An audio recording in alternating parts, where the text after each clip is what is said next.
3x3's main event returns. Welcome back to the capital of Mongolia, where 3x3's version of Game of Thrones has seen 40 teams compete from Westeros, Easteros, Southeros, Northeros for 6 days, and now just 4 remain with a chance to claim the game's ultimate seat. Today, we see the culmination of a global competition unlike any other and find out who will win gold, silver, and bronze medals for their respective countries at this 9th edition of the FIBA 3x3 semifinals in both the men's and women's tournaments.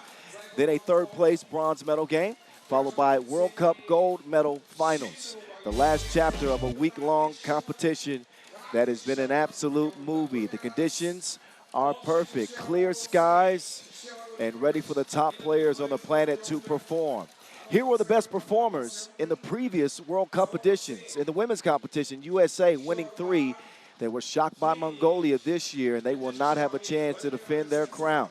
How about the men? It has been Serbia, Serbia, Serbia, Serbia. Count them up. 6 world titles in 8 events. USA taking one in 2019, Qatar winning in 2014. Serbia will have a chance to defend their crown here again this year. They are a semifinalist against Switzerland. We will get into the matchups, get into the storylines in a bit. But first, if you're new to 3x3, don't worry. I got you. Check this out.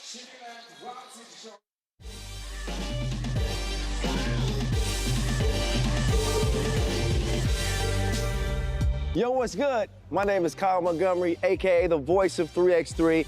And if for some reason you still don't know the rules of 3x3, it is time to tap in. Class is officially in session. So on our half court, you've got 2 teams of 3 players with 1 additional substitute on the bench. Hey, what's up, sub? Can I check in?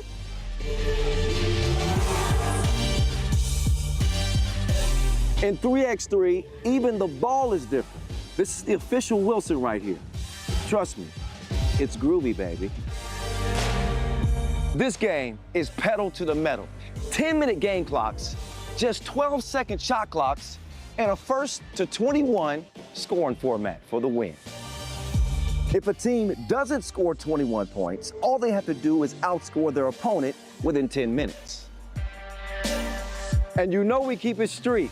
In this game, we score by 1s and 2s. Anything inside the arc is worth 1. Anything outside of the arc is worth 2. Still got it.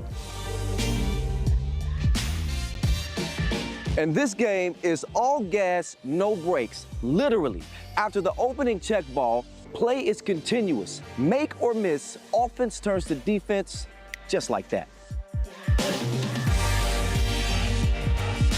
This 10-minute sprint is just getting started. We'll see you at the top.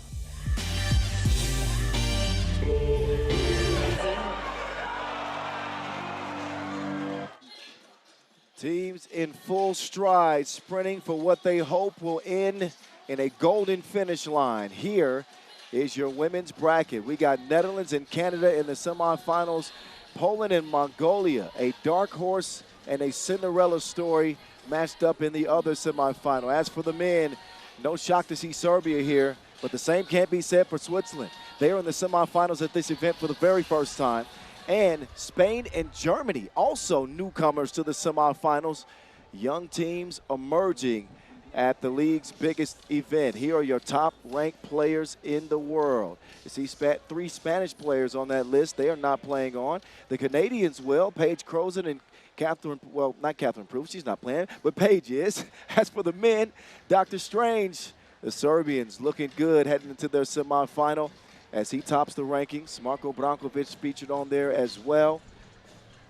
And those are your best men players in the world, some of which you will see in action today. This is the final day of 7, the longest World Cup we've ever had. I like the extended day, but this is the culmination, Bob. This is the cherry on top of what has been a magnificent tournament to this point. It's been incredible so far, and the most incredible thing to me this week is that your voice is still holding on. Yes. It is a miracle. It is an artwork, somewhat sciencey. I'm not sure how it's happening, but it's happening. It's honey and garlic. I need Garlic. I think it sounds really good. Yes. Right. Yeah, just don't get too close because of the garlic, okay? Meantime, let's get a look at both of these teams' rosters. Netherlands and Canada with different journeys to get to this semifinal. Out first are the Netherlands. Started off very bumpy. 0-2 in group play to start. They have done a complete 180. They've won 4 in a row, coming in after a decisive 21-11 victory over Australia in the quarters. They were the definition of balance, with each of their players scoring at least 4 points. Janice Boonstra, shout out to Boonstra. She has stepped her game up. 6 points, 9 rebounds in that quarterfinal victory. They've done a great job of getting to the free throw line. And Boz, I think the Netherlands are beginning to turn the corner. They're looking like the best team in women's 3x3 like we expected from the start of this season into this tournament. Agreed, and like you said, it all comes down to balance, right? Only one player featured in the top 10 scoring in the tournament, which is very low, but they balance it out. You never know where it's coming from. It could be Noortje Driessen driving, Janice or Evelie Lutje Schiphol under the basket, Ilse Kuyt shooting, multifaceted attack, and they're very surgical with it. Now, Canada not as balanced. They operate more with a 1-2 combo, and it can be devastating. Cassie Brown is half of that 1-2 combo, and the second one is out now. Sasha Grant Allen, Casey Bosch, the Canadian veteran, and a routine member of the Canadian national team, has struggled offensively. So is one of the sharpest shooters in women's 3x3 history. Paige Crozen has not found her touch from deep, but she is looking to get it going here on this last day of play as Team Canada are here. With the exception of their blowout win over Japan in the pool phase, on the play-in game rather, 3 of Canada's last 4 games have been decided by 2 points or less. They beat a great Spanish women's team in the quarters yesterday by a final score of a whopping 11-10, Boz. Please explain something to me about this Canadian team. If you can't get it done on offense, you might as well get it done on defense. Look, I think they've shown on that side of the ball, they've protected the paint, they've forced teams into tough shot, they got the length, as well as Casey Bosch to challenge anything. I'm not saying Casey Bosch is short, but she is feisty and she plays a great brand of defense. Now again, Paige Crozen has not found her touch, but she's found some rebounds. So they've found ways to get it done. They're battle tested, they've been in close games, and they know how to win. Well, when you look at these 2 stars head to head, one is certainly shining brighter than the other.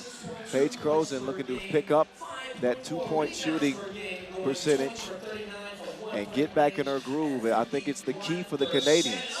I was talking with Catherine Plouffe coming into this game, and she agreed with me. She says Paige is going to be the difference for us. So we will see if she's able to turn the page against the dangerous Dutch.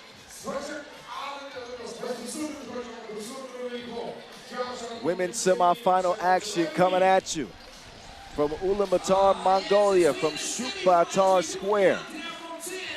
The main event, the best of the best, the biggest event of the season. Back underway right here, right now. We begin semifinal action from Ulaanbaatar, Mongolia, with the Netherlands and Canada. An early foul. The Canadians finding ways to win, but 3 of their last 4 competitions have been decided by 2 points or less. Meantime, the Netherlands, they're coming in off a blowout victory in their quarterfinal action. They've won 4 in a row. She's been hooping, but she does not hit that opening 2, as Boonstra will try to defend Bosch. Netherlands have figured out Canada's playing the drop coverage and are trying to attack it with a pop. So that's why you saw Boonstra being so open. Meantime, she's been sensational. Sasha Grant Allen will miss on the first attempt. She's continued to lead the team in scoring, 6 points, 5 rebounds. Those are her exact numbers in their quarterfinal win over Spain. She's also leading the tournament with 6 blocks. Crozen, 2-woman game. Good defense on the inside. Grant Allen will force it up. MVP of the Champions Cup to start the year. You didn't catch the new nickname, did you? No, what'd you say? Sensational. Seisha Grant Allen, sensational. I did not catch that. I was All right. watching the action. Seisha Fierce is on the shelf for now. And Grant Allen will connect at the line. No problems there. 1-1 score. Cassie Brown also scoring 6 per. A shove in the back on the world number 1. Nortje Driesen should be whistled for the 3rd Dutch foul. Netherlands are trying to keep Seisha Grant Allen off the block, so they're pushing her out, but they've ran into 3 early fouls because of it. Netherlands, between the two teams, have done a better job getting to the free throw line. They've been forcing other teams into 9 fouls per game on average. 1 minute into this contest, you probably want to know who's talking to you. I'm Kyle Montgomery, a.k.a. the voice of 3x3. At 3x3 The Voice, that's where you can find me. Boz Rosendahl, The Mountain, at 3x3 The Mountain. We will narrate this story until the final horn sounds. Good defense from Driesen. Dree on the baseline, wild shot attempt. Paige Crozen will come away with it.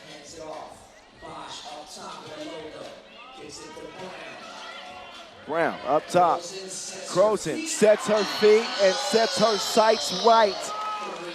That's an encouraging sign for the Canadians. I'm about to say, what a time for her to come alive from the 2-point arc. Driesen will draw the foul. Bosch got underneath her. But again, we've been waiting for Paige to turn the page. 6 of 17 from one range, 3 of 16 from distance. She's knocked down 1 of 2 attempts in this one. 3 points per game, well below her career average. A 3-1 start for Canada. Driesen on the line.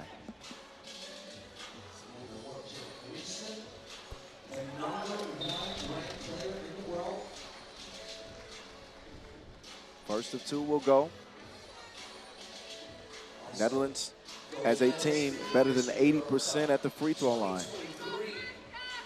They've knocked down 25 of 30, make that 27 of 32. Quick math. Quick math, quick math, we ready. Seisha with the setup to the cutting Brown.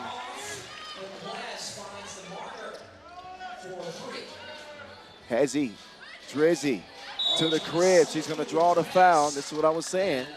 They got a great knack for putting defenders in tough positions and getting to the line. Nortje Driesen is so good at creating contact and then trying to finish through it.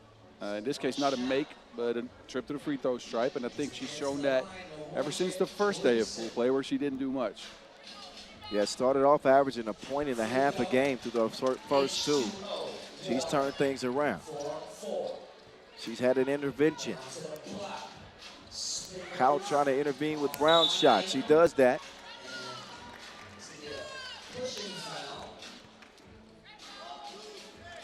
So both teams are going to be trying to look for mismatches. The Dutch, though, I don't know if they're going to find many. Canada's team is extremely tall. Yeah, and a good both are really good defensive teams. And you know what they say about defense, right? Well, defense wins championships. I thought you were going to say good offense beats it, but sure. Seisha Grant Allen, non-stop. She woke up in beast mode. She goes to sleep in beast mode as well. It's just who she is, aggressive, offensively and defensively. And that possession will lead to a trip to the free throw line.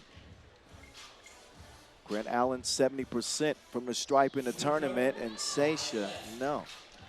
4-4 it'll stay. Out. Uh-oh. Too aggressive. Bosch will get whistled for the 4th Canadian foul. Both teams are very physical early, and they're trying to make it tough on the other squad to get position, to get a screen in, as they know that's the action they want to run. It's resulted in a bunch of whistles here in the first 2.5 minutes, though. ELS hands it off, out. She's been shooting the nets off all tournament, so consistent. Crozen taking advantage of an open lane.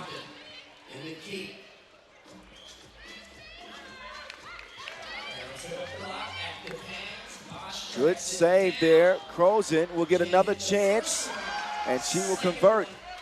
Offensive rebounds have been big for Canada as well, as they tie this thing up 6 apiece. Paige, Hezzy, Drops it off.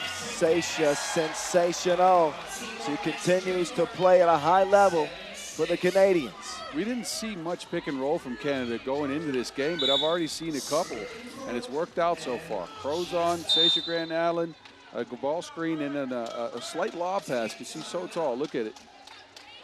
Slight lob, the Dutch can't get to it, and it's easy scoring. The only thing you worry about for Canada is maybe overutilizing Seisha Grant Allen. I know she's got a motor, but the reason why they struggled offensively is because they haven't had much balance.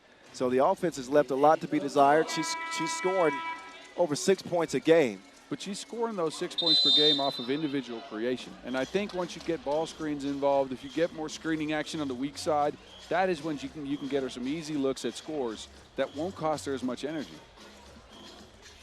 Another look at that last bucket in a 7-6 game. 7th and final day of this 2025 FIBA 3x3 World Cup here from Mongolia. ELS offline from the stripe. Bosch will have it. Bit of a light breeze today as well, so the shooter's a little bit more hesitant to put it in the air. Cassie Brown, she will deliver. The world #1, Dreesen. Lost it out of bounds, but she probably had some help. It'll be Netherlands ball still, 3.2 to shoot. I don't know if that's the drive you want to take in between Seisha Grant Allen and Cassie Brown. That's a very tall duo with some long arms. Maple leaf trees, that's what that's like. Dreesen decides to try from downtown this time. Nice decision, 8 up. Crozon, up fake, drive, steps through, excuse me. She'll get it back though. Inside feed, what can Brown do for you? Nothing, nothing at all, thanks to Dreesen. Boonstra on a beeline to the rack. She will convert it, 9-8 whistle after. Both teams look extremely sharp in finding these mismatches early here. Brown, but Dreesen says no thank you. But I think both teams have been active looking for those mismatches, both on the outside as well as the inside. Level of this game is really high. Really competitive game between two evenly matched teams. 9-8, winner will play for gold. Loser will play for bronze. Semifinals underway.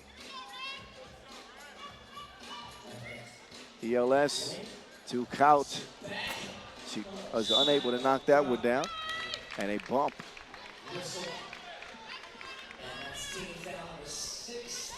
Netherlands now at 6 fouls with a little less than 6 minutes to go. Want to tune back to physicality just a little bit right now, especially on both ends. Yeah, during the tournament, they've done a great job staying out of foul trouble, averaging beneath the limit. Seisha, oh, denied, great defense. Crozon, she has come unfrozen. She is thawed out.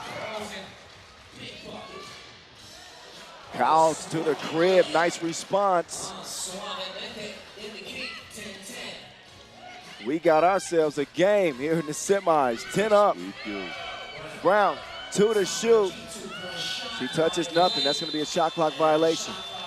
Over to the Netherlands. What y'all trying to do? This is another offensive rebound by Canada. We'll get a 2-pointer out of it from Crozon. Second of the game for her. Again, hasn't shot many, if any, this tournament. We talked about it, though. We said if she starts to find her touch, this Canadian team becomes much, much more dangerous as Dreesen hits the 15-footer. That's what the offense has been lacking. Oh, look at the defense from Dreesen. Bosch with 3 to shoot. She will attack, and she will get nothing. Inside they go, Boonstra. Nice advantage on the inside. 2-point lead, Netherlands. Oops. Pass out of bounds, stepped on the sideline.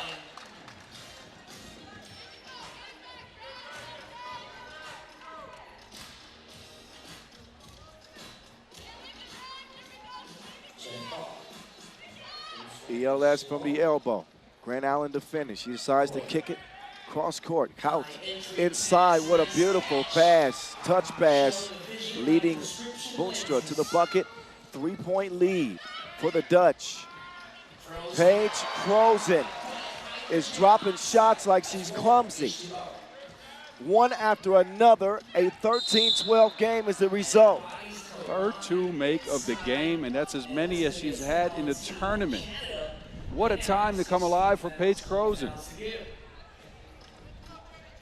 Looking again like the sharpshooter we know her to be. Where was this Paige all week? I mean, look, they still won, but they needed a little bit more of that. So, and the Dutch want a lot more of that. How good has Kout been off the ball in this one? Very good, working off those off-ball screens and handoffs. Oh, that's going to be a travel. Called on Sasha Grant Allen. Sasha fierce in a fierce competition right now with the Dutch. This is... Yeah, splits the pivot there. That's definitely a travel. Back and forth affair.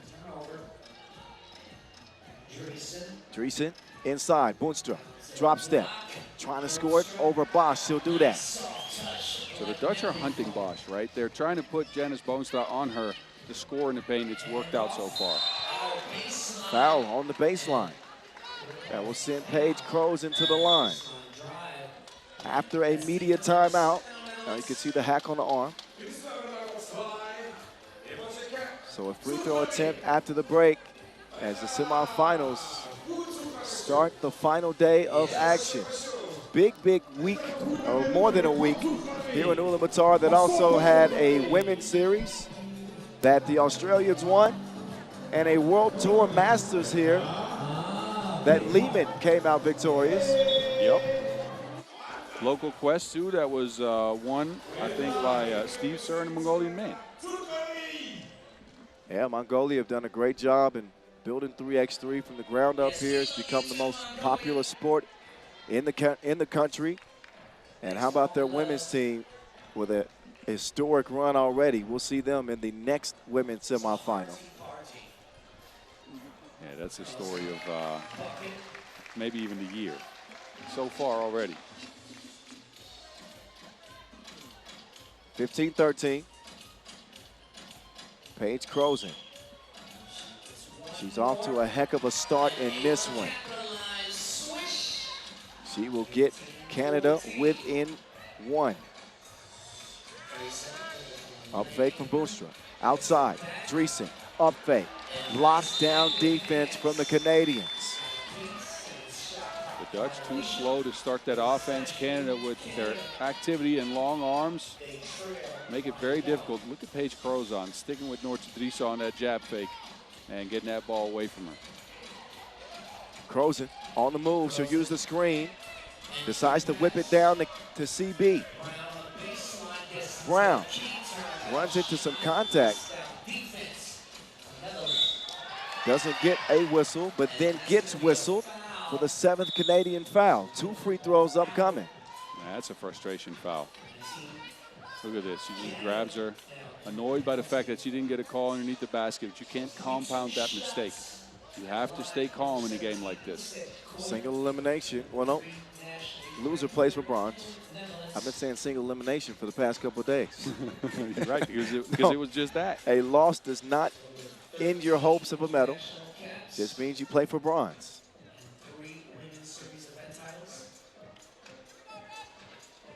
Out. Good on the free throw line. Netherlands have been sharp in this one. Just gotten better and better as the tournament has progressed. Ilsa, second one, no. Stays a 1-possession game. Inside they go to Brown. Takes advantage of that length and height. Back down to a 1-point game. Give and go. ELS, yes. ILS to ELS. There Clever, you go. clever. I see you, B. 17-15. Sasha Grant Allen, talk to the hand. Cleared by the Netherlands. Kout. They are picking them apart with that pick and slip. That has been working all game. The high lob pass to Evelien Schiphol, and it's a score every time. Oh, look at the defense as well. Pokes it away from Sasha Grand Island. Netherlands leading 18-15. Trying to find Kout here. Out to Boonstra, up top to Dreesen. Back iron, no, it don't go. What a shot. Dreesen with the friendliest bounce of her career, likely. That touched every part of the rim before going down, and now MVP 3 will send the Orange Lions to the gold medal game. Canada will play for bronze, but it is the Orange Lions with a near-perfect performance. They were connected, they were sharp, they were determined, and they will not be denied. After an 0-2 start, that seems like ancient history now. Yeah, it is. And look, they withstood a great charge from Canada with Paige Crozon hitting twos and Brown and Sasha Grand Island scoring underneath the basket. And they were sharp. Their game plan was get to the pick and roll, get that lob pass over the top, and get a bucket. And look, they get it done. 21-15. Impressive victory for the Netherlands, who are now on an absolute tear. They've won 5 in a row. And here are the highlights of that semifinal. What a clash between these two. Canada, who's been a power in America. The Netherlands, who have been a power in Europe. European champions, but never gold medal winners here at the World Cup. They're going to have a chance to play for one here in 2025. So enjoy the highlights. You know we got more coming. Up next, Poland, Mongolia, as women's semifinal action in Ulaanbaatar continues.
The Mongolian flag flying proudly from Ulaanbaatar Square.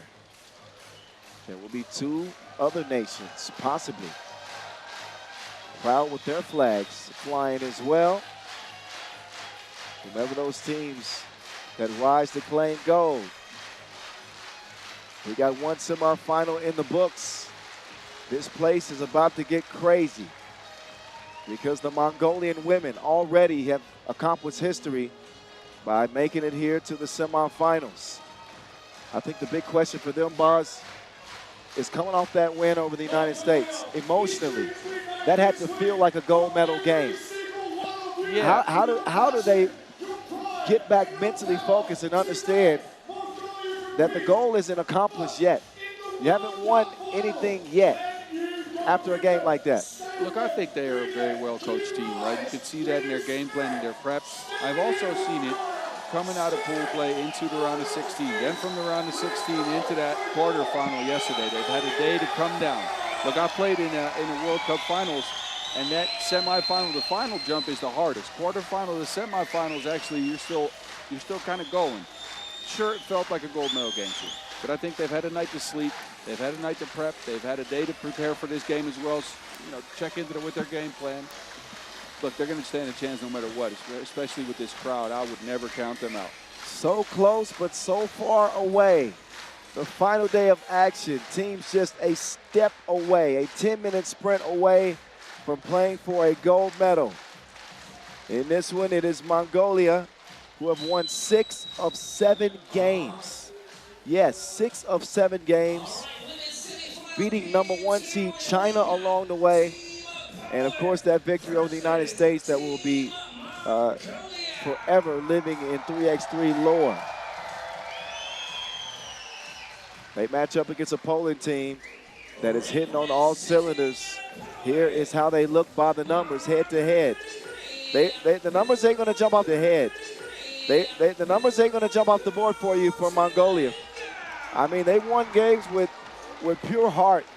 I mean, you want to talk about critical plays late in games. Obviously, their defense has played well to keep them in contest. But it's been those variables, those X factors that you don't expect. Agreed. And that's played in Mongolia's favor. No, I fully agree with you. They're going to have a tough game here against a good-looking team, Poland. Look, I think this team is also found their groove as the tournament has gone along. They're a perfect balance of inside and outside game with Telenga on the basket, Ziemborska shooting, Gertsen shooting as well. They always come with a good game plan too. So I'm very curious to see which staff has outplanned the other. Well, I mean, we got to be honest about Poland. They were considered a dark horse, you know, coming into this competition. But they have performed well to get to this point. And they're going to have to deal with this crowd and this Mongolian team playing with a spirit that we haven't seen before from these poor ladies. This place is getting loud. I hope you can still hear us. The decibel levels are through the roof. For a team that's on a dream run, a magical run to the semifinals, will it continue? They come into the semifinal on the heels of the biggest upset in 3x3 history, defeating the defending world champion United States 18-15 in a quarterfinal that we will never, ever forget. And again, they've won 6 of 7 games, slaying giants along the way. They are led by the Warrior Princess, who just entered the court, Ulaanbaatar and Aryan Setseg Bat-Ardeen. 1-2 punch that has been devastating. They both played incredibly against the Americans. Kulan with 9 points in that historic win. Bat-Ardeen put up 5, while Nandi Kusel Niamjav, a.k.a. Nani, she hit 4 points, including the game-sealing free throw at 18. Nani. That's it, Nani for her. All right. It's actually 3 new nicknames, boss. Be ready. Okay. Meantime, I don't know anybody playing better than her. In fact, by the numbers, ain't nobody doing it. Alexandra Ziemborska, Miss Popula. Miss Popula, you get it? Oh, that's her new nickname. She dropped a crazy 11 points, 7 rebounds in their quarterfinal win over France. She leads the women's tournament in scoring at 7.6 points per game, and you can see how she matches up number-wise against Ulaanbaatar. Hard to play at the level that Ziemborska is playing at right now. I'm talking about 42% from deep. She has been red hot for Team Poland. And what a coming out party it's been for her. As look, 2 years ago I called the Under-23 World Cup in Lublin, Poland, and she was still on the youth team back then. So look, she's been on the senior team for a couple years now, but this has really been the first time the world has witnessed her offensive prowess, right? Like this, on the biggest stage, and she is the leading scorer. Not just scoring, but rebounding the ball as well, just on the 4 boards per game, and that defense as well. Here we go. Semifinal number 2. Who wants to meet the Netherlands for gold? Kyle Montgomery at 3x3, the voice in your ear. Bas Rosendahl at 3x3, the mountain alongside. First shot from Mongolia is air ball. That is the action they usually get their shots from, right? A back screen and then a step out for Aryan Setseg.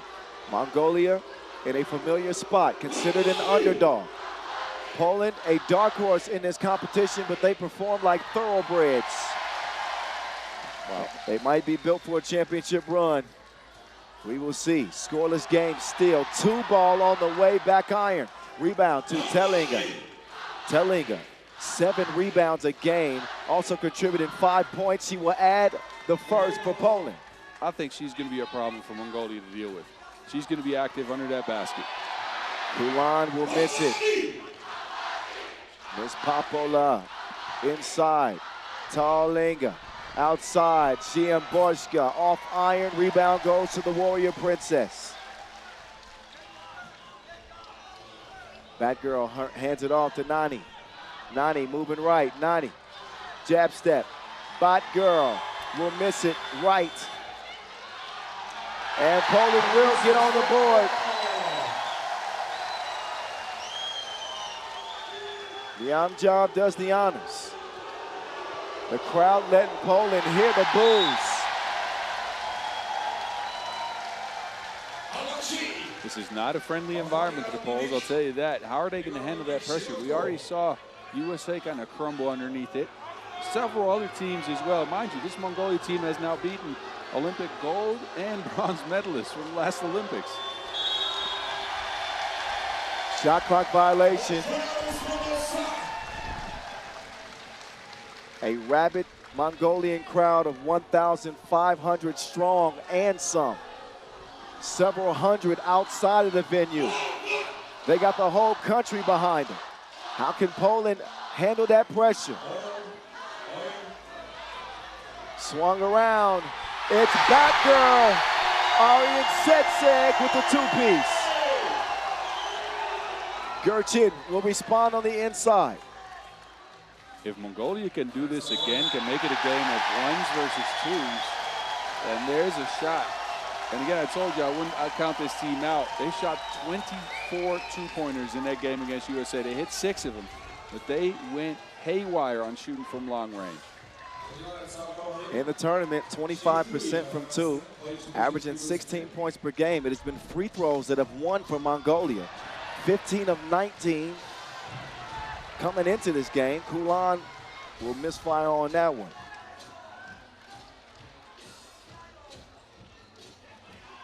Kulan's second, too strong. Poland trailing by 1. Kicked out Pawlowska. Down to Talinga. She's double teamed. Give me them cookies. Stolen away. Here comes Kulan. Swings it to the corner. Olympian to Olympian. Back up to the 18-year-old. Nani inside. Keep your cool on.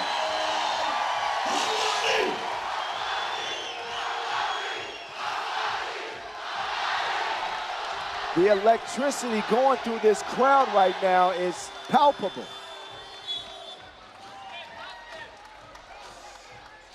It makes it very hard for Poland to communicate, right? The player on the bench is always trying to coach the players on the court, and you cannot hear anything in this venue. 1-point lead for Mongolia. They'll start it up top, Sarenkon, a member of the 2020 Olympic team with Kulan. She will not stop getting to the rack, but she will miss the layup. And we've seen her convert those more times than not. Maybe some nerves in this one as Kulan checks out.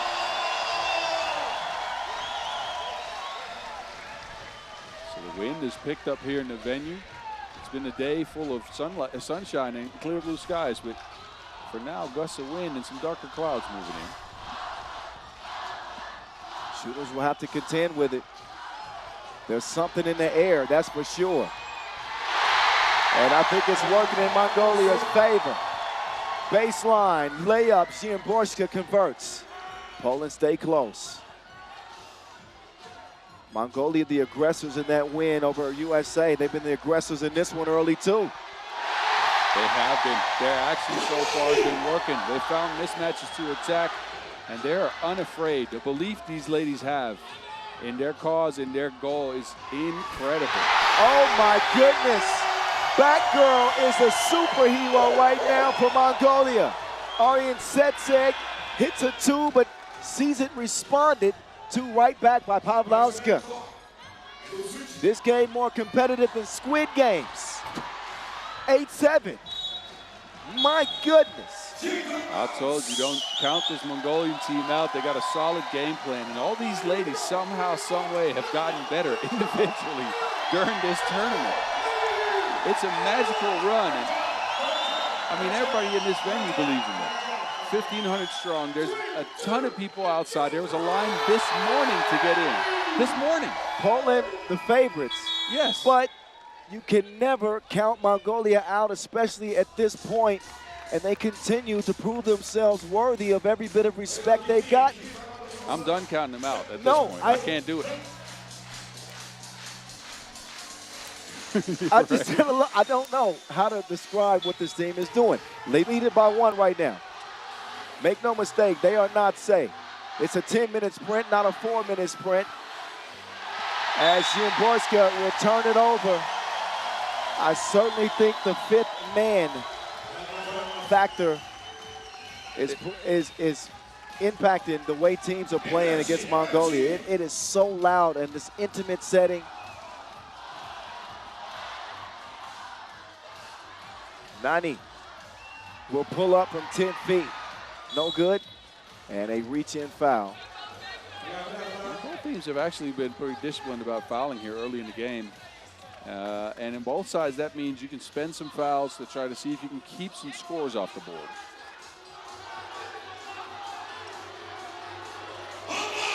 Claudia Gertchen splashes it from deep. She's been incredible in this tournament. Talked a lot about Ulaanbaatar, but Gertchen averaging 5 points, 3.5 rebounds per game. Yeah, she's really stepped her game up. Wasn't scoring as much early in the tournament, but then came alive. Her 2-point shooting. It's been a difference maker. Kulan. Oh, she will blow that layup. Poland in front now. Telinga will get it cleared. Pavlovska been a little bit quiet offensively. She's already hit a 2, and she will turn that over.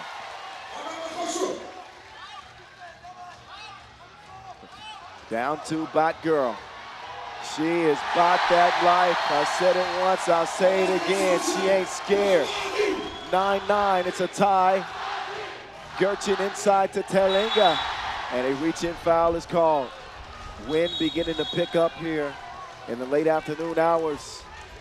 Something to consider for the shooters. Yeah, there's some gusts going around, but look at Adi Tsetsek. The way she has attacked mismatches has been incredible, right? She's hunting a little bit shorter players, or at least less physical players, and she is going to the basket, and she's going to make sure to get a layup going. 5:12 on the game clock. This game is all business, tied up. Telinga to Gertchen. Ulaanbaatar off iron. Nani. Oh, Nani. Oh, Nani. 11-9. Ulaanbaatar with a response, but how about this 18-year-old boss performing on this stage? Big shots, and she's got another one on the way. She's been incredible in this game so far, but she's shown a lot of poise throughout the tournament. It's older than her age, I guess. 10-11. Mongolia back on the attack. Kulan took her for a drive. The bump and the bucket. She will score it through the contact and to the roar of the crowd. Another great take. She's missed a few already in this game. This one, a hit and gets smacked on the arm. Free throw still will not go. Gertchen, no hesitation. She'll miss it right. Mongolia maintain the lead, approaching the 4-minute mark. Winner plays for gold against the Netherlands. Arjen Tsetsek, she has been in her bag like a cat burglar. She sneaks to the rim, 13-10. Did you say she's a bat burglar? 13-10. It swung over.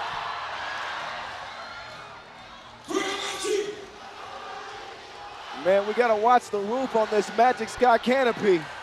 It is raining underneath meantime as Pavlovsky hits another deuce. Credit Poland withstanding this crowd in this game at this stage. What a game. Every time Poland's been down 2 to 3 points, they've gotten a 2 to go down. Just to get, connected in the score category again. Just to get close enough to make it uncomfortable in Mongolia. Mongolia was out there trying to throw haymakers. They were up by 3 points shooting contested twos.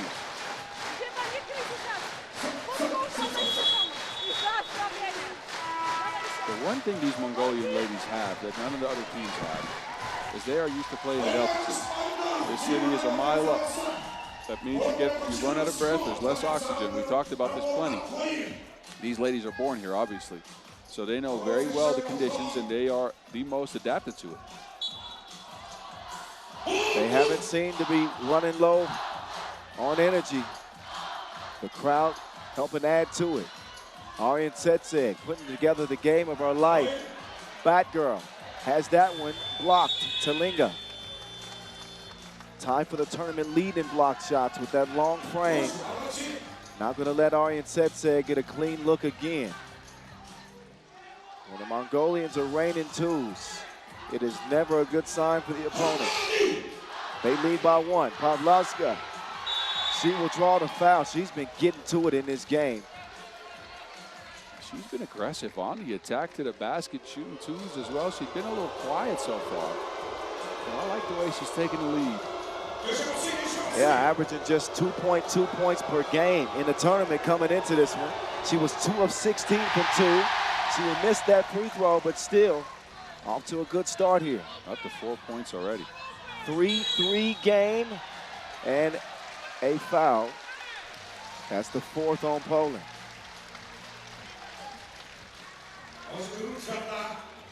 Yeah, just a little too physical on that screening action there.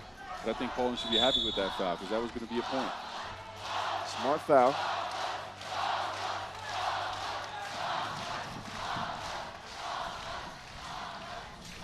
Aryan Setseg hands it over. The Warrior Princess, Ulaanbaatar off the iron. Offensive foul call. Borska tried to hold off 2 defenders with their arms on that screen. Look at this. Yeah. Reaching backwards, holding out 5 fouls. Nani with the hezzy. Good defense there from Pavlovska. Uh-oh, she caught her slipping. 14-12. That's a way to split the defense. 2-point game. Talinga will make it a 1-point score again.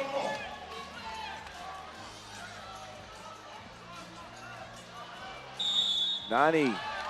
Oh, there's an offensive foul in a 14-13 contest, but Borska was just missing the balance beam. Busted out the splits as Kulan split straight to the rack to make it a 14-13 game.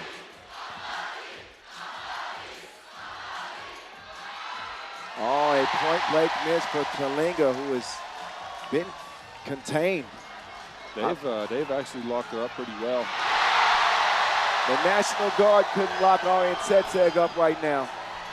Bat Ardeen having an incredible game for the Mongolians. 2 minutes to play. Talinga inside, drop step. She will miss it, gets it back, and is going to get wrapped up.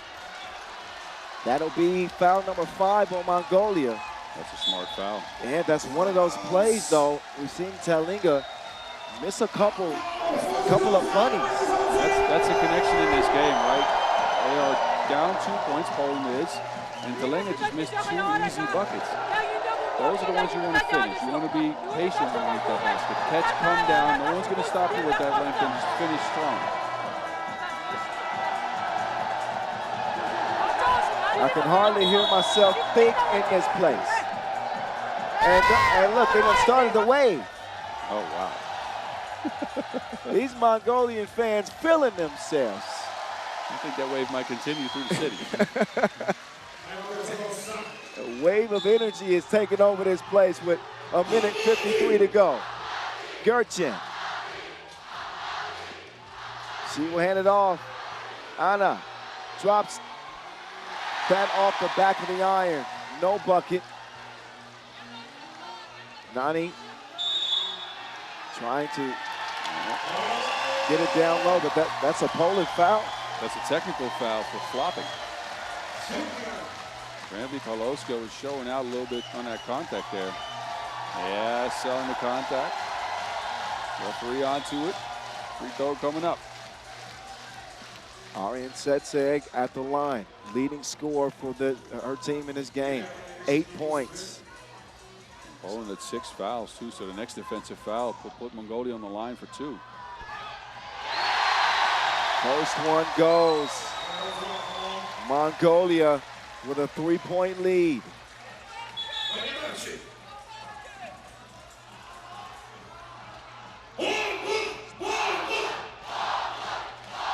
.135. Momentum arrow in favor of the Mongolians. Kulan driving, 2 to shoot. Kulan forces it, off iron it goes. Up to Miss Popola. On the drive, Ziemborska strong to the rim. Makes it a 1-possession game. Approaching a minute to play now. Once she puts her head down and gets to the rack, there is almost no way of stopping her. Nani up top, bad girl. With the fake, but no make, runs out of time. Just a half step too slow. A day late and $1 short. Arian Setseg's she's got to put that floater up and have that shot clock awareness. She did not. So ball back over to Poland. Pawlowska on the drive, puts it up and in. That's a strong take, looking for contact first. Kulan looking for a first deuce. It won't fall. Pawlowska. She wants to work some 2-woman action. Pick and roll. She'll get on the baseline. Pawlowska with a wild shot. And that tipped out off of Telinga's hands. And I think the Poles are going to try to. Well, I thought they were going to try to challenge that, but they just called a timeout. This is one of those games again, Cal. I have no idea. Throw out the prep, throw out the stats, throw out the seeding, throw out the ranking, throw out everything. This Mongolia team is overperforming in a way I have never seen before.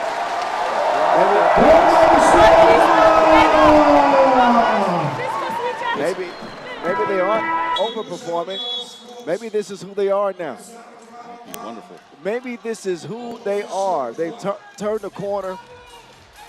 And they brought their best to the biggest stage in FIBA 3x3.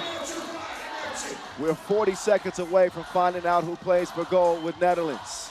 Mongolia on the drive. Bad girl down in the post office. She will not convert it. Rebound. Arian Setseg off iron. And it's going to get whistled for a 6 Mongolian foul. 26 seconds to go. This was an opportunity for a score twice. Offensive rebound. And Arian Setseg was open.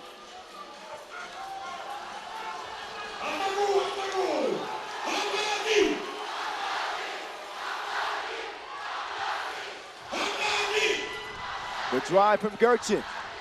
Out to Ziemborska. Misses it. Telinga will tie things up. 13 seconds, another thriller. Oh, Nani. She'll miss it. Who touched it last? It's deemed Poland ball, but Mongolia will challenge.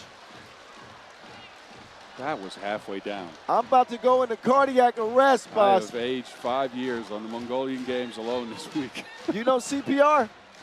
No, so good luck. Oh, man. I wish you could help. 6.3 left, tied up, 16 up. This is for a shot at gold. Netherlands awaiting the winner of this thriller. A 10-minute action film.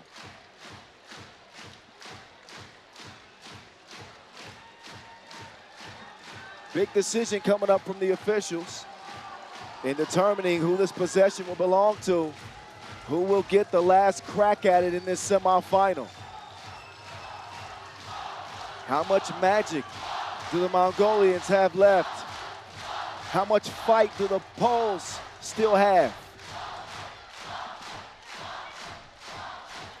We could be looking at overtime. And in that case, the first to score 2 in overtime would win. 6.3 still left in regulation. They will take an extended look at this, an important decision. Yeah, and I think you mentioned it already, but they have to be 100% sure to overturn the call on the floor. They have to be, the footage has to be very clear, and they have to see it, and then they can overturn. Now, I wonder if there's a camera angle for this, because it's on the baseline.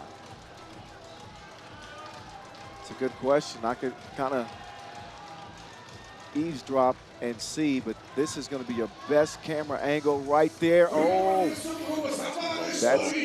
it looked like it was Mongolia ball. Ulan touched it, and I think maybe Ulaanbaatar got a fingertip on it. Yep. Is that clear enough to the officials? I'm not sure. That challenge is won. Mongolia will have the last shot. Great job by the officials taking a close look at that. Vladimir Veskovic and Brigitte Chebay-Koshkatu, 7.2 left, and neither team can foul. They cannot. And let's see, because Mongolia is usually very sharp at running plays. Here come Mongolia. Offensive foul. Uh-oh. Big turn of events that will leave 3.5 seconds left for Poland. Oh. Extended arms on the screen. Everybody in this place on the edge of their seats. Alexandra Zieborska. Swing. Another offensive foul to give it right back. What is going on? Wow. The drama, the intensity in this game is nuts. They're going to look at it. Gertchen, yeah, that off arm definitely swings. I think they're going to check whether that hit Arjen Setseg in the face. Yeah, Arjen Setseg is still down. Monardine to her feet now. That'd be an awful foul if they upgraded on Poland to unsportsmanlike, because this game could end at the free throw line in that case. But I like this call. I like this call. I wouldn't want to see the game decided on that. Ball back up top. Back and forth. How much magic is left? Kulan with a desperation heave out of bounds, and maybe that leaves even a little bit of time. They're going to have to look at this. Can't be more than a second, I would think. Let's see here. You need at least 0.5, I think, to try to get a shot up. This game is thrilling as we would have expected. With the way this crowd has been all week and the success they've seen with this Mongolian women's team. A classic type game here in the semifinals. 0.8. 0.8 left. Alexander Zieborska is going to try to heave it up after the check. She will not touch anything. We will go to overtime. This game will be decided in an extra period. First to score 2 and OT wins. Y'all know the deal. And I believe possession will go to Poland, because Mongolia got opening possession in regulation.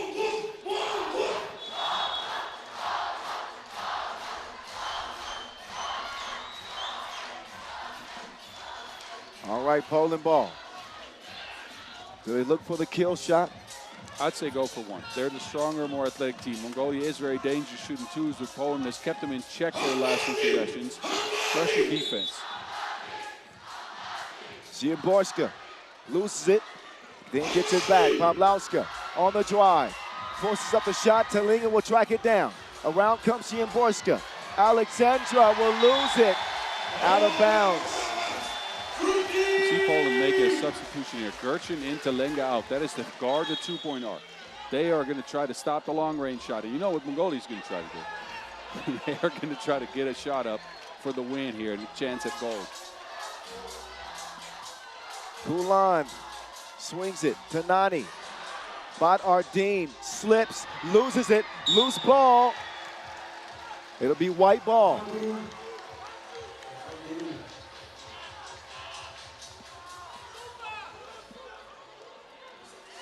Should be a fresh 12. Officials want to talk about it. But I heard white ball. That's what I heard. I'm going to take a look at this. Well, Probably the shot clock. I think it's a good decision. But if it's a shot clock, then it is Mongolia ball, no? If it's shot clock, then it's Mongolia ball. But I thought I heard white ball. Maybe they can just check because it's overtime. We'll find out. You can Awesome. feel the tension in the air. It's cuttable. My goodness. it's It's just thick, man, right? palpable here. The whole crowd is just staring. Looked like this possession spelled trouble. Ooh, I think that's Mongolia possession. Pavlovska hit that. It seemed like going out of bounds. I think it's tough to tell from that angle. I don't know. That's above my pay grade to be making those type of decisions. Yeah, same here. That tough job. Ball for White, and it is a fresh 12-second shot clock. Kulan locking up. You can see that warrior in her eyes. She's got to deal with a straight-up killer in Ulaanbaatar. They run in action that is deflected and stolen. Nani being ran off the two-point line. Kulan for the win. Off iron. Poland have it. Transition offense, they'll try to ignite. Pavlovska, Hezi, cross to the crib. Poked away. She'll heave it up. Pavlovska, no. Ball to blue.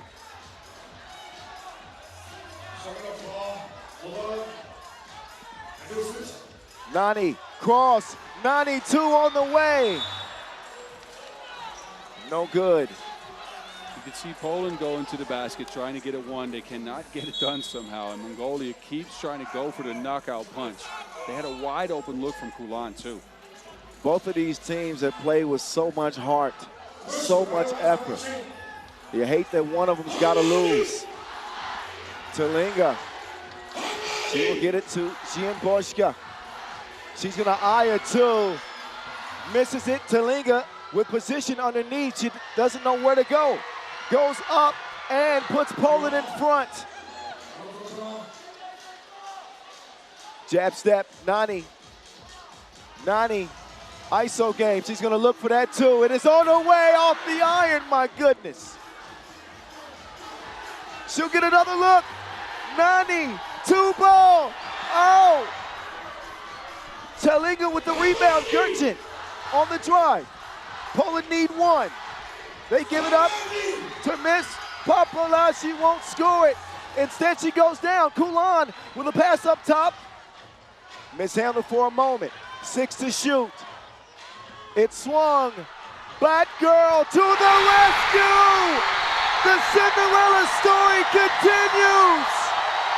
Mongolia are going to the ball. The final in OT.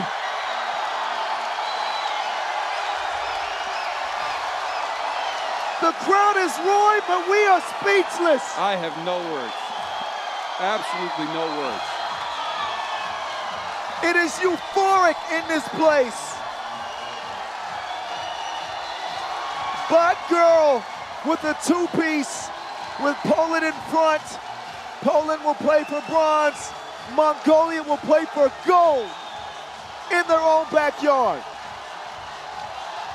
I've said it before, and I'll say it again. This is the stuff you write children's books about. A Mongolia team that came in with no expectations, at least from the outside world, now has made it into the final of the World Cup at home. I've never seen a run like this in my life. This is special. This is legendary. And we haven't even reached the conclusion of this story. Mongolia find a way to do it again. Credit Poland now. They played a hell of a game. But with one shot, Mongolia did not miss their chance to blow.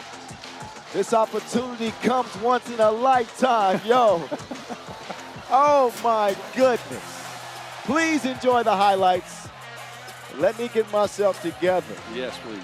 We got an entertainment break before we turn it over to the men's semifinals, but man, oh man, one of the all-time classic games in women's 3x3 history, and it is Mongolia who win it in overtime over Poland.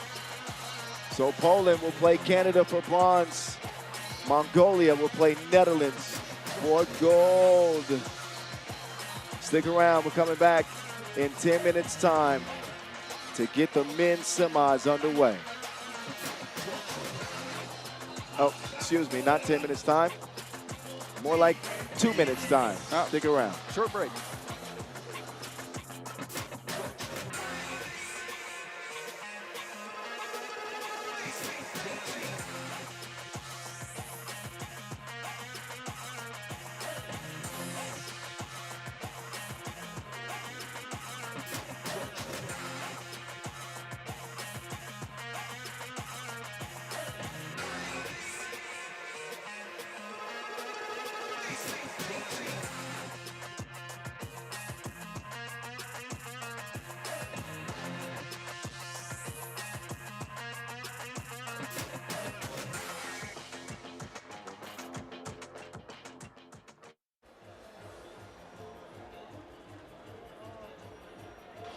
Bird's eye view of Ulaanbaatar Square. The energy permeating from this place, radiating from this venue after another thriller with Mongolia coming out on top. So the gold and bronze medal games are set for the women. Now we turn the show over to the fellas. Here is the women's bracket. Netherlands and Mongolia playing for gold. Poland and Canada are going to play for that bronze. This tournament, unbelievably, it's just gotten better and better and better every day. Unexpected, Kyle. I'm coming down from that game. Quite something. Nothing is impossible. Well, nothing is impossible for sure. Oh, my God. Okay. Fellas action now. Are y'all ready?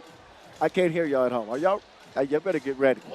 Here we go. Serbia, the 6-time world champions, looking to go back-to-back as they meet up against a tough Switzerland team on a historic run themselves, their first ever appearance in the semifinals. Let's get reintroduced to the Serbians first. Out comes Nemanja Barac, playing well on the Serbian team. 5 points per game, 2.5 rebounds. He's the rock of the Serbian defense. The future Hall of Famer, Vrankula, the Beast, coming out next, contributing 4 points per game. Dejan Majstorovic, the most decorated player to ever touch a blue and yellow Wilson, leading this team in scoring at 6 points per game. And the world #1, Dr. Strange, trying to take it to a new multiverse here in the semifinals. Strange averaging 5.5 points per game, converting 82% of his 1-point attempts. Serbia have been clinical in their approach this tournament. Only one loss to Australia in the group phase. And although they were pushed to the limit by Puerto Rico, it's their experience in late games that has been a difference for the Serbians. Well, late in that game, they knew Puerto Rico would start. They played against 3. They went to the basket time and time again instead of settling for 2-pointers, right? And they got to the line, and they forced Puerto Rico to foul them. This team is so experienced. They have been around 3x3 since pretty much the start, especially Dejan Majstorovic. They know all the tricks in the book. That side of the game, they're always going to win. What I'm curious about, though, I think we've seen them struggle against athleticism somewhat. Not always, but somewhat. This is the way to beat this team might be just to be extremely tall, extremely athletic, and grind it out on defense. And guess what? The Switzerland team does just that.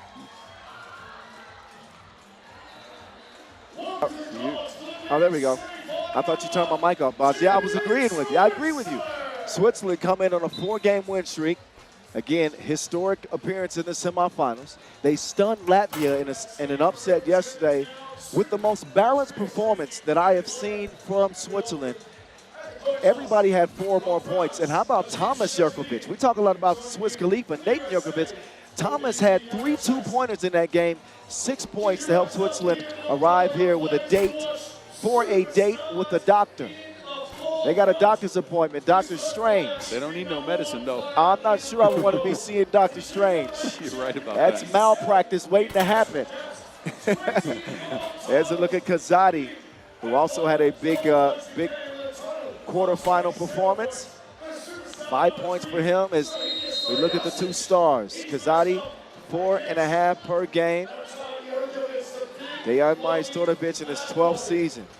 He's been orchestrating the 37-year-old, knocking down 42% of his 2-point attempts as Serbia set their sights on a record-extending 7th gold medal. Yeah, it's just ridiculous. Again, they have been pretty much the bar in 3x3 ever since the inauguration, way back in 2012, the World Cup that is. And these guys, we've mentioned it before, they play their own style, their own brand of 3x3 basketball, have influenced almost all the other teams to play somewhat of the same style. And look, we're going to see what they can bring here. Here we go, men's semifinal number 1 in your face. Kyle Montgomery, a.k.a. the voice of 3x3 in your ear with the Mountain Boss Rosendahl. There's the drive and dish, Kazadi to Dubas. 2 teams that use system play. It's hard to beat Serbia at their own game. That's what I said in the preview of this game is, you know, Switzerland are systematic. They're methodical in the way that they approach the game. But that Serbia wrote the blueprint for that. So I'm curious how this one plays out. No, I agree with you. I think Switzerland, though, compared to all the other teams that play the quote-unquote Serbian way, they're taller. They're longer, they're more athletic, they got long arms. I think they got a brand of defense that's very tough to deal with. And the rebounding game will be theirs. That indeed is a good point. Switzerland averages 17 points per game, but holding their opponents to 16. Doc Strange lost the handle on it. This is what I mean. You got to deal with Thomas Jurkovic on the outside as Dr. Strange, right? So then you get around the screen, and all of a sudden Nathan Jurkovic is there with long arms trying to get the Wilson away from you. It's tough. Swiss Khalifa is a star on this Switzerland team. And they, again, to Baz's point, the length and that size, they can wear you down. They were not favored to get to this point in the tournament. And yet here they are. There's a reason for that. Jurkovic, up fake, floaty, no sir. Comes right back to him. TJ, guarded by the maestro. Kazadi says swing it. Johnny D, crossover. Oh, Johnny D got that thing on a yo-yo string. I told you, when they play with these 4, he's like an offensive hub, and he can create off the dribble from the perimeter. Maybe this is the stage that Jonathan Dubas breaks out. An all-new Swiss team this year. So some unfamiliar faces for many. Kazadi will have to force it up late in the shot clock. That is something that Switzerland have struggled with, is 2-point shooting. 9 of 42 from distance. Dubas running into a brick wall of Brankovic. Yeah, for Dubas there, you just want to go up securely. I know he's trying to show out the contact, and there was a bump, it looked like, but referees aren't going to call that if you're the one initiating that contact. It's another look. Dubas splitting the defense and cleared for takeoff. Speaking of cleared for takeoff, Dr. Strange. Did nobody want no smoke there? 2-2 contest here in our first men's semifinal. Kazadi drops it off. Jurkovic, his pass is stolen. I think Jurkovic just has to go up with that. He catches it that low against Majstorovic, who's a lot shorter. You just got to go up with the block. Now look at Doc Strange getting free. Left him like he was late. He had a date with the rim, 2-2.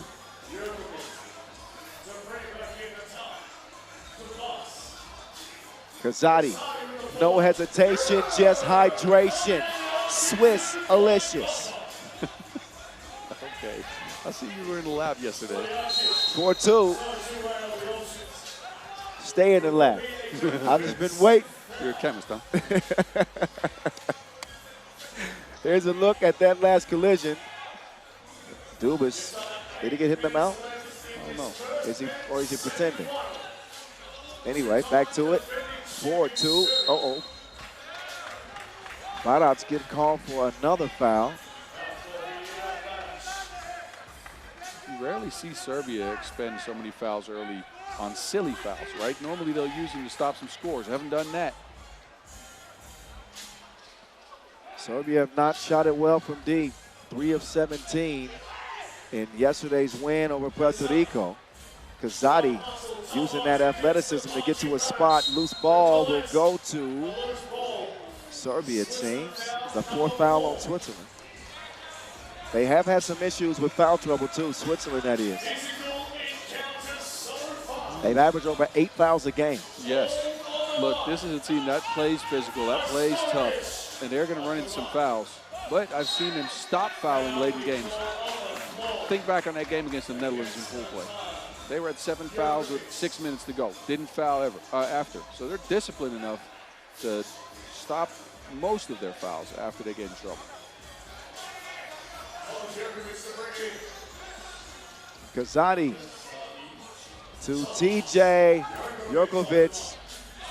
I think if Jurkovic is consistent with his shooting, Switzerland will have a great chance in this game. Oh, the spin move, the dish. Kazadi, he walks. Because if you think back to that quarterfinal, him knocking down 3 of 5 twos. He's normally not a guy that's going to score many points at all. He's the one that he had hit one before that. So I don't know if that's going to happen again. It's hard to account for that for a player that's usually a quiet offensive option. Stojacic on Kazadi's heels. He'll drop it off, and there they go. They stick to the system. They stick to the script. And Switzerland lead at 5-2. Lofted inside. Barac, easy lay.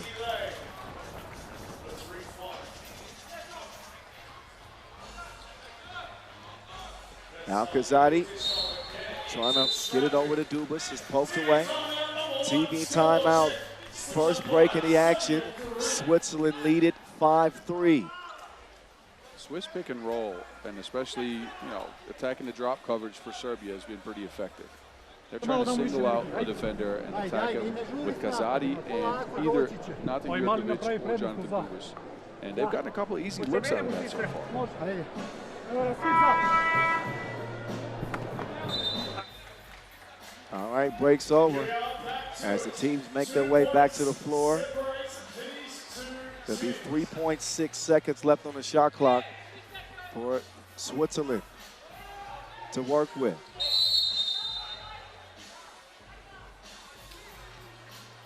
And so must be a frustration foul for Maja Storovic. He picks up a 4th foul.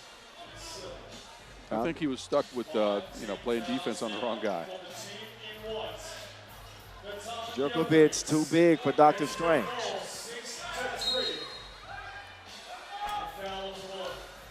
That's the 5th on Switzerland. So both teams with 5 fouls. Yeah, Jurkovic there trying to move through Majstorovic's screen. You knew this was going to be a physical game. In that.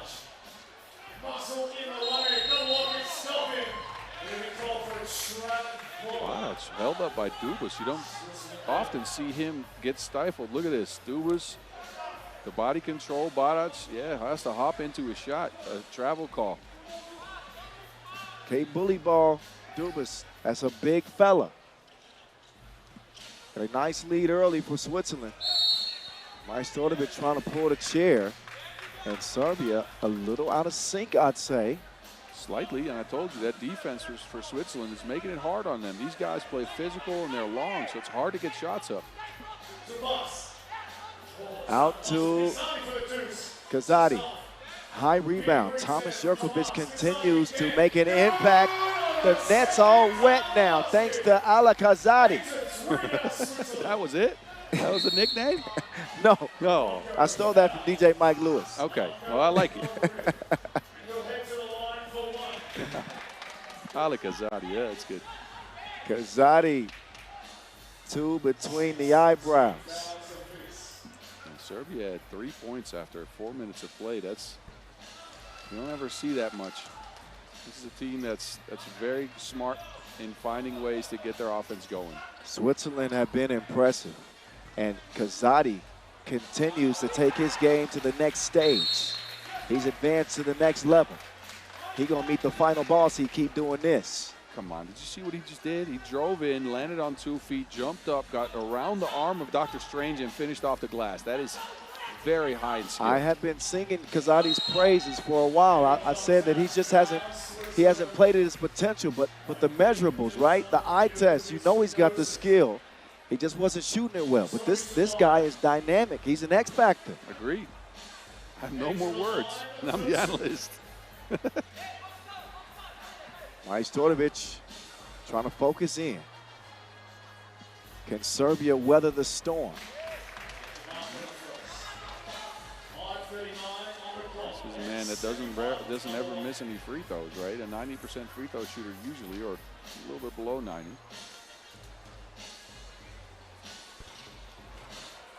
And Maestro splits a pair. Swiss Khalifa, 11-5.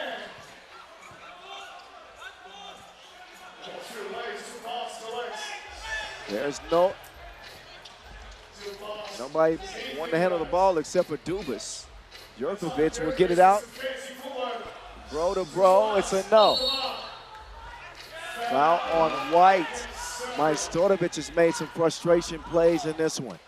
7 fouls, both teams. And Majstorovic, you are right. Looking out of sorts, missed a free throw. Now he's frustrated for getting called for that foul, but he was really physical in that box out. Jurkovic at the line. He will knock it down. They've been 65% from the stripe in the tournament. Switzerland, that is. And Swiss Khalifa puts another one in the air. It goes off the rim, but a 7-point lead for Switzerland. Majstorovic to the crib. And there are very few holes in this Swiss cheese. Swiss team, I mean. 12-5. Oh, Kazadi, did he get away with it? I don't know. I didn't see it. I was laughing at your joke. 13-5. Brankila trying to skip it inside. Serbia's offense is just struggling. The connectivity they usually have isn't there. They can't find each other on passes because there's deflections almost every single time. When they go to the rim, they're stifled. Their twos, they haven't shot many, actually. Beeline to the bucket. Barac, he will convert. Past the midway point.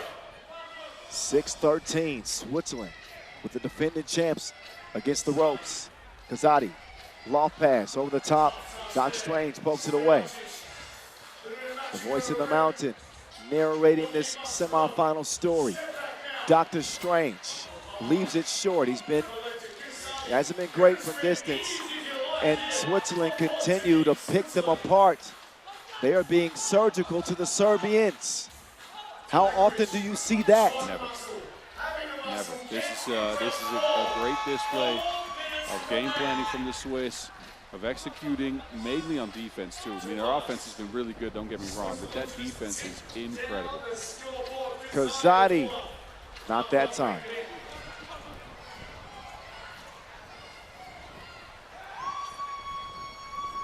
Doc Strange off iron again.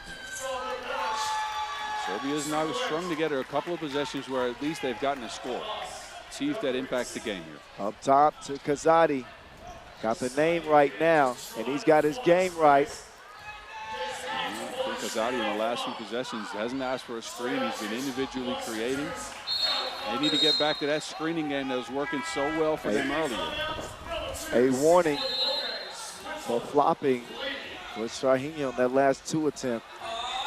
They're fortunate to get a warning. By the way, the wind is picked up. We definitely have an overcast that's moving into the area. Hoping that we don't get rain, but a few sprinkles are starting to trickle down. Of course, our floor staff will keep a close eye on it and make sure the playing conditions are safe for the players.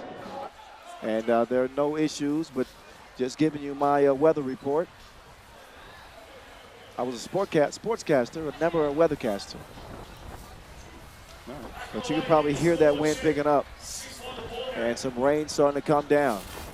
3:09 left. Dropped off and thrown down. Netan Jerkovic, Swiss Khalifa, catching another flight here in Mongolia. 7-point lead for Switzerland, 3:05 to play.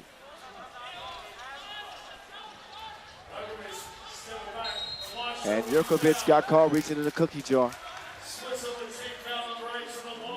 Switzerland has to learn to be patient and at least be disciplined on defense. You can't reach in. The Maestro is too good. He's been around the game for too long. He is going to show that, and he's going to get 2 free throws every time you do it.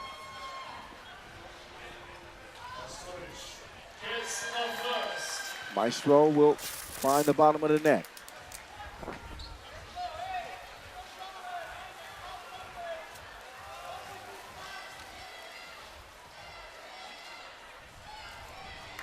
Majstorovic not good on the second.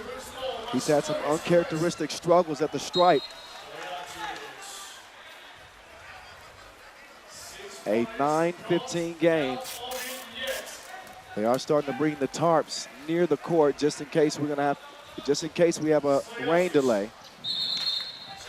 Kick ball. Jerkovic wants to challenge it.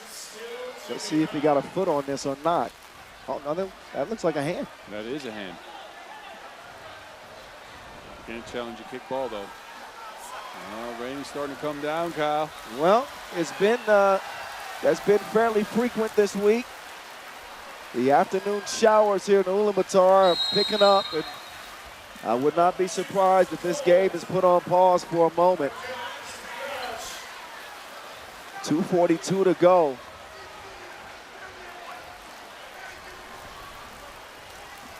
And a 15-9 advantage for Switzerland. Officials are going to go to the scores table and discuss whether or not we continue now or later. I think we're going into a rain delay here. Yep, it is. That is exactly going to be the case. Rain delay with 2:42 left in the first men's semifinal. It has been all Switzerland. Can the Serbians weather their storm? Meantime, we'll try to stay dry. We'll give you an update on how long this rain delay will last in a bit. But when Mother Nature speaks, we shut up and listen. Stick around. We're back to it once the rain clears.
2. Tjauwslopen 10. Allemaal voor de open zit zijn.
FIBA 3x3.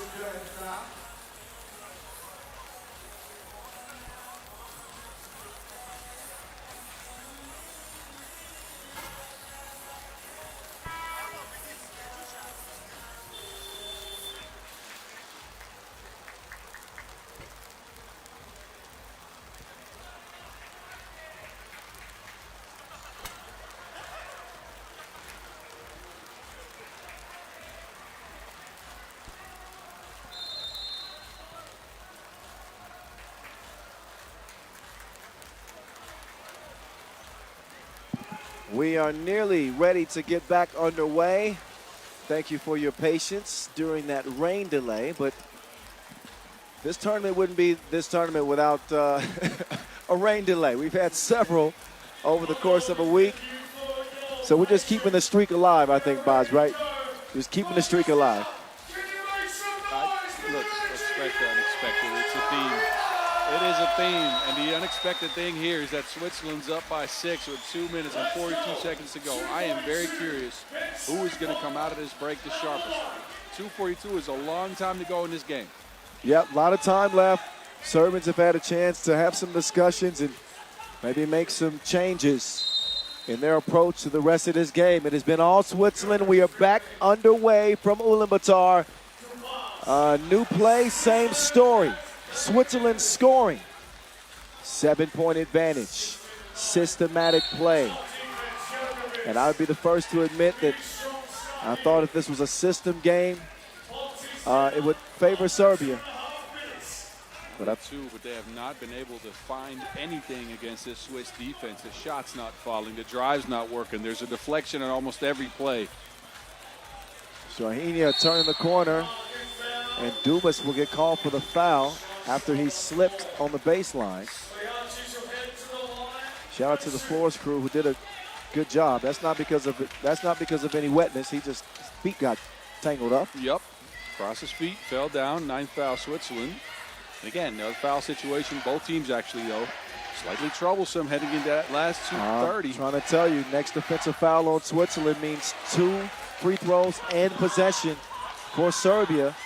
First of 2 for Stojicic here, though, is off target. Second one on the way. It will trickle in. Up top to Kazadi. He has been a problem in this game. Crossover on Doc Strange. Pull up, Kazadi, no. Dubas is down again in the same spot, but Barac is to blame. 9th foul on the Serbians. This is something you rarely see the Serbians do. Commit unnecessary fouls in the stage of the game where they can't afford to give up free throws. Dubas with an opportunity here to get his team up by 8. And again, if you would have told me that beforehand, I would have laughed at you. Not to discredit this Switzerland team, but this is absolutely not expected at all. This is the world #1 team going down by 8. And the Swiss get closer to that 21-point mark. Man, this has been an unbelievable game put together by Switzerland. An easy bucket finally for Serbia. But their title defense is looking bleak. Nate to Dubas, grown man bucket on Doc Strange. Strange is on the floor still. Strahinja is down, and he's holding his right knee. Stojicic up on his feet. He will limp it off.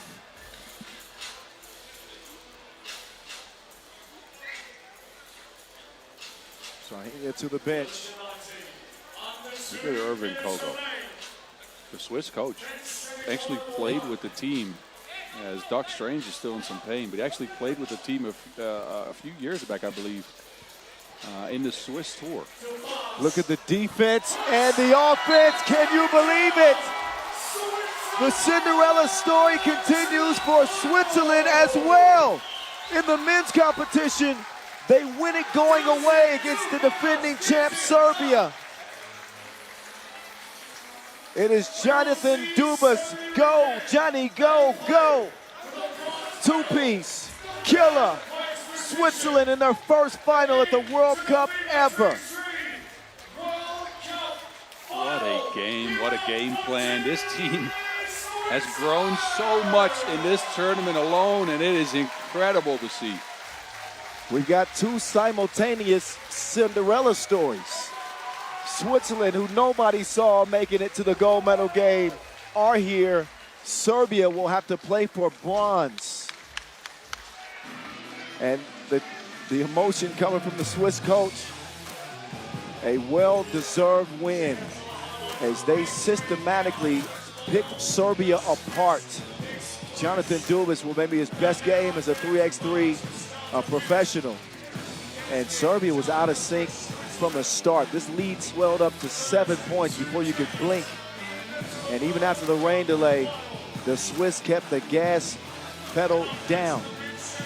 Credit to them. What a performance. One more semifinal is left. Germany and Spain for a date with Switzerland for the gold medal game.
Even after the storm cleared, Switzerland kept bringing the thunder, attacking Serbia until a final two-piece delivered them their first appearance in a gold medal game at the World Cup. Now we get Spain and Germany. Two teams that have jumped on the 3x3 scene in a major way in 2025. They have got some eyes wide open. They are turning heads. That's both Spain and the Germans. European rivals getting ready to go at it. Top scorers in the men's competition. Getting ready to go toe-to-toe. The battle of the bigs. There's one of them. And this is going to be a juicy one. The destroyer. Otto Corchea. Diego de Blas. Gim Exposito. And last but not least, Carlos Martinez. I bet you the silent assassin won't be silent if they get a dub here. Oh, no, no, no. Team Spain, look focused. A well-constructed four-man squad that has been wrecking shop throughout this tournament.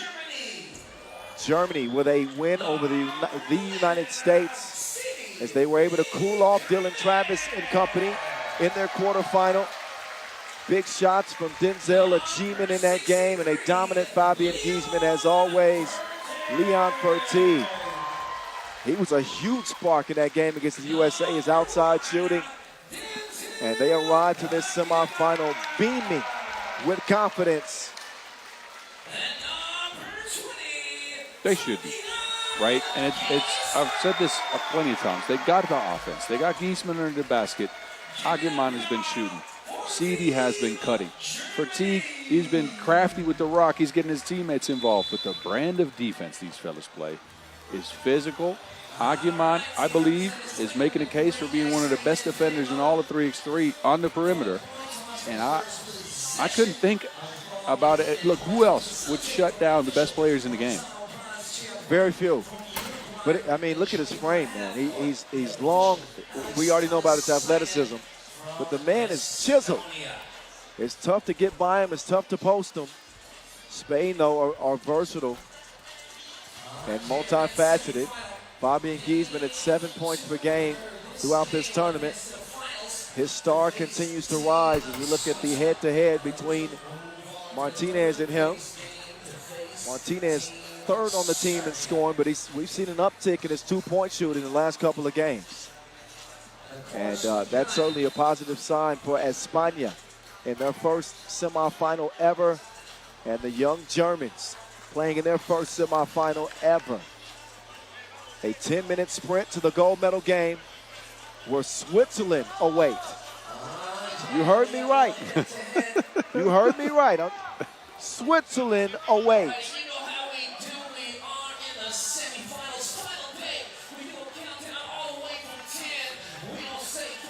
Official Alex Talasainen. And Gonzalo Gonçalves.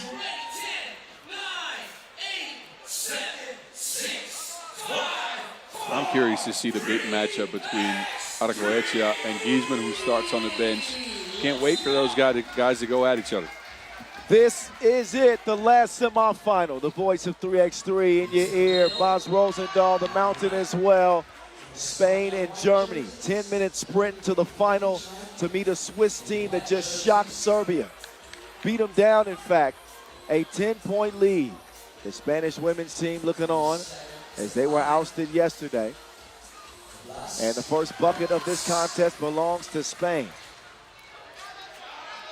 Denzel Ajiman.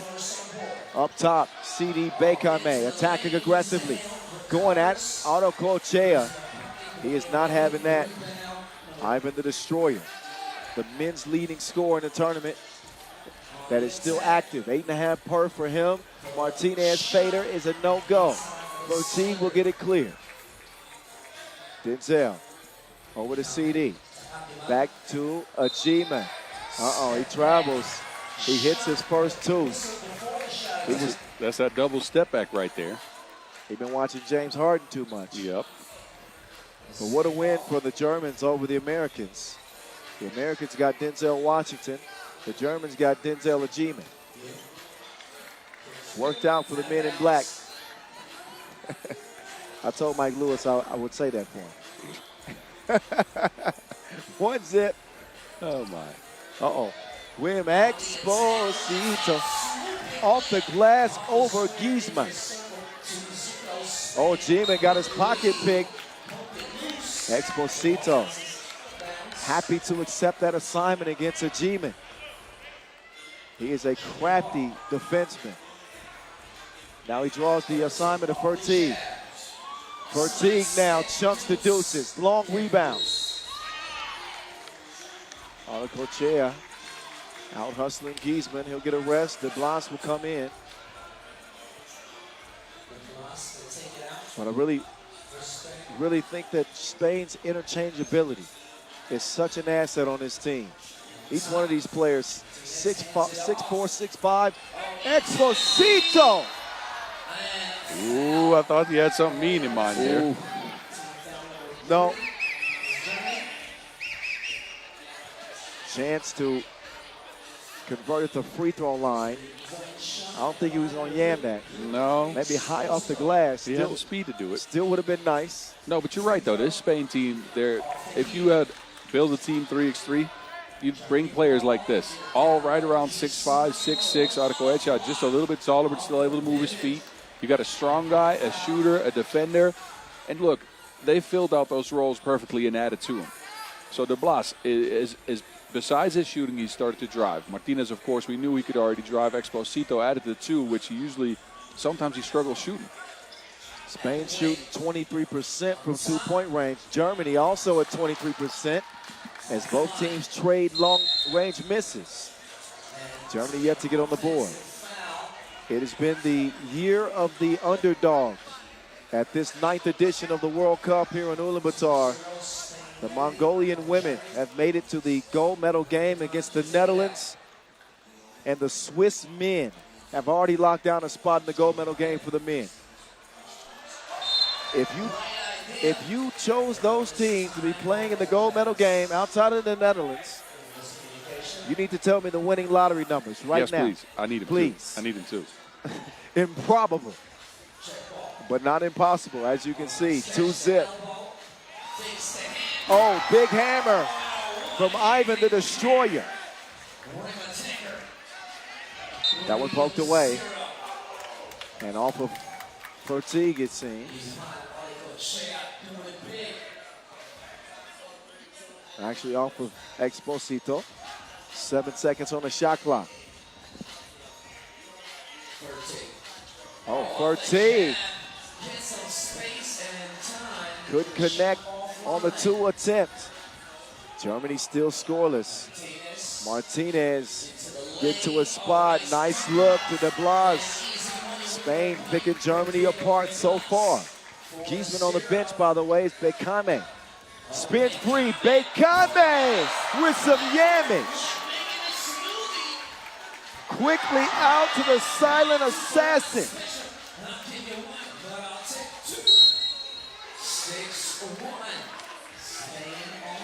CD with the hoops. CD Bekame breaking them off. The one-handed poke. He's been more aggressive as the tournament is going on. I've liked it. Me too. Think they're a better team when he's confident. Fertig, he's never short confidence. 2-piece, no biscuit, and Germany have come to life. 6-3 contest. They needed that too badly. Down 6-1, Fertig takes the ball, creates a separation, knocks the shot down. After losing their last 2 pool play games, Spain won their play-in game over Australia with a lights-out shooting performance. And then their quarterfinal win over China is how they arrive here. Yeah, and they started looking really good in pool play to start this tournament, right? Maybe a bit unexpected from a team that a lot of teams don't really know much about. They only feature as a national team, and they split up and play on several teams on the pro circuit. Ain't nothing but a G thing. A G-man with a 2-piece has got the Germans within 1. Fabian Giesman, who's a U19 gold medalist, a U23 gold medalist, and MVP. He's looking for a senior level gold and MVP to add to his cabinet.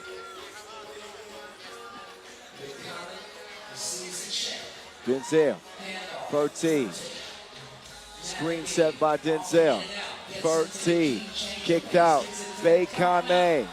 CDB off iron, a shove in the back caught on Fertig. I don't mind the action. Fertig drove in, did the slow step that we usually see him do, hung in the air, couldn't get a look, so he kicked it out to CD. But then on the rebound, he shoves Exposito. Germany right back into this, though, and their 2-point shooting has been key. And if you would have told me that a year ago, watching these young Germans, most of them didn't have a shot, maybe Giesman a little bit. Now, all of them are a threat from range.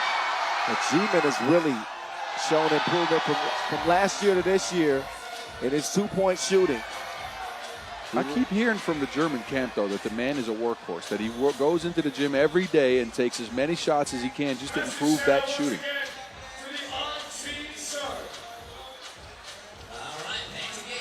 Back to the game action in front of us. Semifinal number 2. De Blas wanted some space in the relationship. He was feeling smothered. Drains it from deep. A G-man trying to get free, but Exposito is an absolute nuisance. Yeah, Mr. Intangible. But look at De Blas creating that separation. Usually, this Germany team very good at guarding the 2-point arc. They let one slip here. Up top they go. Fertig will start it. Left elbow. Bekame.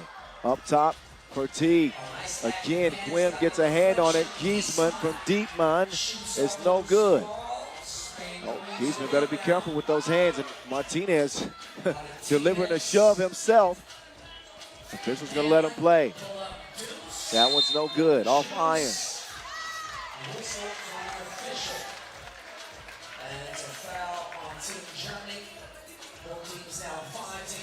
Both teams with some unnecessary fouls early, five each. Still 6 to play in the game. 1 foul to give each team. Nearly fumbled that one away. 4 to shoot. And a 6th foul now on Germany.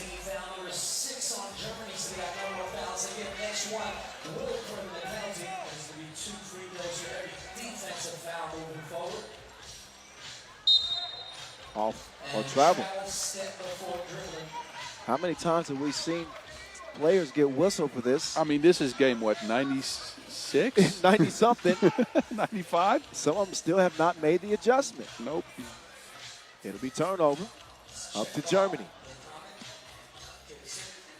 With 3 20-year-olds on this team, made it all the way to the Masters final here last week, losing to Lehman. That was back-to-back runs to the final game on the Pro Tour. Oh, goodness. Wim, the up pay. Wim, oh, that's a hard foul. And Exposito is in pain.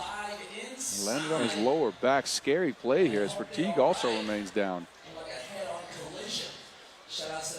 Just trying to make a play here, Exposito. They lock arms and Fatigue first to his feet, but he is not moving well either. Exposito is up too. Happy to see both players come out of that unscathed. It's just an odd collision. Fatigue jumped with his hands straight up in the air, but got in the way of one of Exposito's arms, who now can't take the free throws as he's on the bench. He has to take a sub because he stayed down. So it's up to Carlos Martinez to sink the 2 free throws. That is no longer a possibility. He can only hit 1.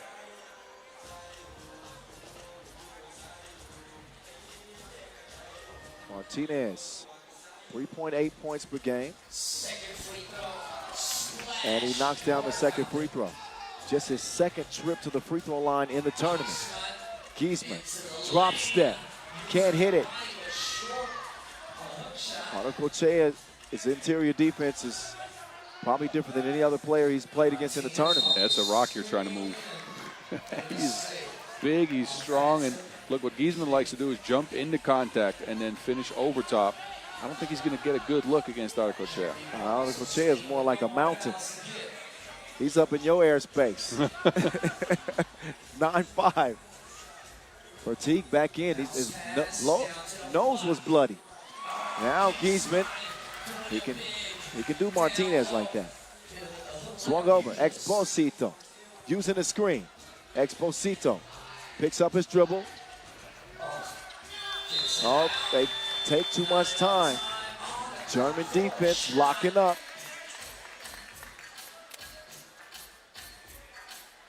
Once again, the athleticism, the young Germans protect the paint well. They guard the two-point arc well. So Spain is going to have to try to work either in the in-between game, or Arcoechea has to step up under that basket. Germany's giving up about 16.2 points per game. Fatigue, Leo the Lion. 9-8 game. Martinez off the window. Loose ball back to the silent assassin. Exposito penetrating, seeping through the cracks.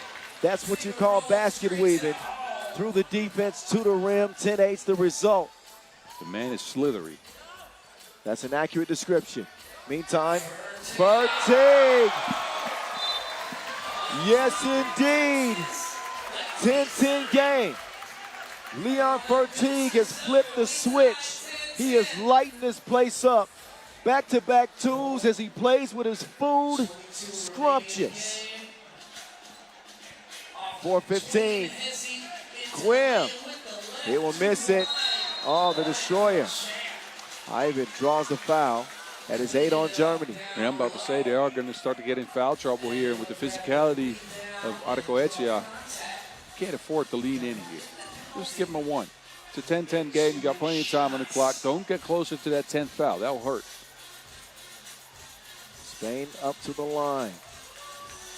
Well, they've hit 60 of 83 free throws coming into this. They will add one at 72%. I know you're curious.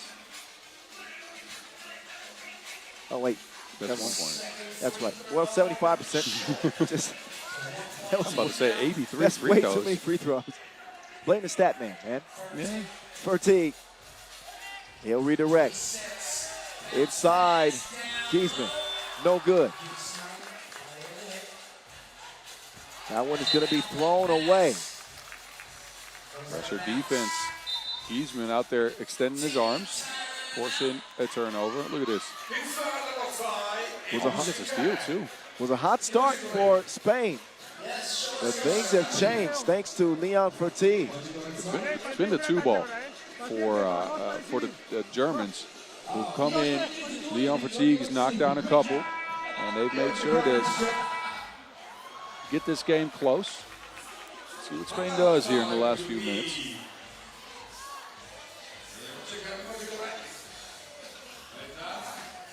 All right, let's get it started. Restarted with 3:55 left. Spain leading by 1.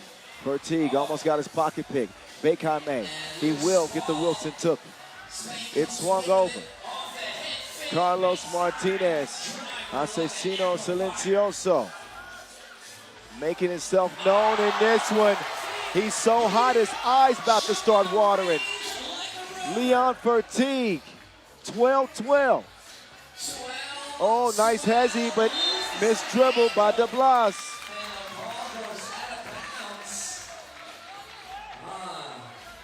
Dead even. He's feeling feverish.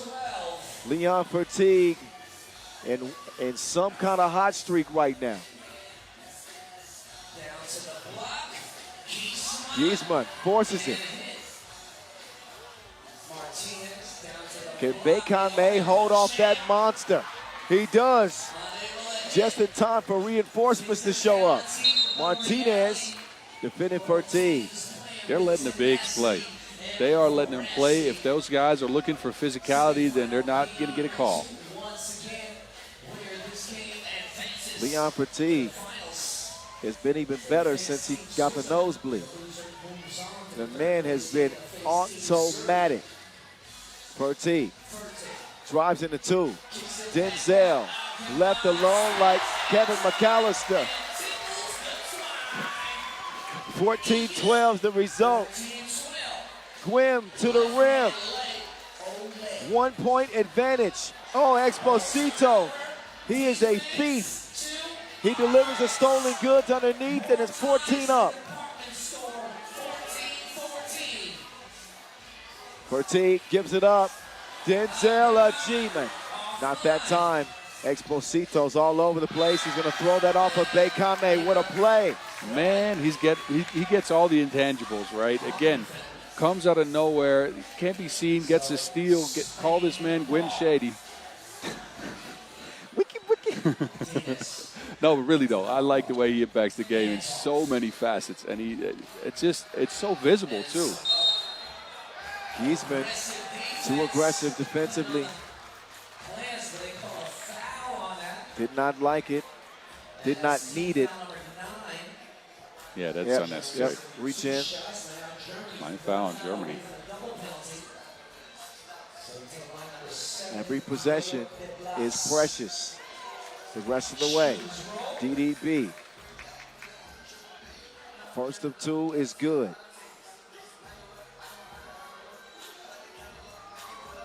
Second one, true.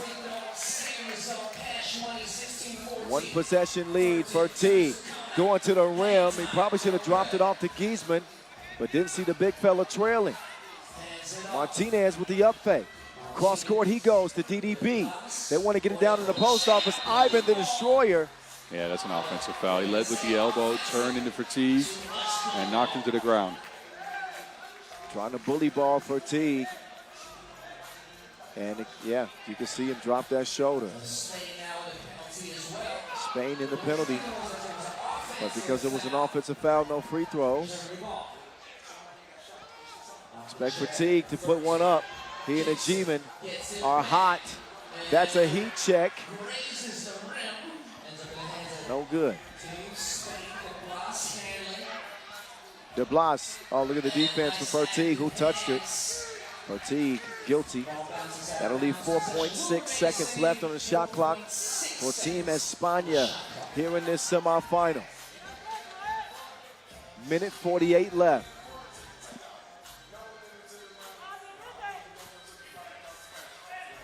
Wim, beautiful finish. A kiss off the glass to give Spain a 3-point advantage, but Wim, a little reckless defensively. He'll put Giesman on the line. That's not a smart play. You get a lead like that off of a made bucket, and then too physical, trying to go for the steal. Just make sure you face up with Giesman all the way out there. As long as he's not close to the paint, you can actually stick with him. First is missed by the future, Fabian Giesman. Can make this a one-possession game. He doesn't. So unable to capitalize on a penalty. Still remains a 3-point Martinez running into trouble. Wim getting tricky with it. Tripped himself, and they will waste the possession. shot clock violation. And Timeout Germany. Down by 3. Oh. Wait, I wasn't ready for this. Oh, you got, where's the, oh, you got the hat. Oh, no. What are we supposed to be doing? Are we supposed to be horse riding like this? I'm not moving the horse. What's happening? I thought it was a race.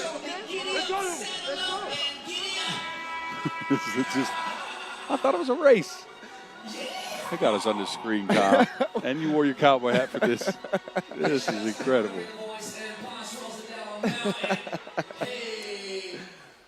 Hey, they didn't tell us.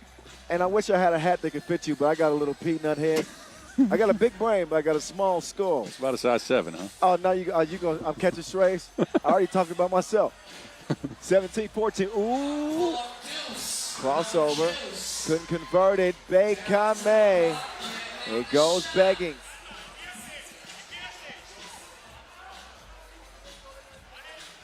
One minute left. Martinez. Dribbling into trouble. He's going to run out of time. Yep, that won't count. Germans needed to stop. Now they need a bucket. They are going to challenge it, though. And I think Martinez already knows the result. Yeah. This one's outside of the time. They will take a look. And it is clearly and quickly decided that is a shot clock violation. Seeing Germany come back from 6 down late to the Netherlands in a similar foul type of situation. They find themselves trailing again. Bertie, Giesman, he will settle into that 2 and miss it. That is certainly a foul on Fertig. It was over the back. Yeah, that is, again, not smart because this is number 10 now. So Spain won't just get 2 free throws. They'll get possession back with 48 seconds left to go and a possible 5-point lead. Kim off iron on the first, but again, like Bob said, possession to Spain. And another one. He will make good on that one, a 2-possession lead.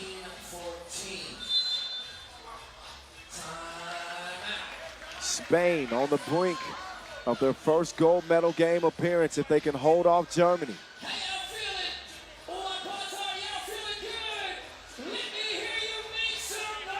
Leading scorers in this contest, Liar Fertig has been lit.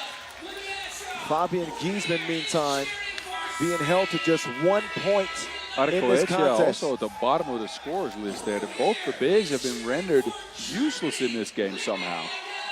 Both guys averaging right around 7-8 points coming in. This game being decided by guard play, as it's a wash with the bigs. They've neutralized each other.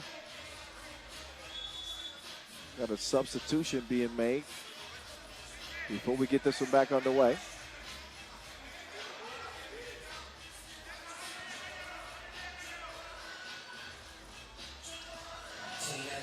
Martinez to Ivan the Destroyer.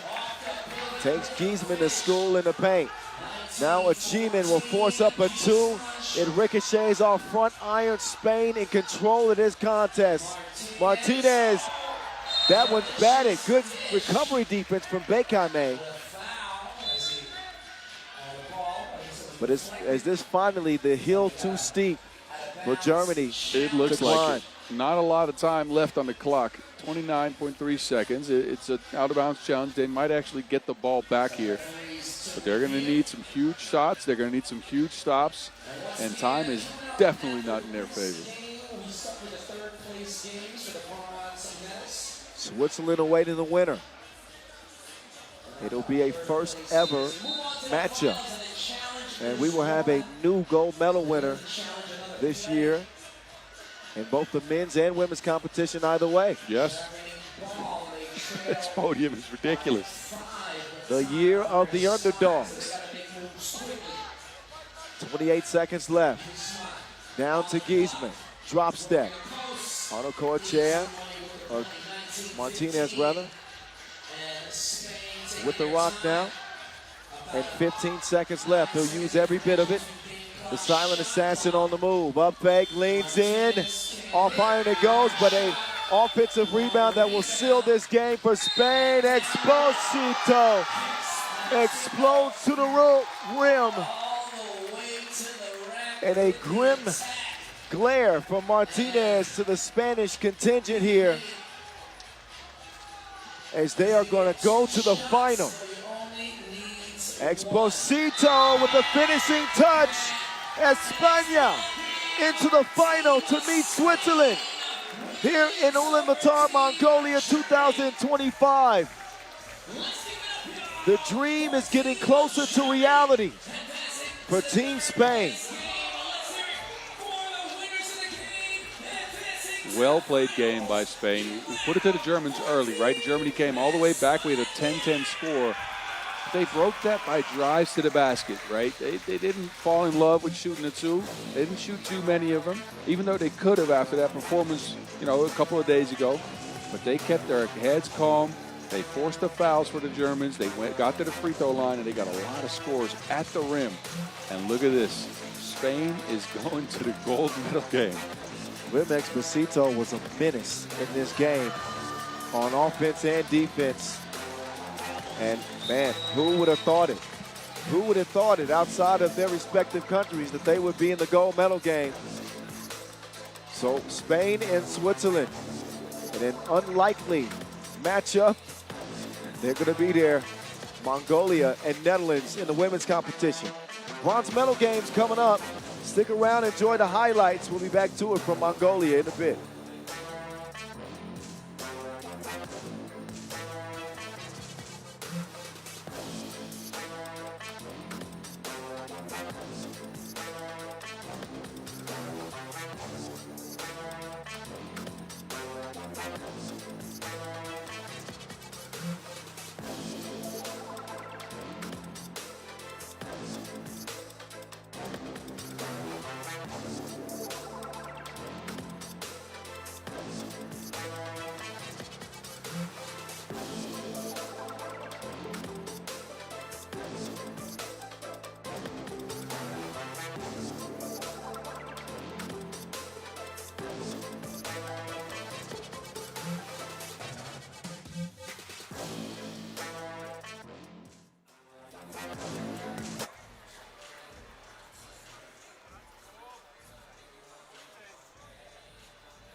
So here has been the journey to this bronze medal confrontation.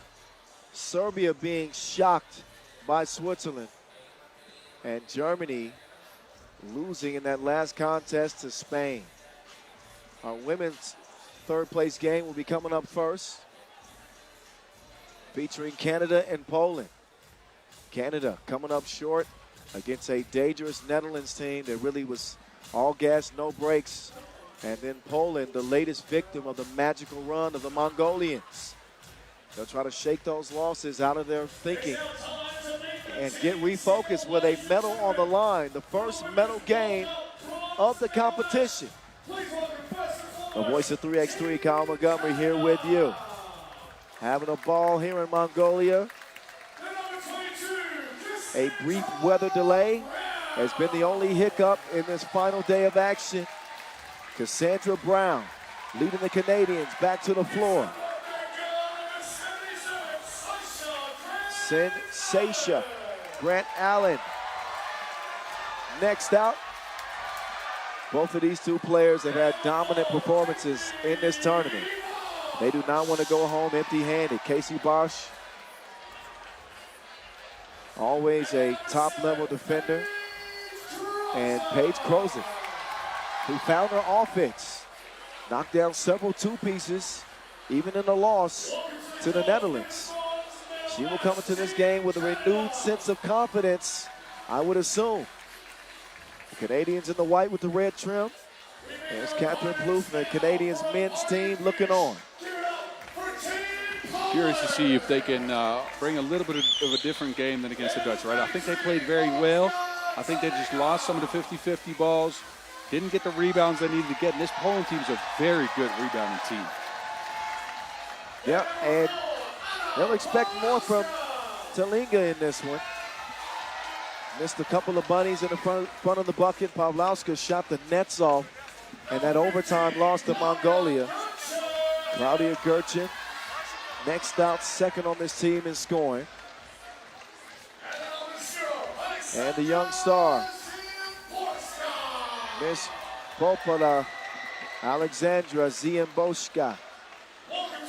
The name's growing on me. It is. I like it. The ladies in red against the ladies in white for a bronze medal.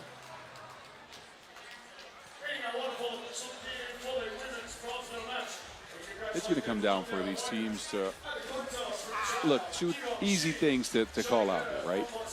It's going to come down to rebounding and who can hit the two. Those are hugely important things in 3x3 as is, but both these teams have rebounded well, have shot the two ball well in phases. Yeah. I think Poland's actually done a little bit of a better job to shoot the two, although Paige Crozen woke up last game and had 3 of them. So I'm curious to see which team is going to come out sharpest, because that's going to matter a lot. Well, they managed to contain Alexandra Ziemborska. She's at 6.8 points per game. Just a few down ticks from over 7 heading into that semifinal. Again, an overtime loss, 1 point to Mongolia. And that's how they arrive here. Canada already celebrating.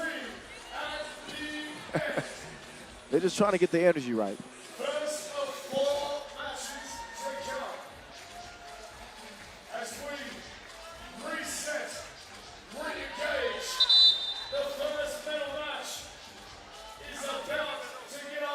Final discussions before coming into this bronze medal contest. Good luck to both teams.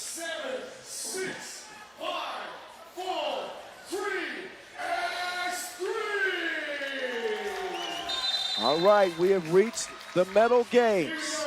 Bronze medal at stake between Poland and Canada, who lost to Netherlands and Mongolia. And that first possession poked out of bounds. Sasha Grant Allen touched it last. 3.3 seconds left for Poland to shoot. This is for a spot on the podium.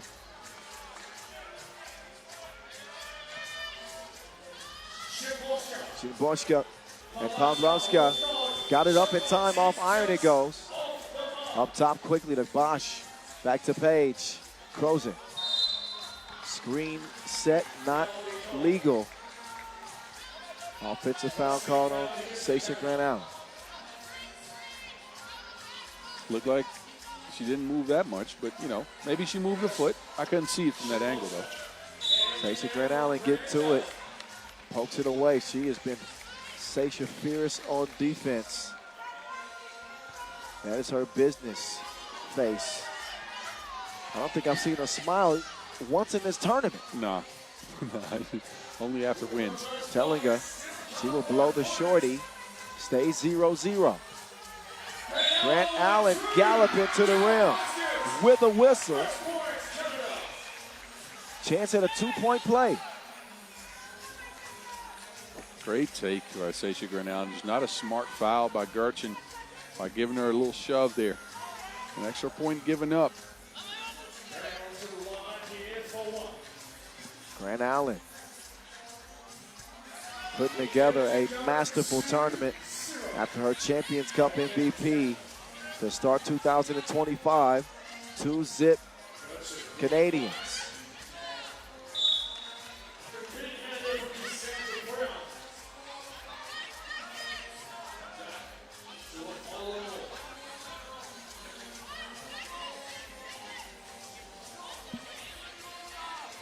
Luska will get it checked up. Borska underneath. Late in the shot clock, nothing happening. Polish offense that had looked very good coming into the day has slowed down a little bit. They have not been as surgical. They have not picked out the mismatches. They're creating off of one-on-ones a lot. I wonder if it's the tightness of a medal day. Well, that game against Mongolia could have gone either way. Yeah, what I'm saying is they still didn't get to the 21-point mark, and I think they've been very good at getting the games at their speed. True. And they couldn't get that game to go at their speed. Highest scoring women's team in the field coming into the day at 19.5 a game. Exactly. Pavlovska going to the drive, spins, up top, Gerchin with the quickness, but the lay is too strong. Bosch Spice inside. Cassie, Brown, D'd up, but not clean. Gerchin whistle for the foul. A shooting foul that puts Cassie on the strike. And a warning for Gerchin for talking back to the referee. You can see here, yapping a little bit.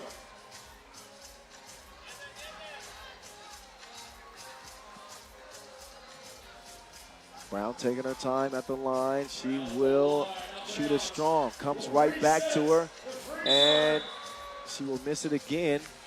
But then Talinga is going to get whistled for the foul. Contact with Grant Allen. Yeah, she held her arm down, so she couldn't grab the ball. And then she's pleading her case with the referees, but I don't think they're going to change that. No, that was clear as day. Krozik, Hezzy, pull, Payet. She's a shooting star, and they can really use a wish right now. 5-zip as Canada try to claim bronze. Brown from downtown is no go. Cassie now making her move. Grant Allen drop step, no good. Borska now down to the post office. She'll let Talinga go to work. Aggressive move from Talinga. That's a great move by Talinga. Using that left shoulder to clear enough space to get a layup to go. Krozen on the move. The midi is no good, but Sasha Grant Allen is there to clean up the leftovers. Borska off target. Canada working the pick and roll. Another foul on Poland, number 4. Poland just physical to start the game, but overly physical, if anything. We've seen it from them a couple of times, but it usually combines with good offense. So far, not so much. Bosch, crossover baseline. Bosch, oh my goodness, she put her back into it. You can do it, put your back into it. Bosch with a two-handed flip. That was miraculous. 2 hands backwards off the glass. That requires a lot of touch. 7-1. I just didn't expect the old school hip hop reference. That caught me unaware. I'm telling you right now. Bosch on the baseline, you'll see her bendability. Flips it back over the shoulder. Tough. That was just tough. 6-point advantage, Canada. They are picking Poland apart. And then Bosch is pestering Talinga. Forces a jump ball. So ball over to Canada. Yeah, good activity by Bosch here. Quickly to the ball. Frustrates Talinga. That's a double win. If you can frustrate a player, that's a double win. Well, look, you can see that Talinga she's frustrated. She's had a tough go at it the last couple of games. And the entire Polish team is looking tight. It's a medal game. And again, if you go into that bronze medal game, there's winning and losing. That's easily said, right? But you come in there with expectations to win. You came into today with expectations to get a medal. So you have to bring your A game, but you also don't want to make any mistakes. That's a big part of playing 3x3, right? Don't want to make defensive mistakes. Don't want to make offensive mistakes. And everything that knocks your momentum down a shift, that's going to hurt. That's going to hurt your flow. That's going to hurt your offense. This Canada team is more experienced at the highest level of 3x3, I think, than Poland. They might have an advantage because of that. Well, they certainly have an advantage on the scoreboard. Poland got some work to do. Just different vibes with this Canada team in this game. They got Paige Crozen back locked in from long range. Bosch is fighting in this one in a good way. They want that bronze. Tellinger told no. Crozen to Bosch inside. Could she wrangle in Sasha Grant Allen? No, she cannot. A push called on Poland. Foul number 6 on the poles here. Tellinger, with the arms extended on the back of Grant Allen. That's definitely a foul.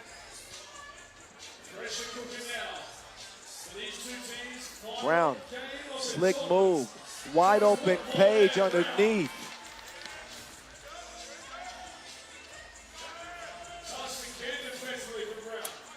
Try to get it to Giamborska. That's not happening. Brown will clear it with Crozen. Crozen turns the corner. Crozen layup line. Canada running away with this thing. Poland held to just 1 point in 4 minutes of play. It might get worse. Giamborska, Gerchen. Stroke was broke. Right back to red. Giamborska with Brown. Giamborska has to force it up.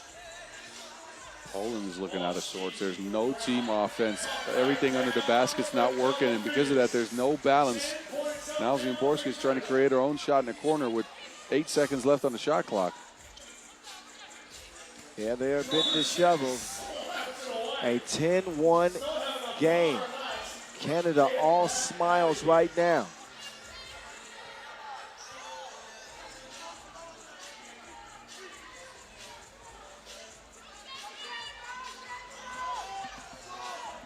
Giamborska at the horn. Poland cannot buy a bucket. No, and their defense also hasn't stepped up, right? Canada has found ways to thread the seams, get to the basket, get scores in, even though Poland has Delenga down there protecting the paint. And it's a 10-1 lead.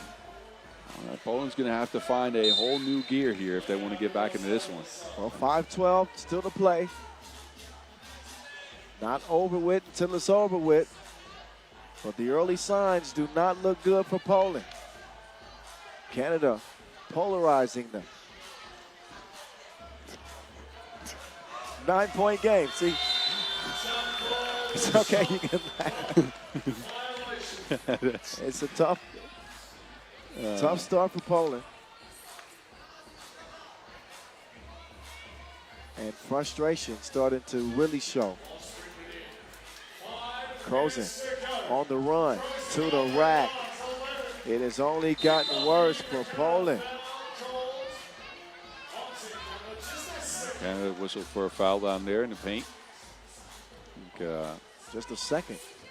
Yeah.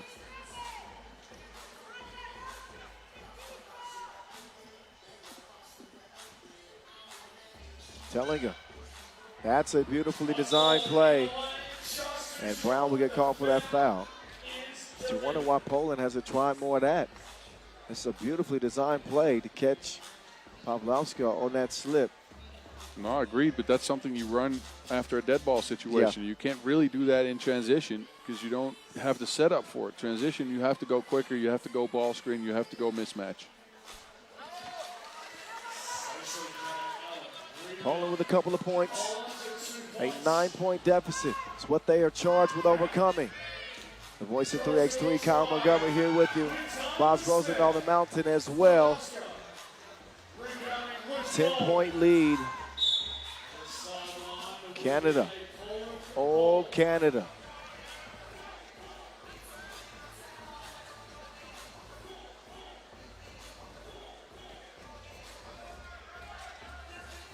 Swung over to Gerchen and Pavlovska. Will let Gerchen get a look. She will miss it. Borska will save it. Wrong color jerseys. Now the Canadians are on the attack. And Brown.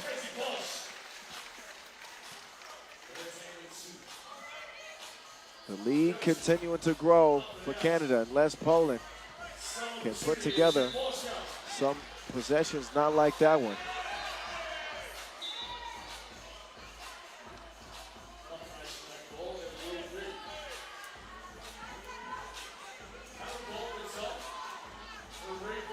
I think initially they were trying to say that that wasn't cleared. Poland's arguing that it wasn't necessary for it to be cleared. And that's right, counts.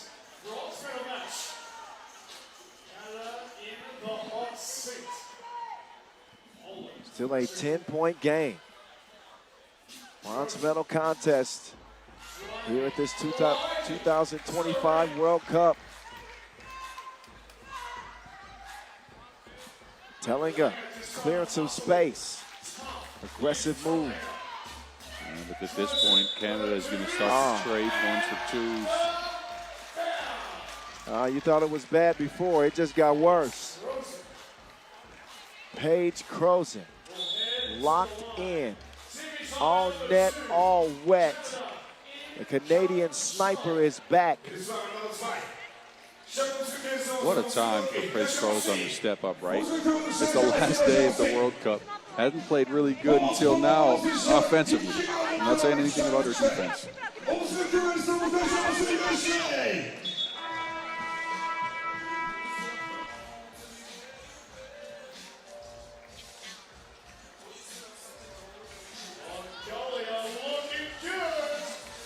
.340 left. Canada in a sprint to 5. They're trying to get to 21 before the horn sounds. No reason to believe that they won't get there.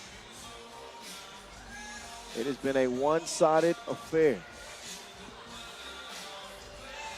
Croson makes it 17-4.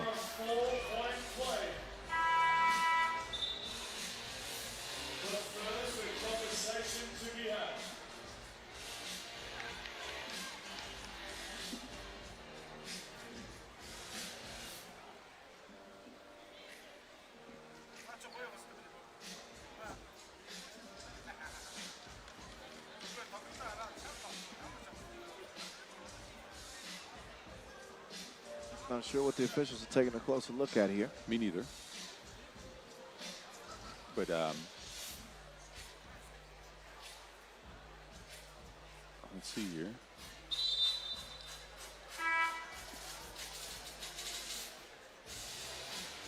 How the score don't count.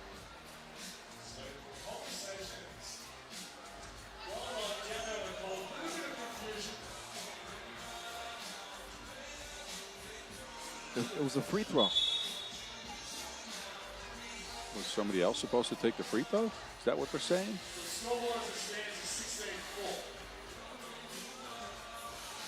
Apparently so.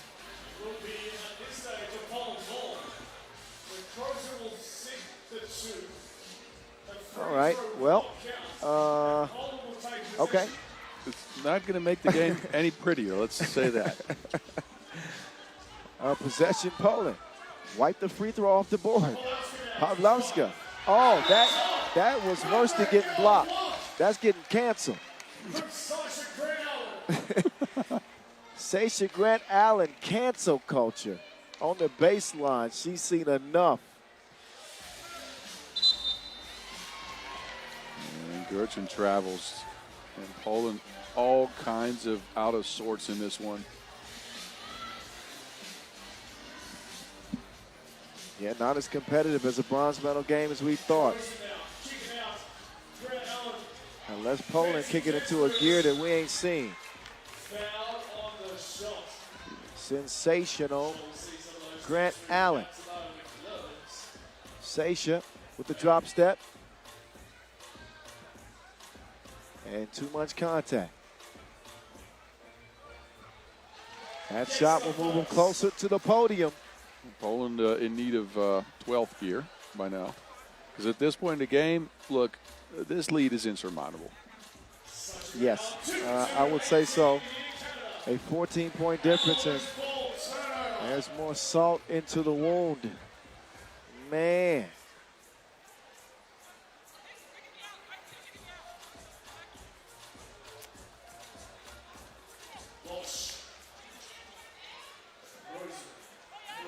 Brown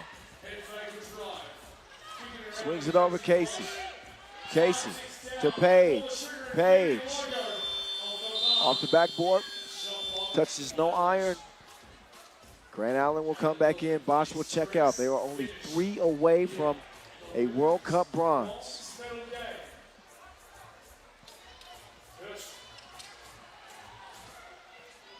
Coaching. Borska puts one in the sky. Tellinger, count that with the foul.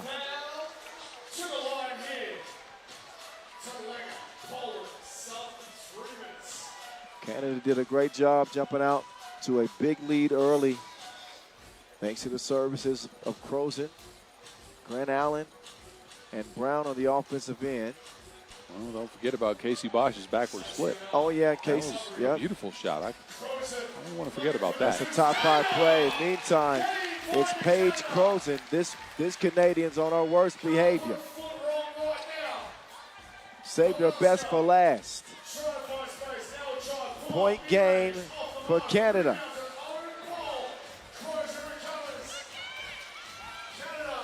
Oh. Crozen will lose it out of bounds.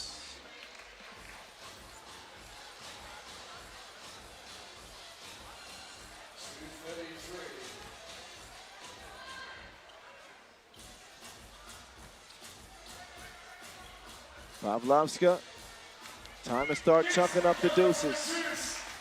Not likely to make a difference. Canada just 1 point away from a bronze medal. Cassie Brown, she will airmail it. What a hustle. Bosch. Oh. That was a great pass, but, well, just a little too late. See the smiles on the faces. Coach Jordan Jensen-White. Catherine Plouffe was in charge of the entire 3x3 basketball program now. Congratulations to them. Gerchin will knock down a 2. Poland do come alive, but it's too late. Crozen. That's going to be kicked.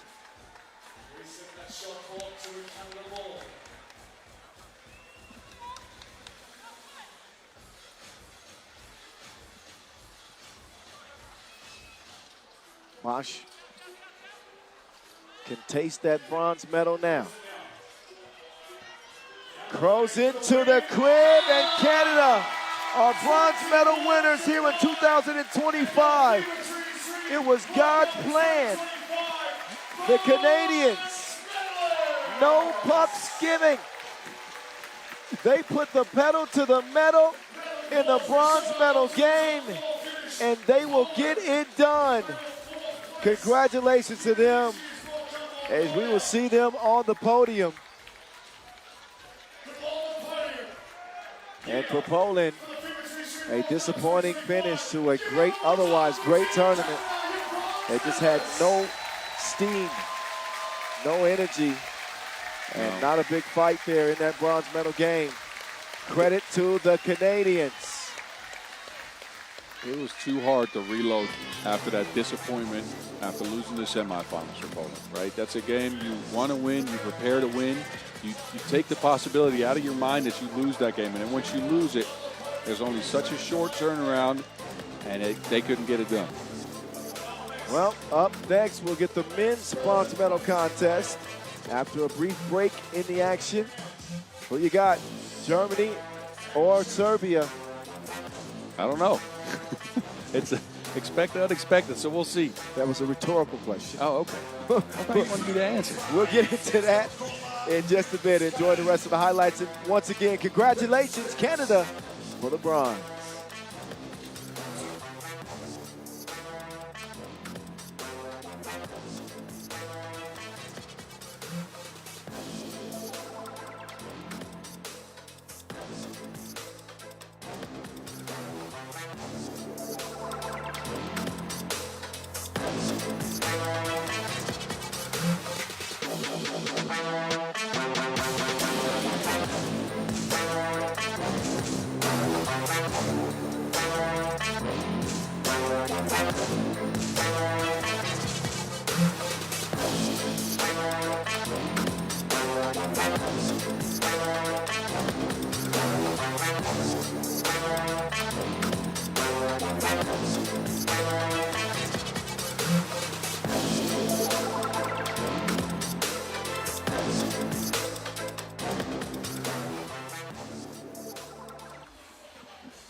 at this bird's eye view of Ulaanbaatar Square. Here is how things look in the men's bracket. Serbia and Germany losing tough ones to Switzerland and Spain, and they will play for a bronze medal. Serbia defending their gold medal from last year. This year it's going to be a different grade of medal if they can earn it. Recent history between these two teams. The Germans are up and coming.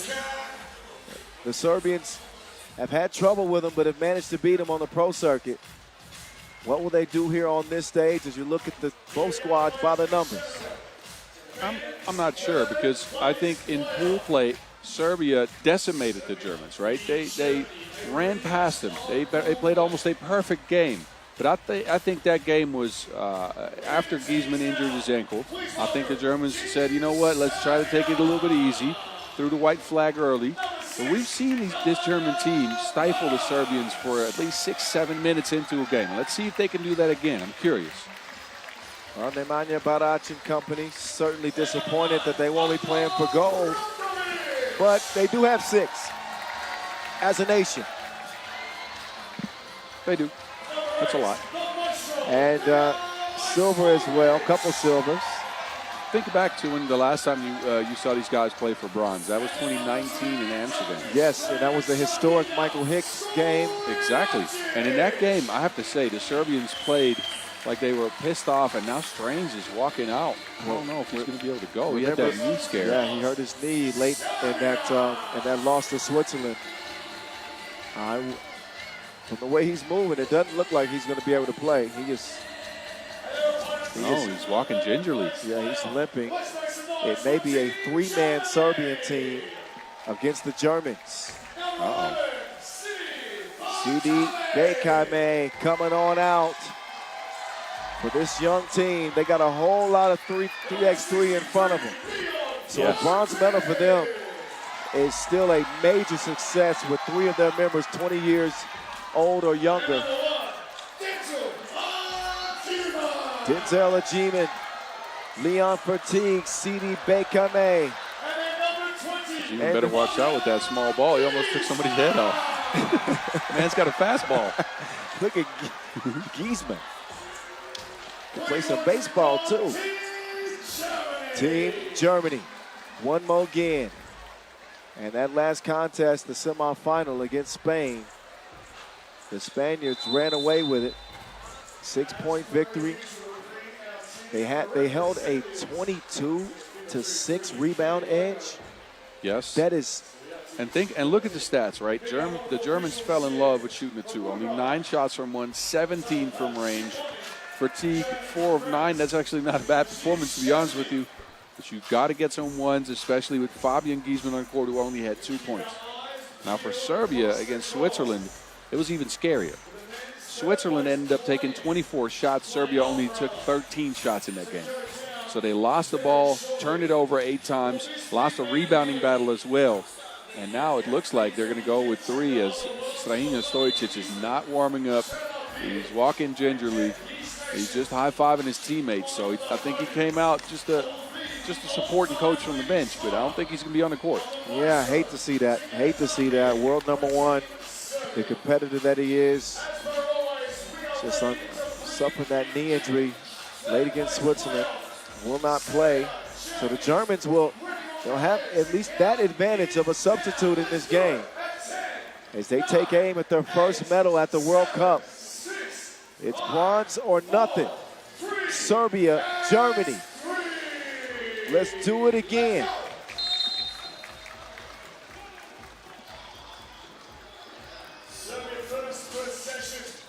Fed underneath, Barac, no. Trying to start things off with a bang. I ain't mad at that. That's a way to come out. At least the fight's there, you know it. Barac caught a body like this early in the tournament. Who was that on? Dylan Stipe? That was on Dylan. Yeah, stiffest get stitches. That was almost one of them again. Bekame picks up the dribble. Fertig with Barac all in his personal face. Barac with the steal, and then he deals it to the cutting Majstorovic. Serbians playing with 3, In case you're just joining us, an unfortunate knee injury for Dr. Strange has him out. They're going to let Denzel Ajiman shoot. He hasn't proven himself enough to the Serbians, apparently. I wonder why Doc Strange is on the bench, though. Think about it. Now he has to sub in if somebody either has a shoelace untied or if something else happens. Oh, yes, simply by being on the bench. Yes, then you have to get in. Let's hope that none of that occurs. We don't want to force. We don't want Shaheen to risk any further injury. Brankila. The screen set by Barac is an offensive foul. Making it tough on the young fellas. Barac putting that forearm on him. Keep that shirt on, sir. He almost ripped it. You keep that shirt on for all of our sakes. 1-0. Griezmann gets free, puts it in. The Maestro started off this tournament hot. He's cooled off some. Fatigue inside. The Loch Ness Geese Monster will run. He'll get a 3-second back to the basket call. Look at, so this kid only plays by strength, and I say kid, but he's 20. But he bumps his way towards the spot on the floor when he wants to take that hook. Imagine what he can do if he gets a little bit of finesse in that post game. Oh, it's coming. He's, again, I know it's coming. 20 years old. I mean, he's still being molded into the player that he will be. A behavior warning from Strahinja on the bench. Bertie. Man, the defense from Barac has been crazy. He gonna mess around and get a call from Human Resources. Harassment. They could not get a shot up on Nim Diesel. Majstorovic, back iron, no good. Fertig still active. He will turn the corner. Fertig to Denzel. Denzel knocks it down from the corner. Germany lead it by 2.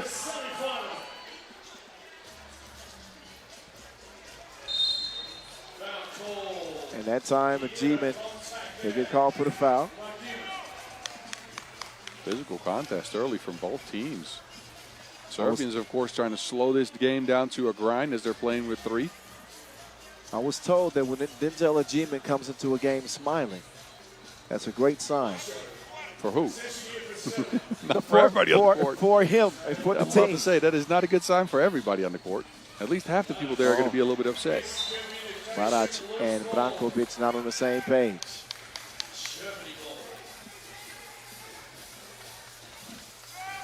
Back up top to the future. Griezmann, who's played through a couple of ankle injuries here in Ulaanbaatar. First suffered in the World Tour. Look at Barac again. Leave people alone. 2-point game. Griezmann. That's a jump ball. Awarded to the Serbians. Yeah, it's locked up here by Majstorovic. Now Maestro trying to get rid of Bekame. Majstorovic whips it inside. Brankila, no good.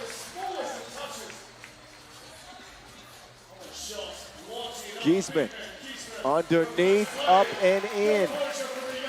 Started off this tournament closer to 9 points a game. He's seen it drop down to 6. Barac, the hook shot, off iron into Leon Fertig's hands. He turns the corner, but a whistle first. We've already got our bronze medal winner in the women's competition. In case you missed it, it's all Canada.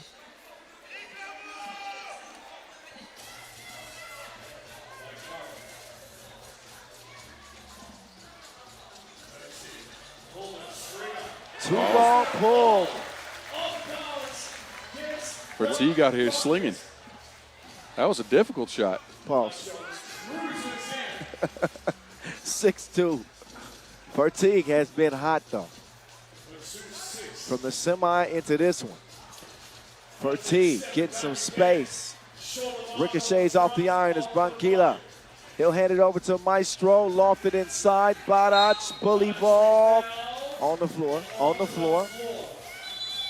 Smart foul. That was definitely a mismatch, but look at fatigue. Under pressure, difficult shot, and he's been knocking him down all day. All right.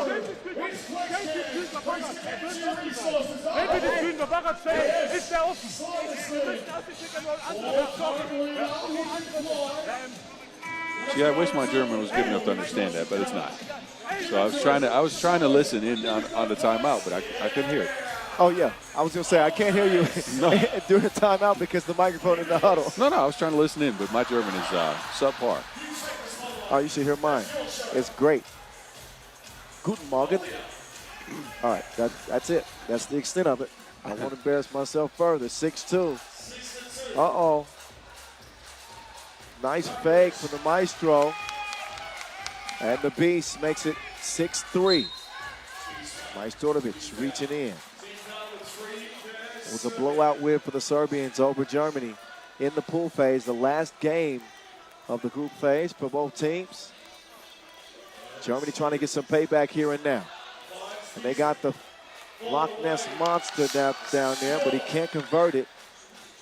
They kick it out to Barac. He will attempt to turn the corner. That foul is on the floor. Yeah, that game in pool play was a 21-9 victory for Serbia, who barely missed a shot from the floor, ran the young Germans off the court. What a turnaround here for the bronze medal game. A historic tournament this year, 9th edition of the World Cup.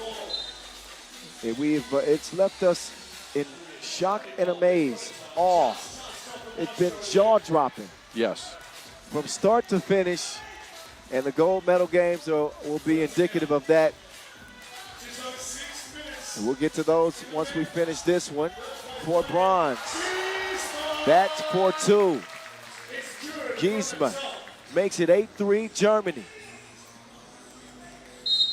And then Bekamang gets whistled, trying to defend the maestro. That is 5 fouls on Germany, 1 more to give.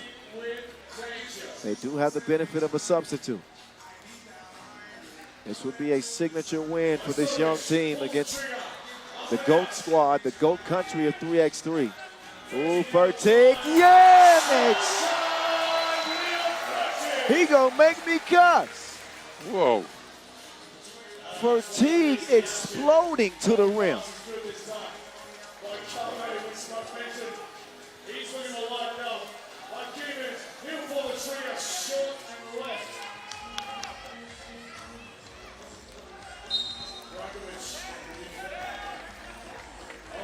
I like this Leo better than DiCaprio.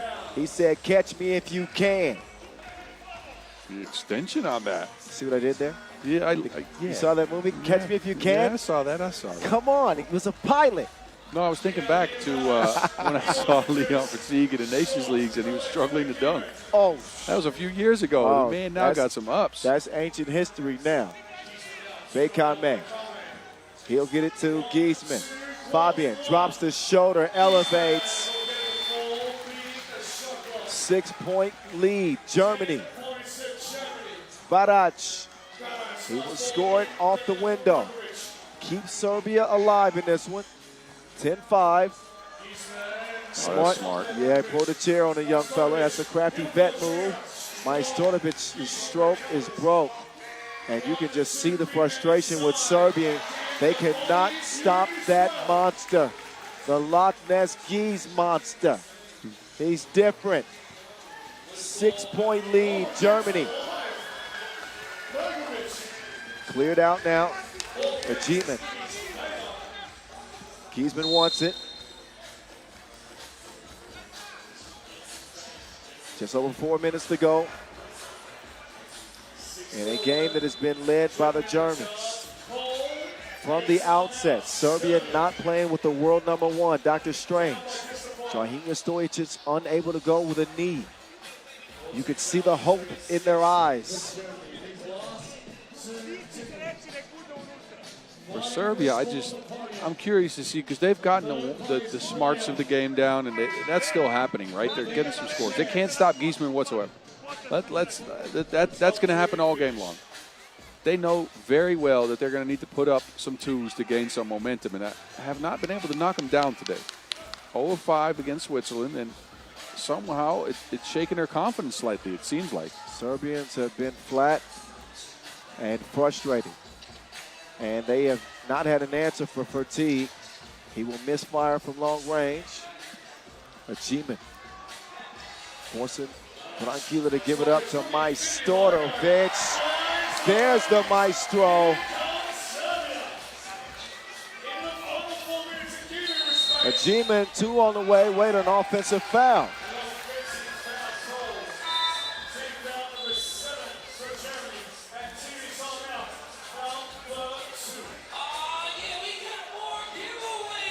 Second TV timeout.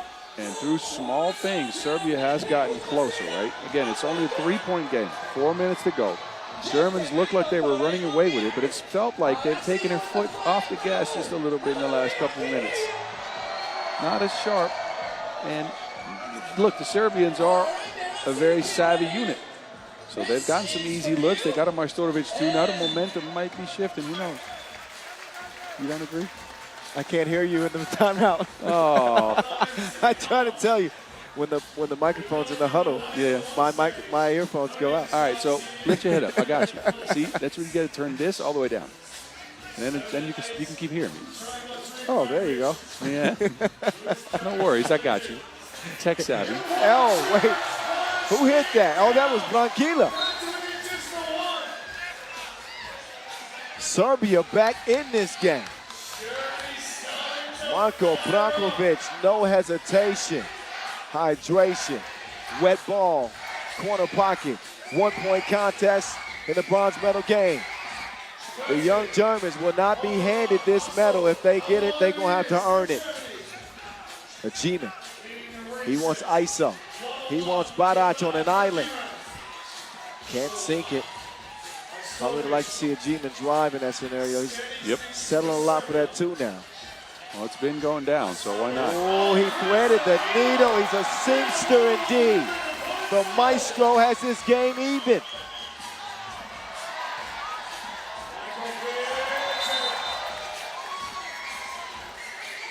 And they are going to challenge whether or not that bucket is good or not. I don't think Bara's got control of that ball Enough outside to have the it arc. cleared, yeah. Could turn out to be a good challenge.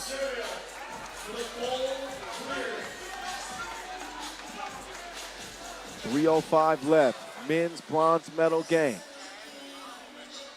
Spot for the podium.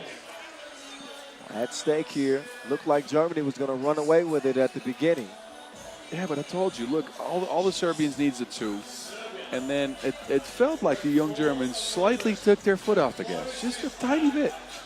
And that's all these Serbian guys need. They're savvy. They're a veteran unit. They know when to capitalize on the other team's lulls in momentum and mistakes. And they've done just that. Imagine this. A minute ago, it was a 5-point lead for Germany. Now, with 3 minutes to go, we're at an 11-11 tie. Seizing the opportunity.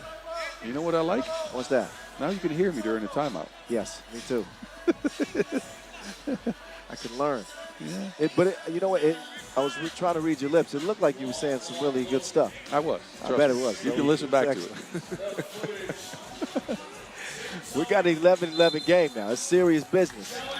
This is for a bronze medal, and the challenge is won. Wow. So that was not cleared.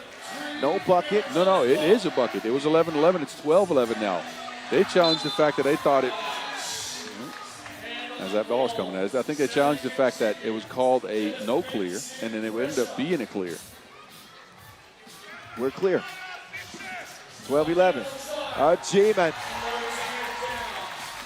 It's even now, 12 apiece. Oh, my sort of it. Branquilla. Fatigue is down. It's like a double foul. He and Barac.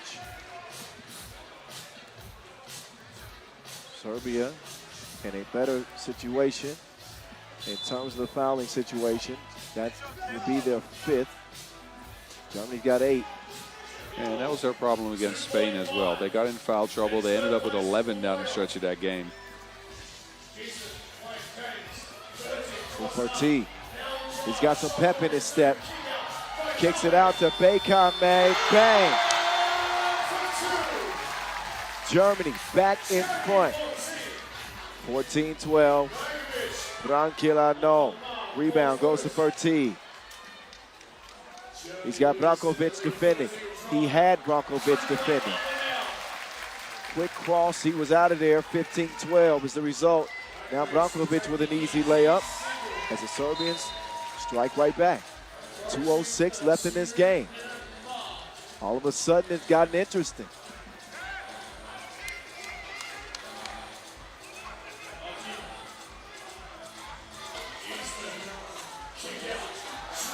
Agiman, just a miss. Giesman had to pass that out. Serbia now is just double teaming him outright. They don't want him to get in the paint. That means they're going to make the reinforcements reinforce. Majstorovic, oh. A foul called on Giesman. Maestro is down. That's not a smart foul at all. No. Over the screen here, too hot on the contest. Just jumps straight into Majstorovic. And you know the Maestro is going to be able to show that contact. Yeah. Giesman has been, he's 20. But he's been really emotional today, obviously with everything at stake. I'm not sure that he's cooled off from that semifinal loss. The intensity and the effort is there, but you got to also bring the smarts in a game like this if you want a medal. Yeah, that's stuff you'll learn as you progress in 3x3. And these guys have been at it for a long time, but they've now reached the level of, progression where they have to start learning those little things to be able to take the next step. 2-point lead by Germany in jeopardy with Majstorovic on the line.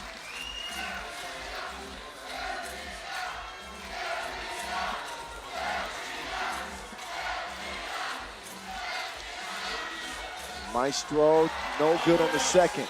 Germany still stay in front. They're double daring Ajiman. Back out to Ajiman. He'll catch it in rhythm.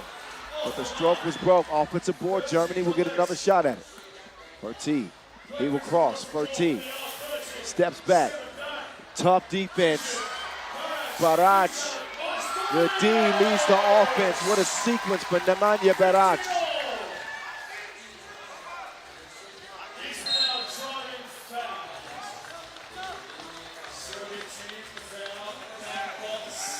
That's the sixth on Serbia right there.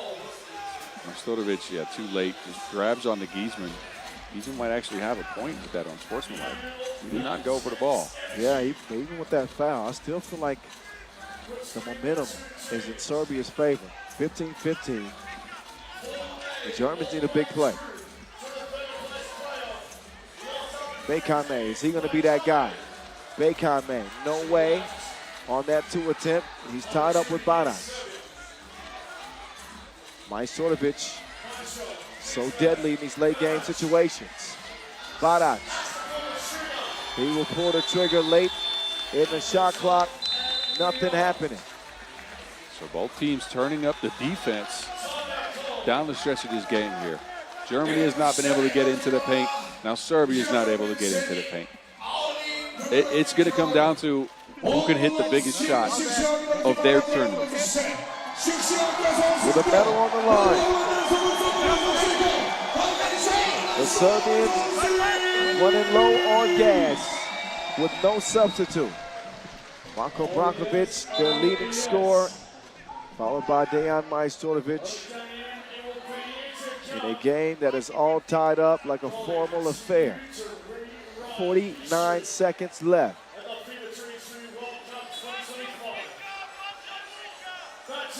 Ajiman. Over to Fabian.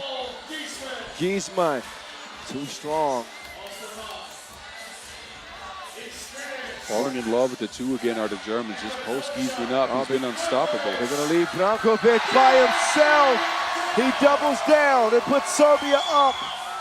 Giesman No one man should have all that power. 17-16. Serbia still in front. Tipped out. Oh, her team didn't even know it was coming. Ball over to the Germans. Again. Oh. I heard a horn, I thought. But Germany will pick up a 10th foul. They were a little bit discombobulated. But here's Fabian Giesman. He says, Barac, please. Yeah, and then Ajiman, he wanted to go for the throat. He had the shot of the game in his hands, and he figured he'd take it. Big free throws and possession for the Serbians. Barac.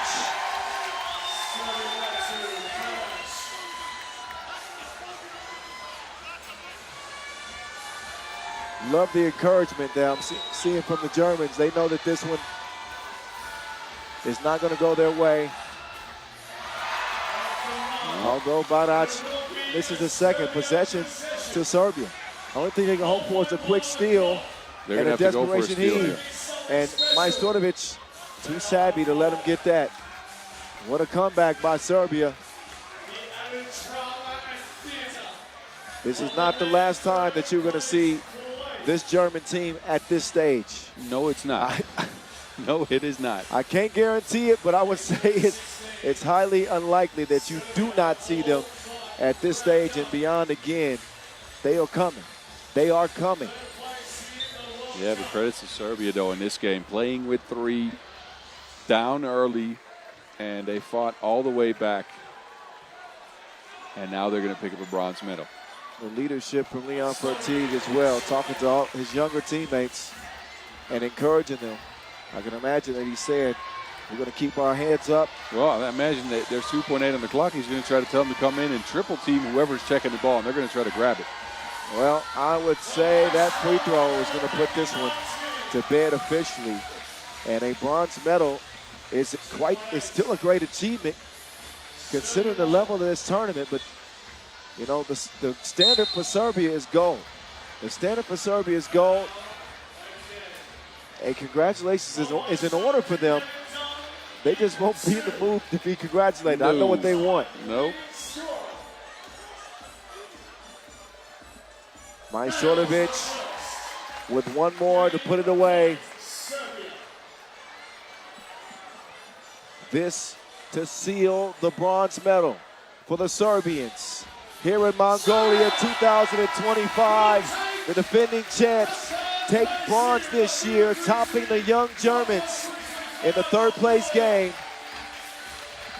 Germany, who jumped out to an early lead, were up 10-5 before the Serbians made a charge to ultimately end up in front.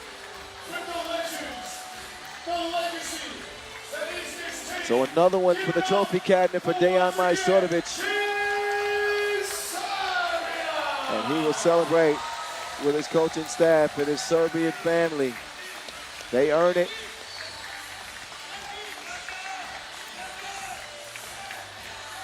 And the young Germans back to the drawing board. We'll see them on the Pro Tour this year.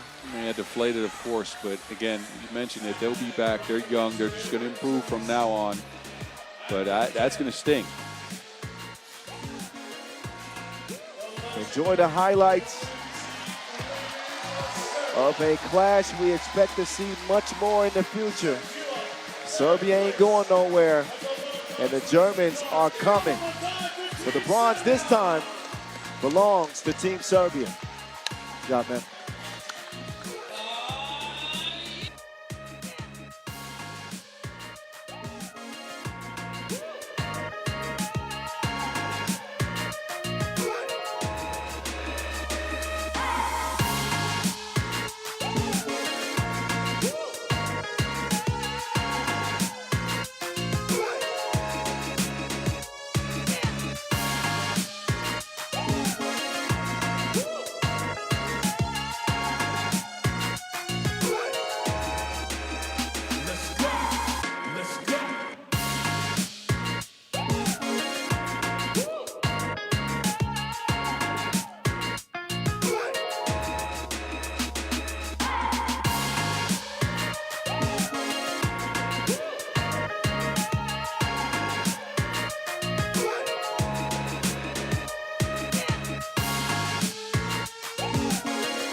We have reached the pinnacle of a 7-day event out here in Ulaanbaatar, Mongolia. The cream of the crop is here. The two best teams in the women's field have made it all the way to the final game.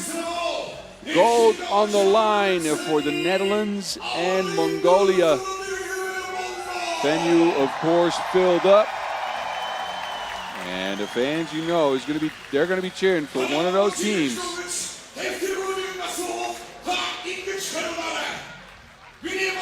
All right.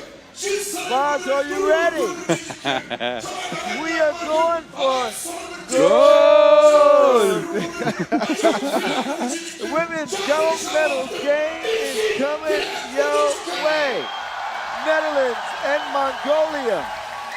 Wow, what a journey for both of these teams to reach this final game, to have this opportunity to earn gold for their home country. How special would it be for Mongolia to do it in their own backyard? How special would it be for the Netherlands to get their first World Cup gold medal after the tough start that they had? Man, look, this is just, I just wanted to get this out here. These are two countries that have doubled down on 3x3 from the start. Facts. And these two programs have invested, they've put teams forward, they've trained them, they've put money into tournaments, into facilities. So credits to both federations, credits to both, you know, everybody surrounding both those teams. Now they get to battle it out for gold. We'll see who can pick up that much coveted medal here. I think the Netherlands coming in, you would give them an opportunity here, especially coming in as a second seed, one of the hottest teams right now. But we have learned, Kyle, not to ever count out this Mongolia team, ever. Yeah, what you name it, China, USA, Poland, they took down some heavy hitters en route to getting here, and a couple of those games took overtime to the side, and they have managed to continue to win over and over and over again. Evelyn Lutja Schiphol, first out for the Dutch. Ilse Kout out next. She brings her sharp shooting. Nice touch and a great add to this Netherlands team into this final. Janice Boonstra dominant on the inside. She has really taken her game to the next level. Boonstra with 4 points in that semifinal win over Canada. And Nortra Driesen leading the way with 9 in that win over the Canadians to arrive here in the gold medal game. This is Team Netherlands 2025 gold medal game. All smiles right now. The energy is good. The vibes are right from Ulaanbaatar Square. The voice and the mountain on the mic. We will narrate it to the final horn today. This is what it's all about. This is where legends are made. Already a legendary performance for Mongolia, playing for gold. Sirinkon Munsaikan, an Olympian at the Tokyo Games. She's joined by 18-year-old Nundi Kusel Nyanjav Nani. Out next, wearing number 5 in blue, it's Aryan Setseg Bat Erdeen. Bat girl is that girl. Setseg. And last but not least, the warrior princess. She wants to permanently have a hold of that trophy. Ulaanbaatar. For both these teams, Kyle, this will be probably the hardest game of their lives. And I'll tell you why. I've been in this situation. You come out of a semifinal with a huge adrenaline spike. Then you have to come down, and just an hour later, hour and a half at most, you're here in the biggest game of your life, and you have to figure out a way to get yourself going. You have to dig deep. You play on heart and heart alone, and then you'll see what the outcome is. 10 minutes stand between these teams and gold. Legends. Something that could never be taken away. A journey that began 7 days ago at this tournament, but Actually, their journeys began years ago in 3x3 to have an opportunity to play at this stage. You won't find two bigger stars in this tournament than Ulaanbaatar and Nortje Driesen. Driesen, the world #1, and Ulaanbaatar, the star, the leader of her team, the Olympian. It's the Dutch defense that is so tough, a downhill type of team that is bound to test the Mongolians. Yeah, they play with pace, but they're surgical in finding mismatches. They attack those mismatches. They got Nortje Driesen. When she goes downhill to the basket, it's very hard to stop her. But the Mongolian defense, don't count them out. They've been keeping teams to lower scores than you can think. With USA yesterday and Poland today only getting to 17 points. Wow.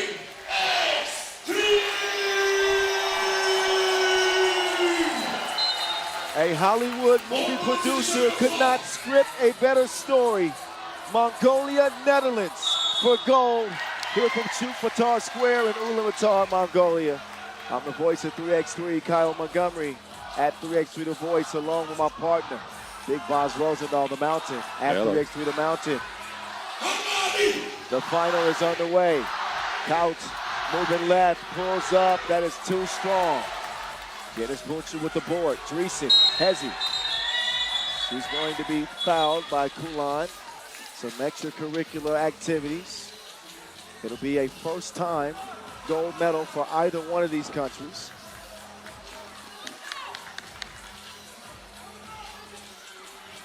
Give us a follow on social if you would, at FIBA 3x3 and at FIBA 3x3W. Use the hashtag 3x3WC. Driesen in the deep end. She cannot save it. Coming up immediately after today's finals. Make sure you stick around for 3x3 overtime where me and Boz will put a cherry on top of a sweet competition this week. Again, that's after both of our gold medal games and the award ceremony. No scores in this one yet. Let's see if Nani can hold on to it. No. Driesen with the steal, and Hout making her move in and out. On the run to the rim. Kissed off the glass, and the Netherlands draw first blood. Kulan draws her weapon, but she's going to have to reload after the miss from the left wing. Quick ball movement here from the Netherlands. Driesen driving. What's new? That's worked all tournament except for the first day. When she puts her head down, it's tough to stop, but same the other way for Kulan. Kulan can get to it as well.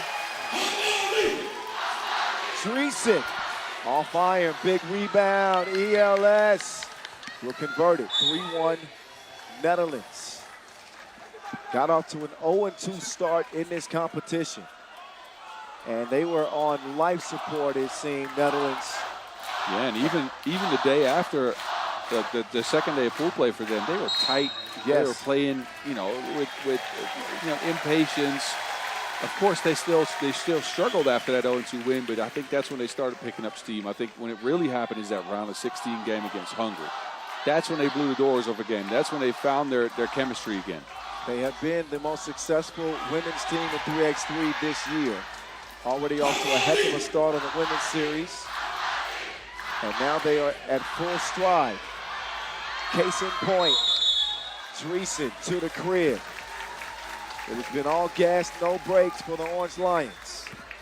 Yeah, they've made a point out of attacking the rim, right? They're going right at the basket. If not, they're trying to get the rebound because they have the size advantage in this matchup. So head coach Maxim Kovacevic and the Netherlands men's team over there. Aaron Royer looking on and seeing what they can do with Kulan. That lockdown Dutch defense. The Orange Lions will put you in a cage. That one released, graces the iron. Back out to blue. Bad girl gives it up. Kulan now wants to drive, decides to redirect. Loose ball poked away. Bootstra goes down to get it. And Nani is slow to get up. Hobbled with that leg. Bootstra will take advantage, a 5-1 advantage. Netherlands. Arjen Setse fires it up from 2 range. You can tell that this crowd is anxious. They are. They've been more quiet in this game than I anticipated.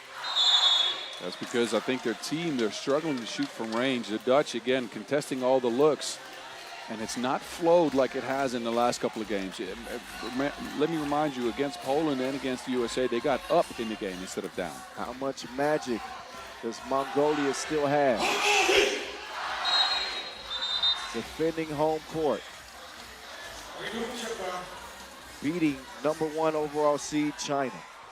Beating the mighty USA defending champs in a shock, the biggest upset in 3x3 history. Beating Poland in the semifinals. Olympic gold medalist Germany in the pool, like they've strung together quite a resume in this one. Right now, though, 3 minutes of action. They've only been able to manage a single point. Will it be a fairy tale ending for the Mongolians after all? Aryan sets in to Kulan. Got to watch your possessions. Dreesen the thief. Couch puts on the brakes. Airmail. Lets a ship hold, saves it. And nothing doing there for the Dutch. Nani. Offensive foul called. That will make matters worse for the Mongolians. And they're racking up fouls here early. 5 fouls, and we're just over 3 minutes into the contest. Offense looks a little bit shaky, and they're having trouble stopping the Dutch going towards the basket. They're going to need some twos to turn it around. Shout out GOAT MC, Noah Lazarus. Him doing his thing with DJ Lass on the spins. Helping provide the soundtrack for this 2025 9th edition of the World Cup. Not that it needed help getting lit out here. This place has been, it's been electric from the start. Right. 6:41. Entry pass. Dreesen will get it back. MVP Dree will miss it. Watch a ship hold. Delivering.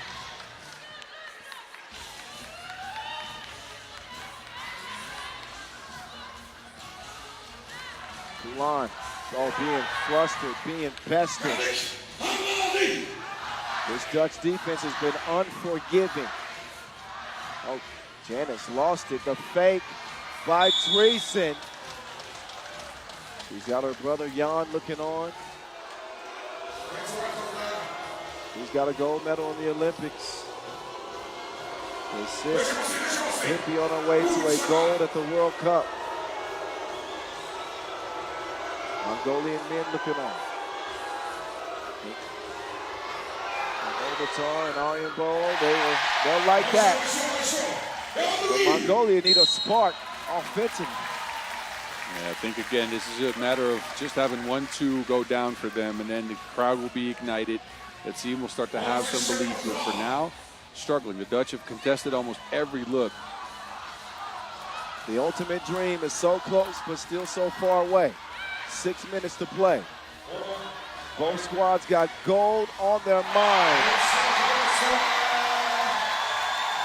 That will get the crowd in it.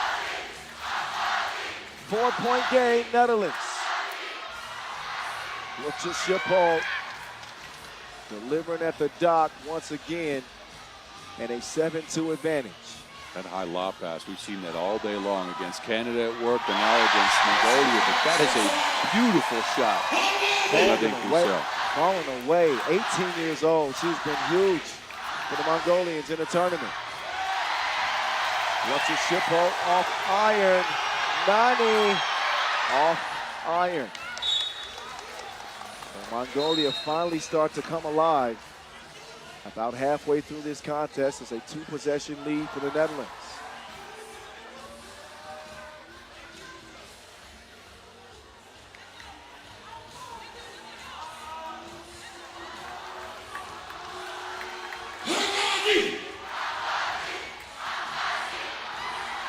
Another take by the world #1, and she continues to dominate the paint.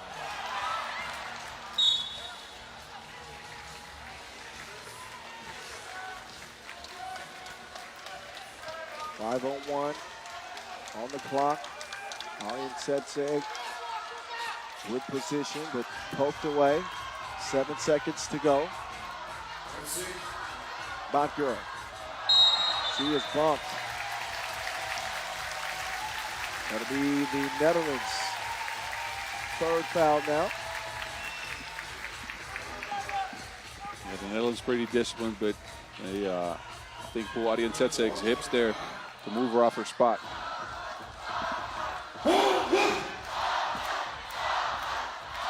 Ulaan, can she connect? Still searching for bars. 8-3.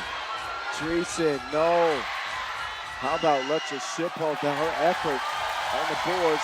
That is poked away. But an A for effort, that's for sure.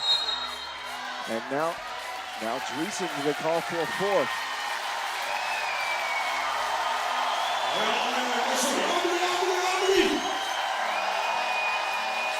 Yeah, runs through Adi Tsetseg's leg there.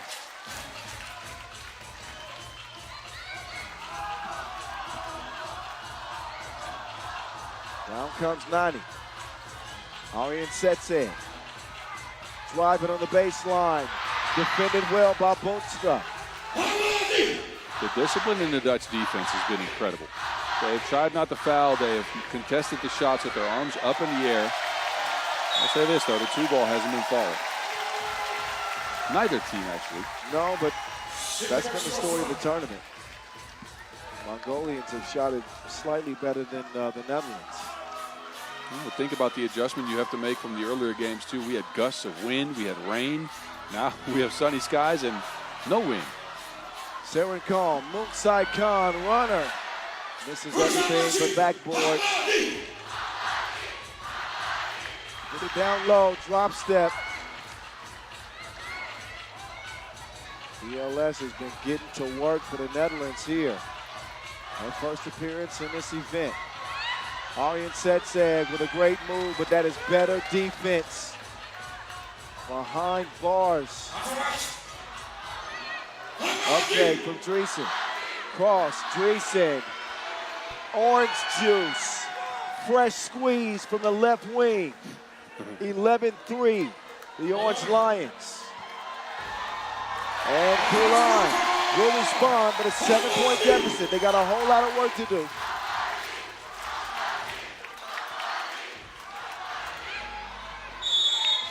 The patience on that play. To wait 3, 4, 5 seconds, 2 ball fakes, and then choose your angle to attack. I think that's what made the Dutch so good, although this separation and the shot is not bad. Well, sorry, you can't touch this. No.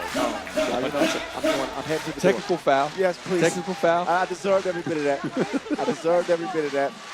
I won't argue. 3:07. Let's see if the Mongolians have something to say about this lead the Netherlands have put on them with 3:07 left to go.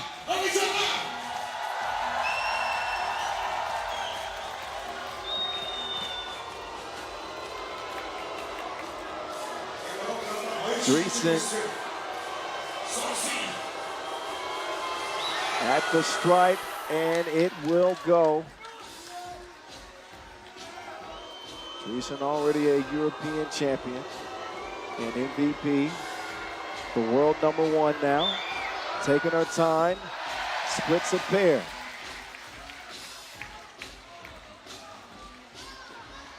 Nani, man, how good is she going to be in a few years at 18 and she's doing this now? It's scary. It's really scary for an 18-year-old, not just to have the moves, but also to have the poise to take her team on her back when needed. There's Nani up top. Ulaan jab step. Ulaan uses the screen, but it's a moving screen.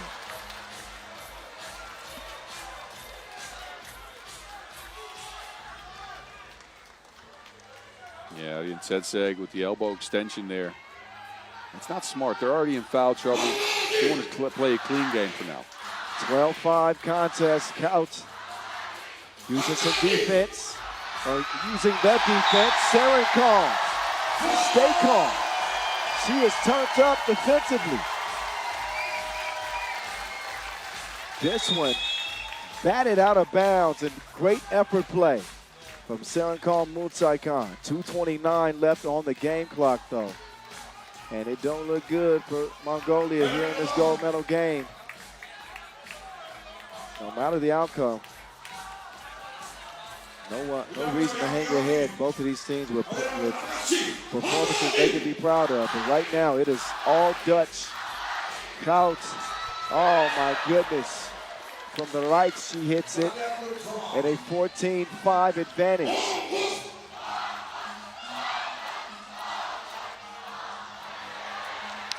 And Mongolia, again, have not found any options going towards the basket. They're trying to play pick and pop. They're trying to shoot a lot of twos. The Dutch knew that coming in, right? They knew the game plan, and they have adjusted their defense to not give up anything beyond the two-point arc.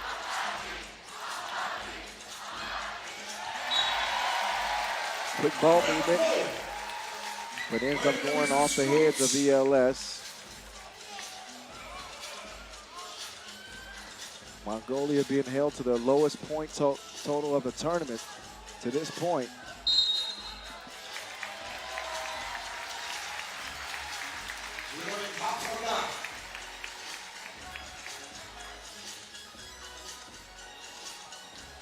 .206 left. Nani to Batgirl, to the Warrior Princess, 2. Yeah, that's off the mark. The Dutch turn to Niba, and Janice can't do it either. Well, they don't need a whole lot more. Netherlands, it's a sizable lead, and time is not on their side. Mongolia, that is, with another feed and finish on the inside. Evelyn lunches ship home.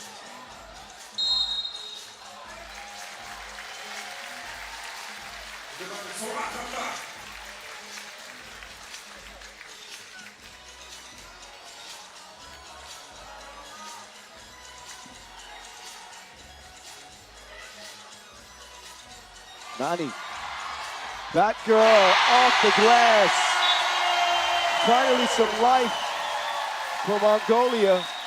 The crowd happy to see that, but they still have an uphill climb. This was just what they needed, though. They needed a 2 to go down to pick up some of that belief, because it feels like they've lost that belief a little bit here.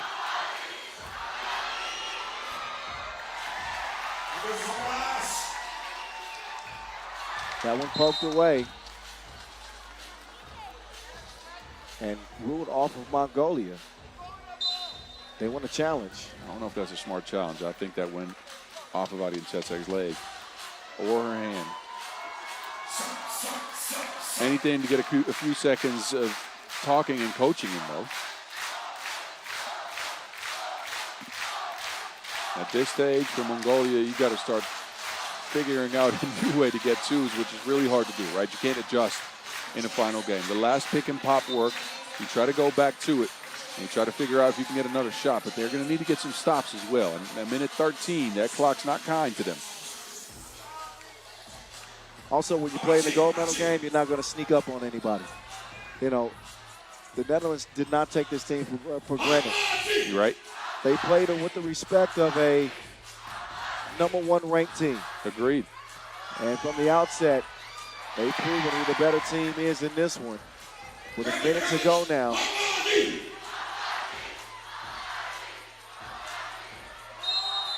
Three in the key is called.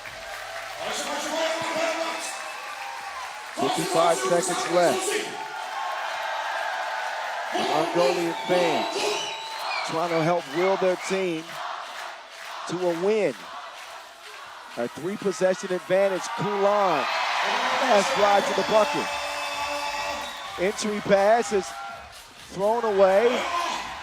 It is cleared now for the Mongolians. Aryan Setseg to Nani. Back to Batgirl. Batgirl will lose it. Batgirl heaves it. Offline. That was close, though. Final 25 seconds. MVP Tree will miss it. Kulan pulls up. Splash. Final 12 seconds. 8 left in this game.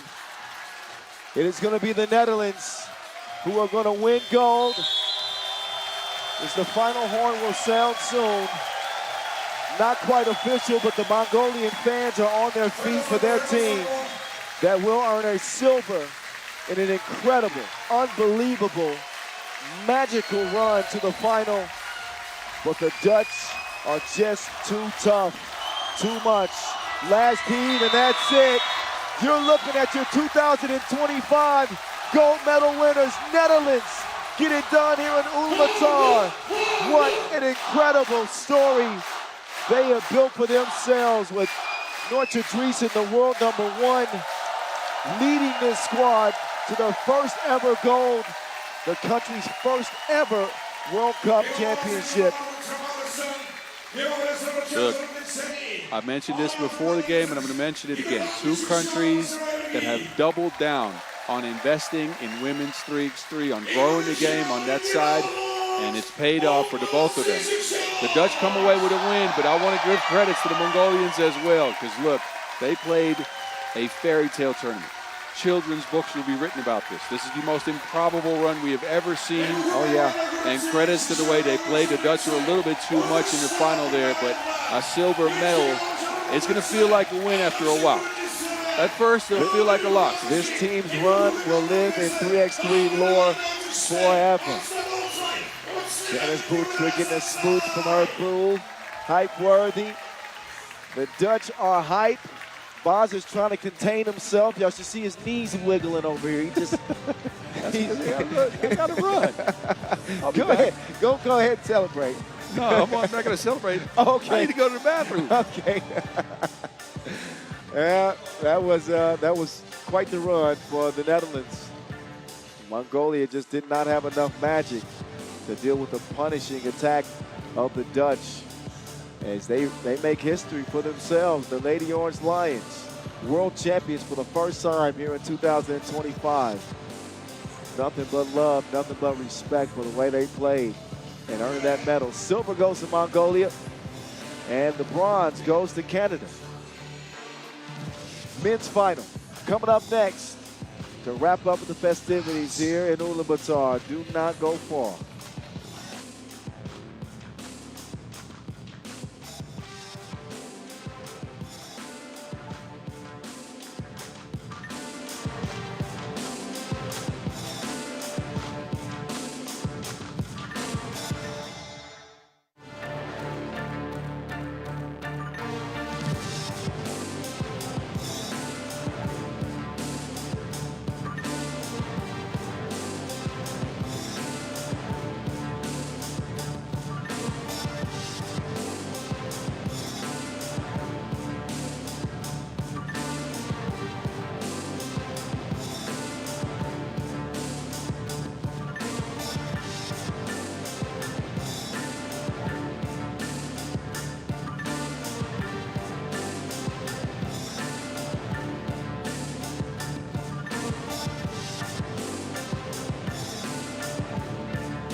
All right, the atmosphere is still electric.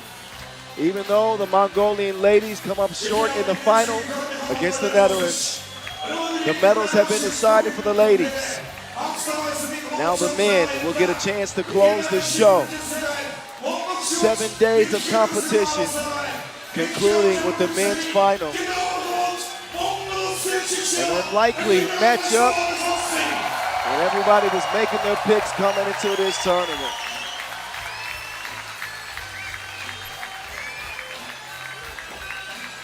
They got the phones out, ready for the teams to make their way to the floor. Switzerland with a dominant semifinal win over the Serbians to arrive.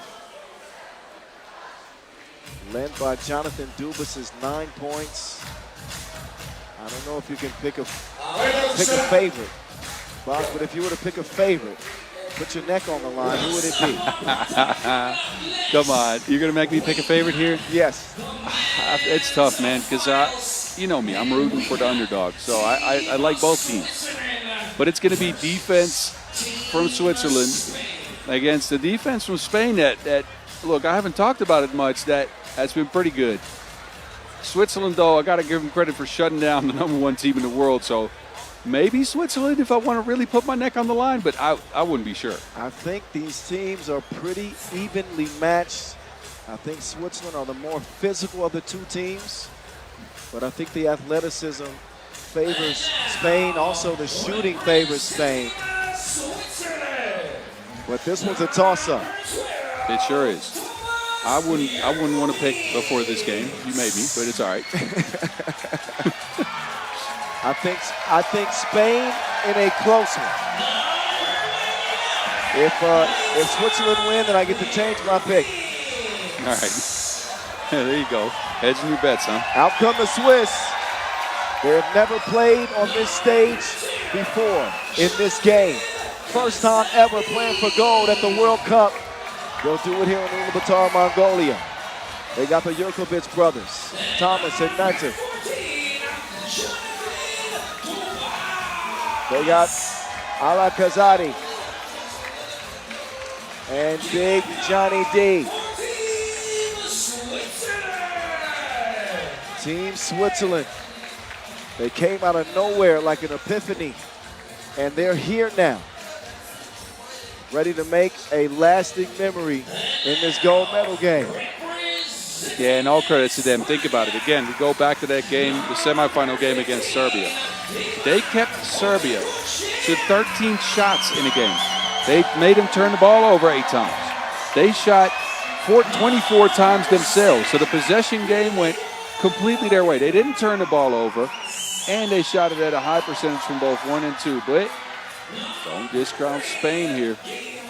Spain forced Germany in an overload of 2s. Germany in that game shot 17 2s, 9 1s. That's the game Spain wants to play. They want to force you into contested looks from range, and they try to go after you. Now Spain, they're going to need to secure the ball. They turned it over 11 times against Germany. Wow. That's a lot. Also try to keep Switzerland off of that offensive glass. They've been the best team in the tournament in terms of creating second chance opportunities with those offensive rebounds. Switzerland with that size. Don't look now, though. Spain in that game against Germany grabbed 22 rebounds in a game. 22-6 when they won the Battle of the Boards. That is ridiculous. Yes, it is. Spain actually second on the rebounding charts as it relates to offensive rebounds. So these two teams pretty even across the board when you look at the numbers. Yep. This guy could be a game changer, a deciding factor. Jonathan Kazadi ready to go in this men's final. This contest, the culmination of 7 days of unbelievable action. First time in Mongolia hosting this title event. It is the main event. And here are your 2 star players to keep an eye on. Jonathan Kazadi and Carlos Martinez of Team Switzerland and Team Spain. Historic confrontation between these two.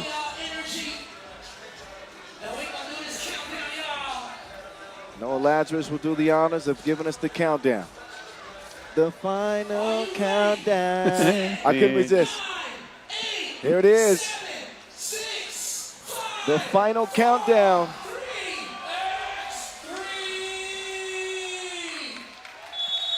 A 10-minute sprint to gold. As we get back to it here in Ulaanbaatar, Mongolia, the culmination of 7 days of action. The main event, Switzerland, Spain. Who you got? I'm the voice of 3x3, Kyle Montgomery. At 3x3 The Voice with Boz Rosendahl, a.k.a. The Mountain. At 3x3 The Mountain as the Swiss draw first blood in this one. Score on the inside. Whistle off ball. This one officiated by Vladimir Veskovic and Deanna Jackson. a marathon's worth of 10-minute sprints with Cinderella stories to boot. Underdogs in front of you now, yet they slayed giants to get here. Carlos Martinez, the silent assassin, is cashing from deep. Spain take a 2-point lead. This is what they can do.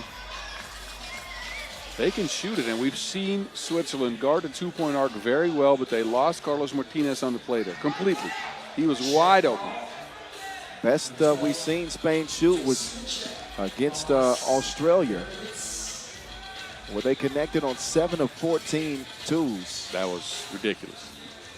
I think that might have been the spark that ignited them, to be honest with you, because they already played really good up to that point, but they got better from there. There's Kazadi getting in his rhythm mid-range.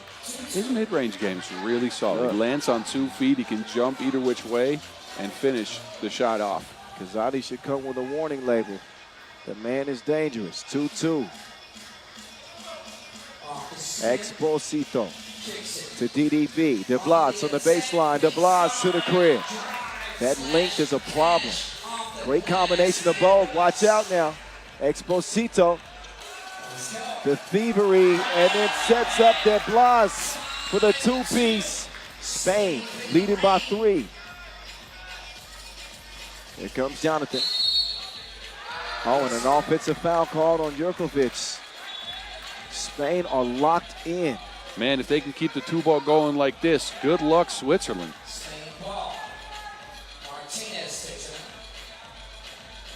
That one poked away. I told you this on the women's side, but I'm going to say it again. Look, I've been in this position. This is the hardest games of these guys' lives. You'd think a final would come easy. It does not.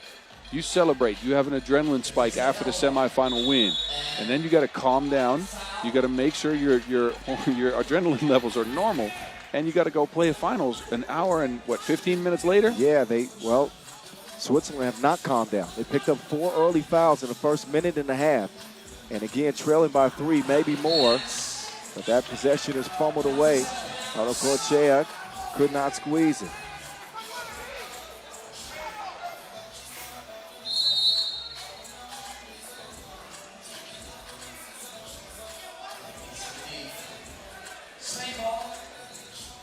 Men's gold medal final from Schupatar Square. Minute and a half in. Spain on the attack. Attack! 6-2 start. The fact your voice is holding on I despite knew they'd that. get a laugh out of you. Oh, Jonathan Dumas is tripped up. And that is a whistle from the baseline. And you see it? Arcoechea with the leg there, clipping the leg of Dubas. Jonathan Dubas really expanded his game, showing his ability to put the Wilson on the floor and also extend from deep. He connects at the free throw line to make it a 6-3 game. Spain still in control. Carlos Martinez turns on the accelerator. He will miss it. Jurkovic will come out and get it to his bro. TJ to NJ. Bro to bro. They link up like sausages? I mean, I was giving you a chance. No, the Wayne's bros. Oh, all right. 6'5". I won't catch you off guard like that again. All right, okay, good, because I was confused. Very confused, as you could tell. Jurkovic with the 2-piece. Thomas could be a big-time player. Not known for his offense, but when left open, he's proven to be able to knock him down. 7-5.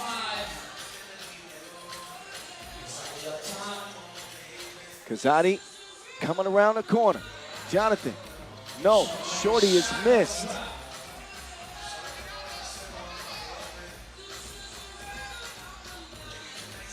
De Blas now whips it over. Ivan the Destroyer elevates as Spain will keep Switzerland at bay. Back iron. And a shove on the inside apparently. Spain playing a beautiful game to this point. A 3-point lead, only 2 fouls committed, while Switzerland trail by 3 and cannot foul again without free throws being the result. De Blas, step back. You don't know me like that. All strings.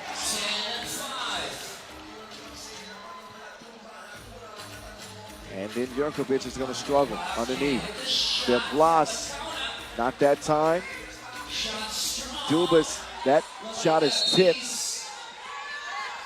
Spain so far has had the length and the athleticism to contain Switzerland, something Switzerland's been doing to other teams, and Spain matches up very well with them. And so far, the Swiss offense has been a grind. Yep, that deadly combination of length and athleticism is ideal for 3x3. You know how well it translates.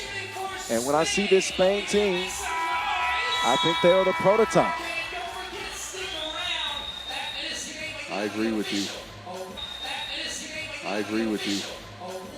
Dangerous team, because all of them can do a lot of things. De Blas, a driver and a shooter. Guim as well. Martinez too, and then Arcoechea to anchor the paint. This is a very, very good Spain team. It's been a tournament of underdogs. The Netherlands, however, a favorite, and they went in the women's competition. But definitely two underdogs going toe-to-toe here in the men's final. Serving notice to the rest of the league in 3x3 that they are to be taken seriously. That is Kazadi, 10-7. Martinez bottoms from deep. As soon as Spain make a bucket, it seems like, Switzerland rather, Spain respond. You're fully right. They're playing a more focused game right now. They are locked in. Martinez, he will drive, he will turn, he will shoot, he will misfire this time. But Spain has been in the driver's seat from the start of this game. They lead it by 5 with 6:12 to go. Open shooters, they kick it to them. Switzerland forgetting to play defense on a couple of these possessions here. Something we haven't seen them do much earlier in the tournament. And then the battle of the boards so far has actually been tied. Not a shot, 1 and 2 in rebounding in this competition. Yep. Spain women looking on. Haven't seen many Swiss fans in the crowd. Well, they're cheering from home. Bonjour. Would they be neutral fans? I see what you do. 12-7.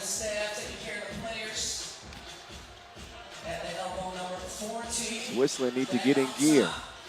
Kazadi pulling up from 15 feet. He will kiss that one off the window. The man is cooking, but he needs some help. Now he really needs some help. Outmatched against Arcoechea. Swiss Khalifa taking the extended. Oh, well, I don't think I've seen that. In any case, it only leads to a 13-9 contest and a steal and foul. Exposito will earn Spain's 4th. Ball up top to Swiss Khalifa.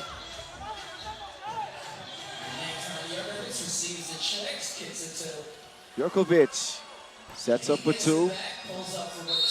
And nobody will be able to track that down with 5:17 to go. Switzerland's in this thing, but they just haven't been able to knock the long-range shot down or slow down Spain's offense. Yeah, it's been a flurry of 2s early for Spain. De Blas, a catalyst for Spain to start. He's going to take the scenic route. Drives all around town before putting it up. And now we get it to Ivan the Destroyer. The jump hook is no good. Kazadi, he will corral it. Up top, Thomas Jurkovic waiting for somebody to get open. Now he's going to take it himself, running into Carlos Martinez's defense. Oh, he got too clever on that pass. Not sure why Jurkovic didn't shoot it. Not a lot of shot clock awareness on that one. Nathan Jurkovic just needs to pull up here. That's it. There's only 1 second on the shot clock. Even if Thomas catches it, it would be a shot clock violation. Catches it, it would be a shot clock violation. Exposito making his move to the rim. He will not get it to go, but he hustles the ball down. Mr. Intangible. in a 4-point lead. DDB from deep deep. 15-9. It's the extra possessions that count. Spain's been on the glass like a good red wine. Tannins. Oh, come on. I knew you was going. You had that look in your eyes. In the glass. 15-9. Well, they gotten better with time. All right, enough of that. It's 4 minutes and 15 seconds on the game. Kazadi is cooking up something special. Homemade. Grimm up top to Blas. The up fake. He does not get the layup to go. And Dubas takes a bump from behind. The shot clock violation has been called, though. That contact not whistled. Still a 2-possession game in favor of Spain. 4 minutes to go. Oh, this one ain't done yet. It is not. It is not. As expected, Spain in this phase of the game is struggling a little bit finishing at the rim. The Swiss are making it tough on them with their length. Spain again have won the rebound battle so far, but a 2-possession game is never out of reach. It's only 1-2 for the Swiss that has to drop, and it feels like that momentum is kind of teetering on the edge, going either way. Under 4 to play. How did he fit that through that gap? That was a sick delivery.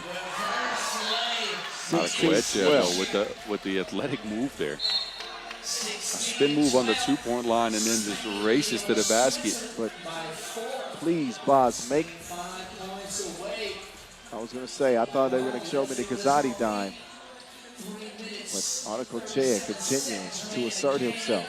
Dubas, get your weight up. Get your weight up. And wait just a minute because now we got a 3-point game. Yep. Dubas doing work on the inside with the foul. He can make this a 2-point game. Shooting 1. Neither team can foul going forward without free throws.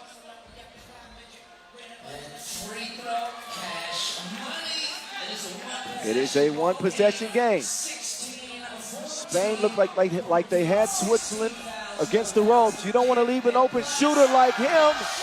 He's shooting to kill. 18-14.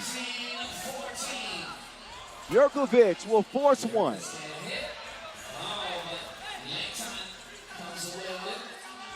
The Blas has been the man for Spain. Jurkovic, no good. And De Blas has been around 3x3 for so long, though. A lot of people don't know this, but he featured on the Spanish Nations League's teams together with Mayo and Mendicote, some guys that we've seen, hang around this Spanish national team a little bit. But he's been active in 3x3 for quite some years now. Well, all that hard work is paying off. Playing in his first final, he's evolved into a hell of a player. Spain up 18-14 with just over 3 minutes to go. This may not make it the distance.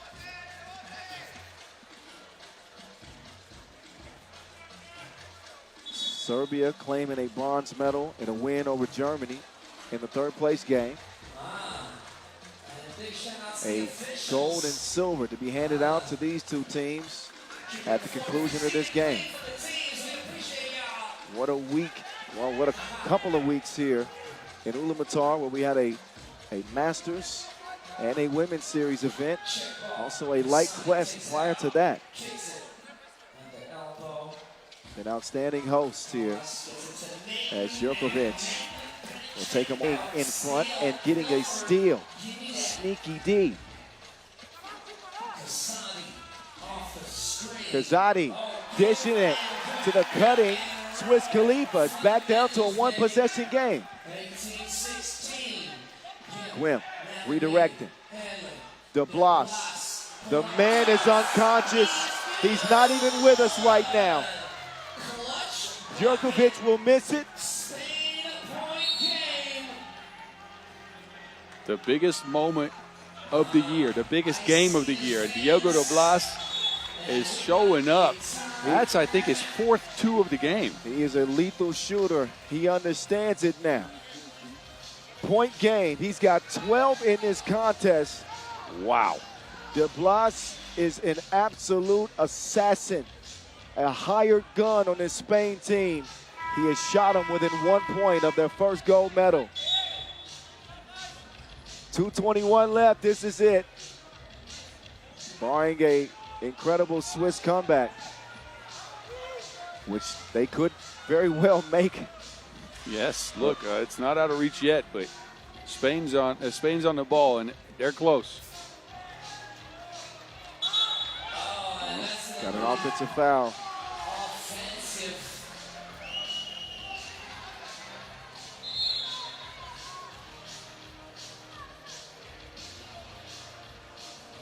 As Switzerland ball. They trail by 2:19 to go. 2 more medals to be handed out. An historic event in Ulaanbaatar, Mongolia. Coming down to the final couple of minutes. That is stolen away. Gwim out of bounds. It should be Switzerland ball. goes out of bounds, and we got an out of bounds challenge. So they're keeping it away as well, as it is a second to breathe, a pseudo timeout.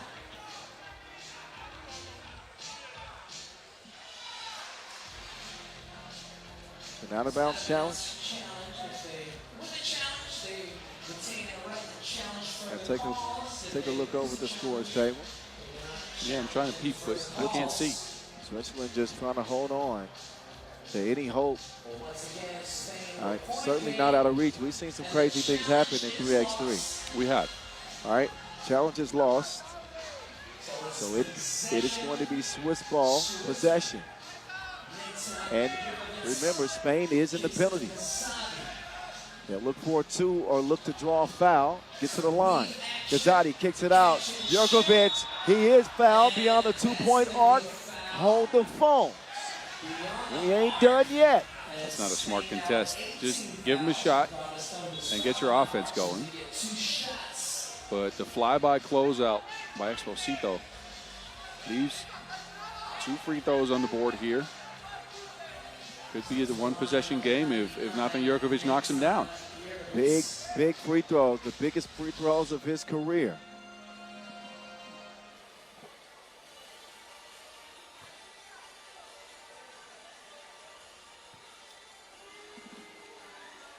Nathan Jerkovic. First free throw goes begging. Could have made this a 1-possession game. Now he'll try to salvage this trip to the stripe with a make. And he will not. Misses them both. Switzerland's going to challenge this out of bounds, but I'm pretty sure this is Spain ball here. This could be a very quick challenge.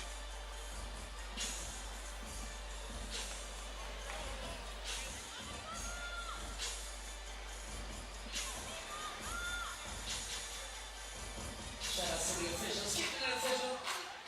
Come on, y'all. Clap your hands to me. Let's go. Ulaanbaatar. So this final is not final yet, but Spain have had an answer for every charge that Switzerland have made. And the challenge Both of their first appearances in the gold medal game will get a new champion added to the list, as Switzerland will get the Wilson. Jerkovic waiting for someone to come free. He'll make his move on Martinez and miss it. Gazzotti, though, turns around. Jump hook will trickle in. Buck 45. Exposito to Ivan the Destroyer. Una victoria increíble. Spain win gold here in Ulaanbaatar with an exclamation punch. He threw it down like a tantrum. Can you believe it? Spain have done it. Incredible, especially that last play. Pick and roll, Ivan got open. and destroyed the rim. And look at these guys, all the emotions. Carlos Martinez, man, everything he's gone through over the past several years in 3x3, and for him to continue to believe and be put together with these three guys, what a performance, what a win. Spain, your 2025 FIBA 3x3 world champs, they take gold. Switzerland gets silver. And they will stand atop the podium for the very first time as gold medal winners. What do they say in celebration in Spain? I have no idea. I wish I knew, though. Wow. We'll hear it soon, I bet. Well, it's celebration time. The Netherlands women take gold. The Spain men take gold. And they do it here from Ulaanbaatar Square to cap an unbelievable event this year. And how about the way that game ended with Ivan the Destroyer with some destruction? That was one of the plays we might see on the top 5. Just saying. We might. Oh, man, I cannot wait. Of course, we'll be bringing you 3x3 overtime. Post-game wrap-up of this final day of action. And we will discuss all of the big games, all the big shots that you'll want to hear about once we get wrapped. Of course, we'll have the award ceremony. We'll get a chance to talk with both MVPs, which we will find out soon. And I have an inkling. Hey, partner, me too. Me too. Job's not fully done yet. No, it's not. I cannot wait to talk about the storylines and how this day unfolded. Couple of upsets. I got stuff on my shirt. Boz is trying to help me out. Yeah, look, I think you just want to touch my chest, man. It's looking pretty strong, I think. Anyway, enjoy the highlights. We're getting set up here for the medal ceremony. And after that, we'll get to 3x3 overtime. And how about that? Spain gold, Switzerland silver, and Serbia bronze in the men's competition. That just wrapped up with an emphatic boom from Ivan the Destroyer out of Mongolia. Netherlands women, Mongolian women, congratulations. Congratulations. Man, happy for y'all, man. Way to play.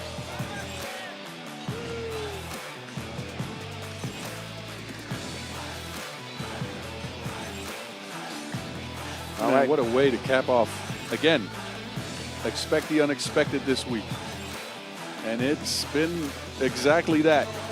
Well, today kind of embodied the entire week. We had a little bit of it all.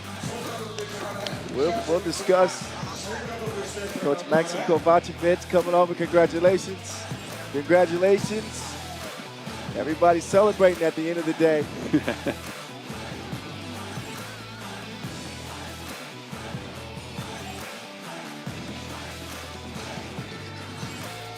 The warm embrace of 4 men who came together with one goal in mind.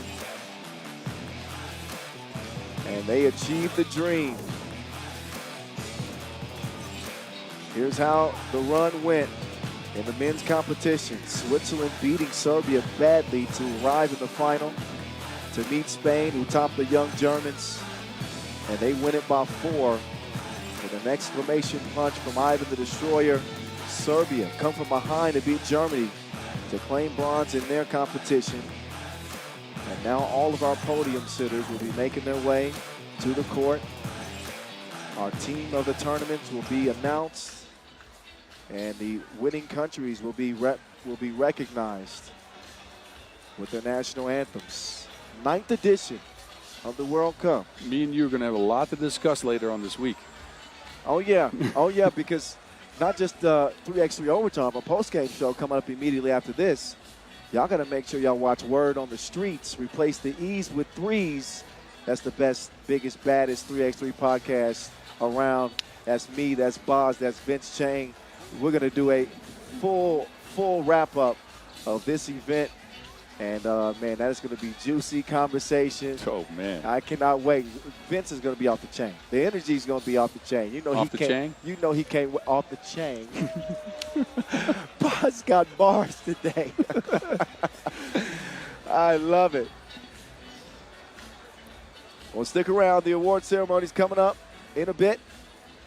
We'll step off the mic for just a moment as we get ready to get set up for 3x3 overtime. But don't move.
Ladies and gentlemen, welcome to the awards ceremony for the FIBA 3x3 World Cup 2025. Please join me in welcoming the following guests for the awards ceremony. Sheikh Saud Ali Al-Thani, President of FIBA.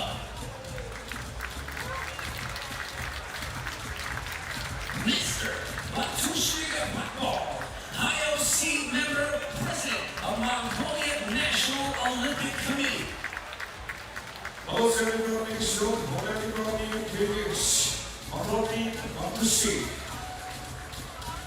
Mr. Bayar, Chairman, Ulaanbaatar City Parliament.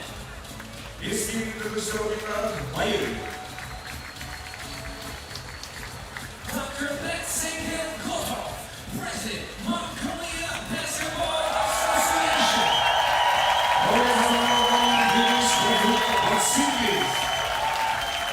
Mr. Nia Marjan Lua Sandash, President of Mongolian 3x3 Basketball Association and CEO of MCS Coca-Cola Company.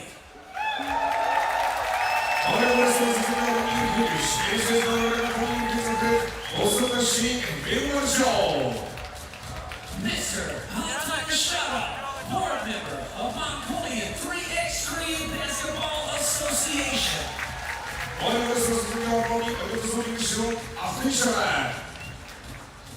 Mr. Tuz Jargal Sambu, Secretary General of the Mongolian Basketball Association.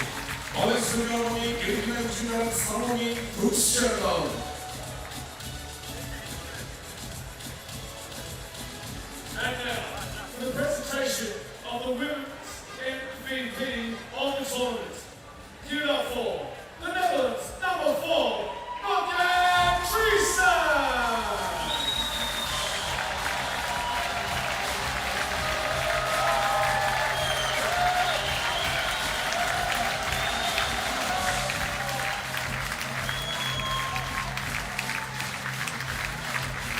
trophies, the MVP, please welcome Dr. Ulaanbaatar, President, Mongolian Basketball Association.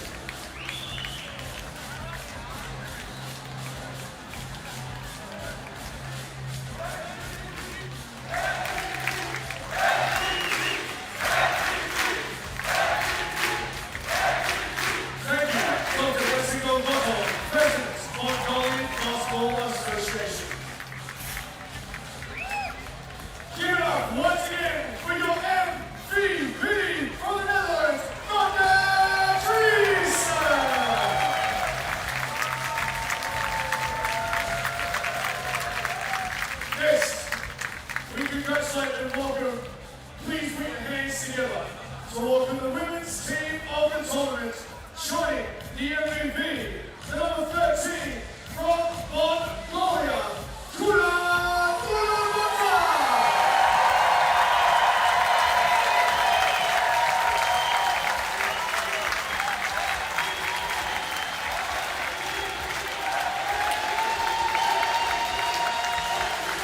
Joining the women's team of the tournament, from Team Canada, number 77, Sasha Allen.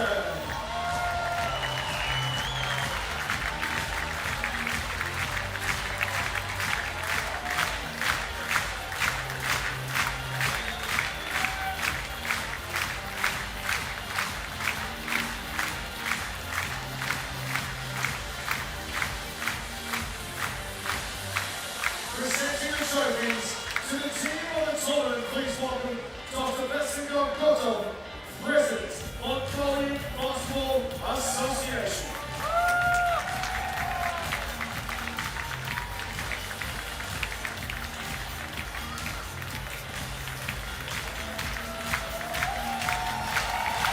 Thank you, Mr. Dr. Ulaanbaatar, President, Mongolian Basketball Association. Presenting once again your women's team of the tournament, your MVP for medals, number 4, Dr. Treason. From Mongolia, number 13, Ulaanbaatar. And from Canada, number 77, Sasha Allen.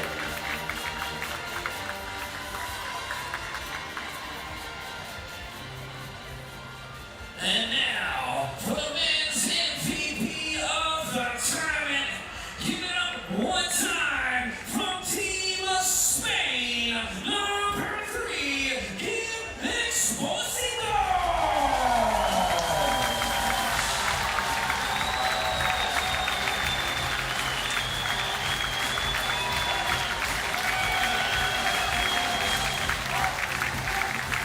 And now, presenting the trophy to the MVP.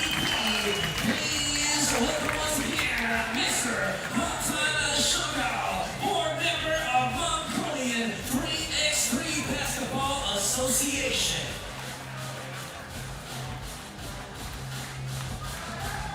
All right, y'all smile for the photo. Thank you, Mr. board member of Mongolian 3x3 Basketball Association.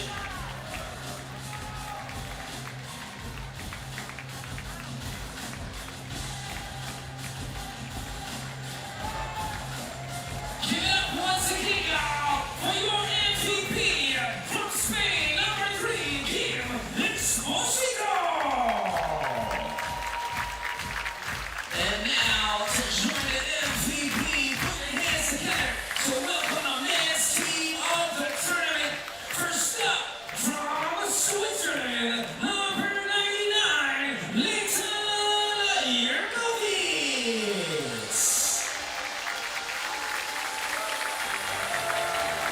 1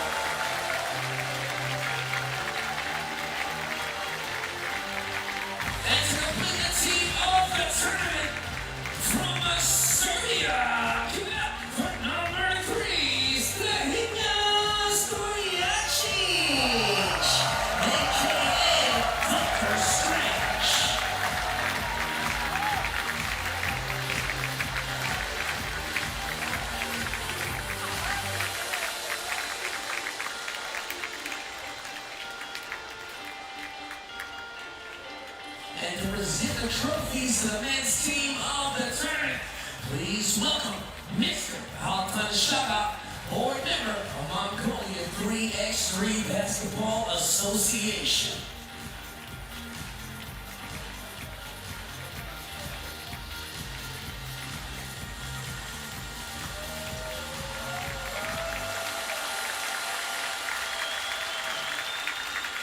Thank you so much, Mr. Altan Shaka, board member of Mongolia 3x3 Basketball Association.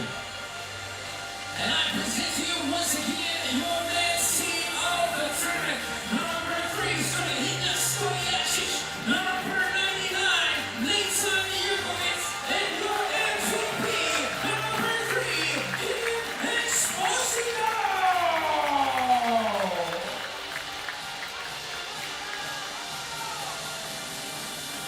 And now we would like to invite Noachek Drayson from Netherlands back to the court for a photo of the men's MVP, Kim Esposito from Spain.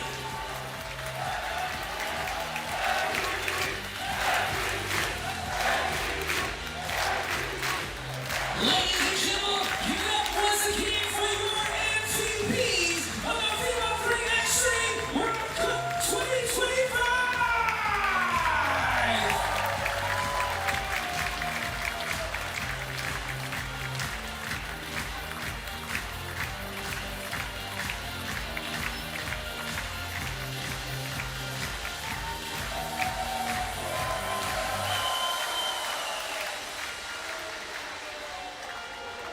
Ladies and gentlemen, securing third place at the Women's 3x3 World Cup 2025. Please congratulate Team Canada!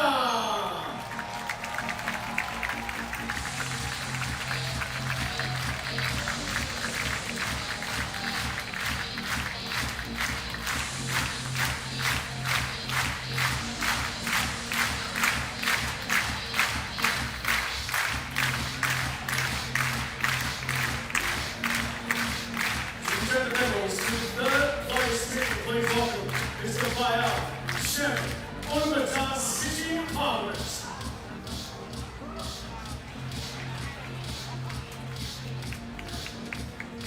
Number 22, Cassandra Brown.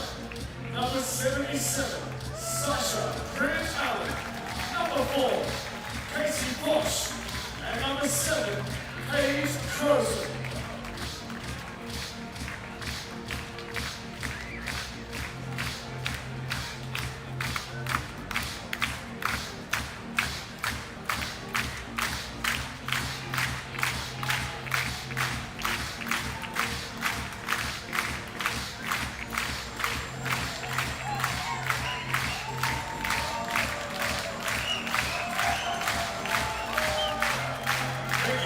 Mr. White, Chef, Ulaanbaatar City Parliament.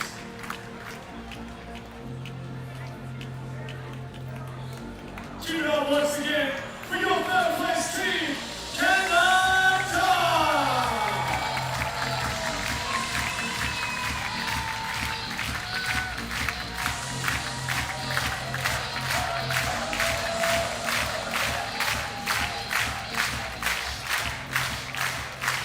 Ladies and gentlemen, your runners-up for the Women's 3x3 World Cup 2025, Mongolia!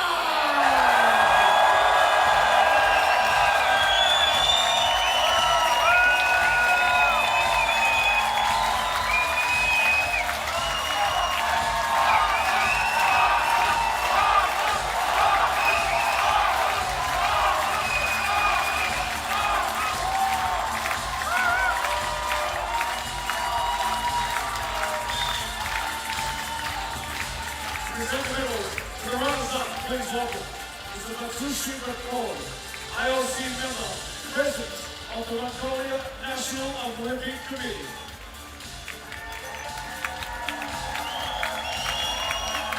Everyone stand up. All senses of the government city. Moving on the mouse track. Hey, what's that mean? Sit calm. Hey, no, no. You're dreaming, making pussy. Hey, no,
present the medals to the winners. Please welcome Dr. Vasenko Kotov, President, Mongolia Basketball Association.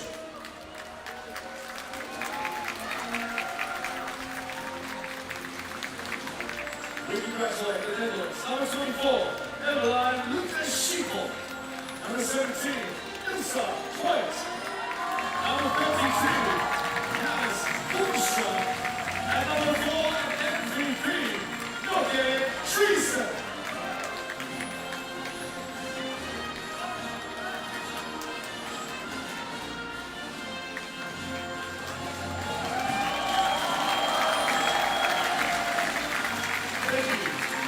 Dr. Vasenko Kotov, President, Mongolia Basketball Association.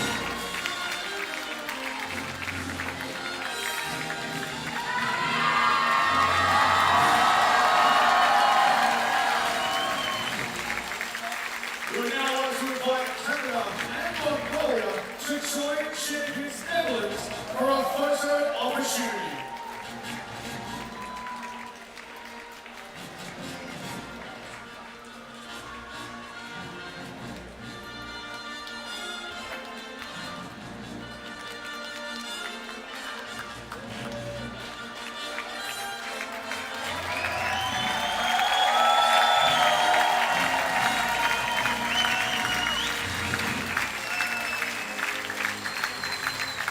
Ladies and gentlemen, for those who are able, please rise for the national anthem of Netherlands.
Present the trophy to the winners and champions. Please welcome Shisaud Ali Al-Thani, FIBA President.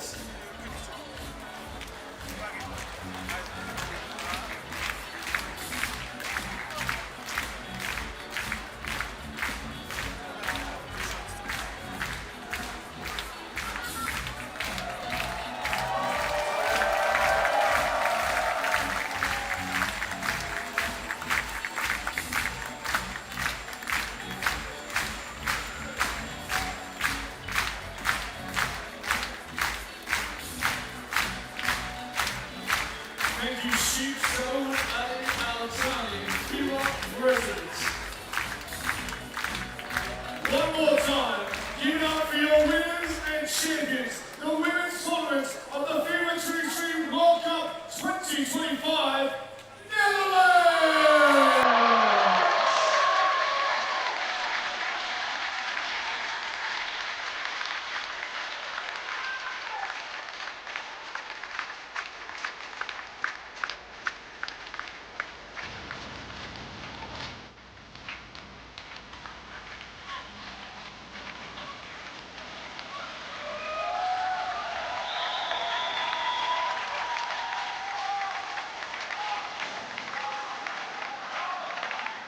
You know, one more time, we women's winners and champions!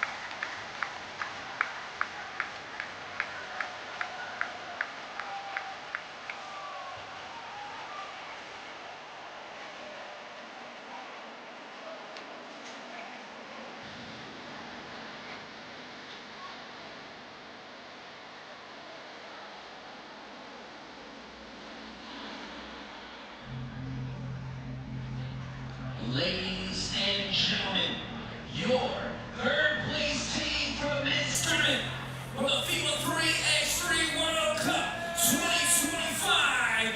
Give it up for Team Serbia!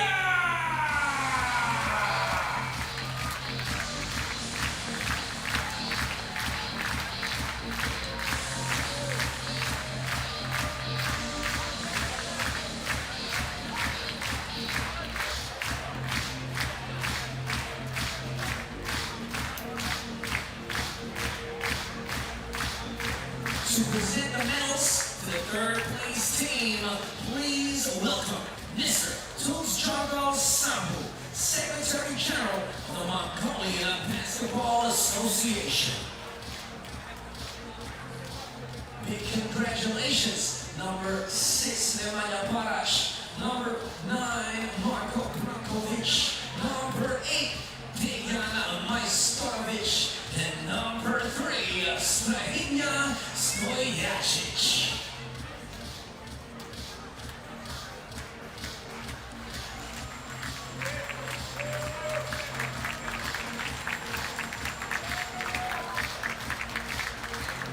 Thank you, Mr. Ulaanbaatar Sambu, Secretary General of the Mongolian Basketball Association. And keep it up, y'all, once again for your third place team, Serbia!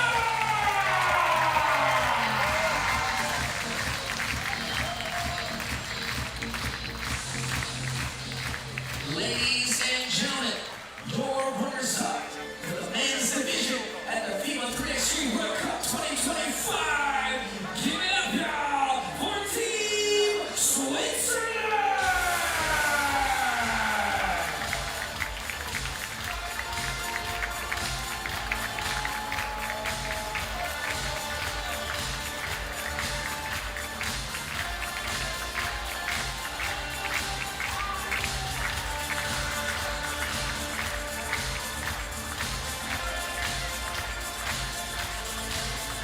To present the medals to the runners-up, please welcome Mr.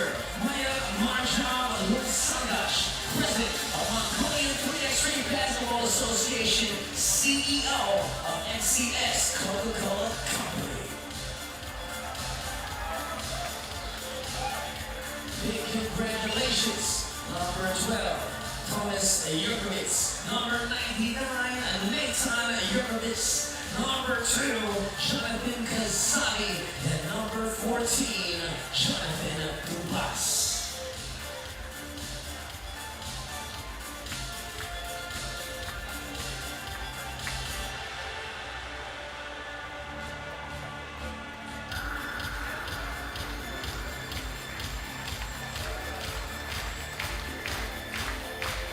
Thank you so much, Mr. Marjam Lusandash, President of Mongolia 3x3 Basketball Association. And give it up once again, y'all, for your runners-up. Let's hear it, y'all, for Switzerland!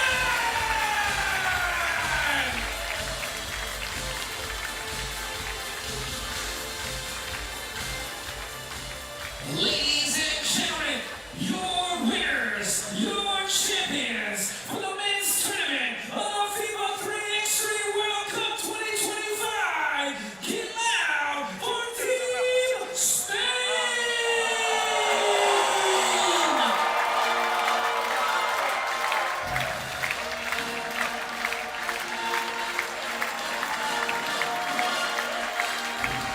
To present the medals to the winners, please welcome Dr. Latsemir Kotov, President, Mongolian Basketball Association. Big congratulations, number 15, Ivan Orekochev, number 7, Diego De Paz, number 8, Carlos Martinez, and the MVP, number 3, Kim Exposito.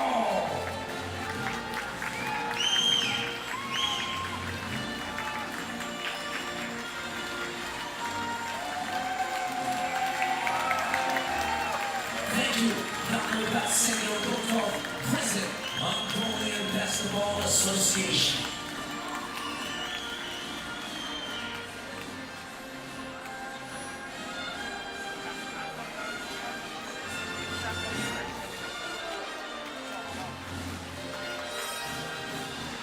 And now we would like to invite Serbia and Switzerland to join the winners team Spain for a photo opportunity.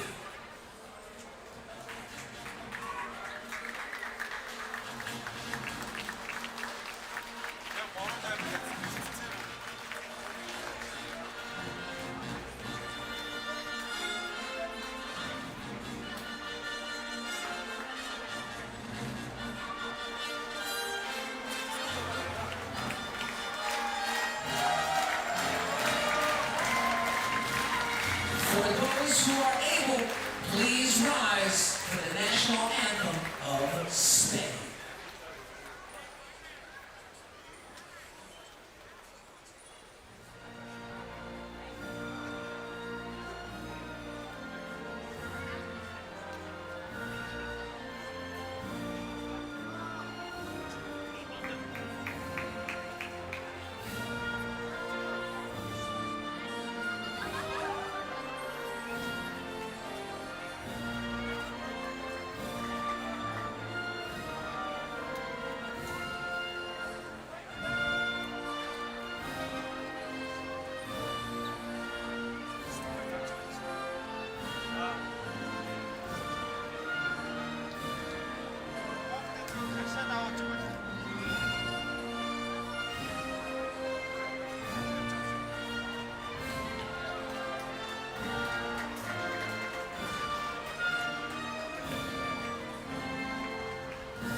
To present the trophy to the winners, please welcome Sheikh Saud Ali Al Thani, FIBA president.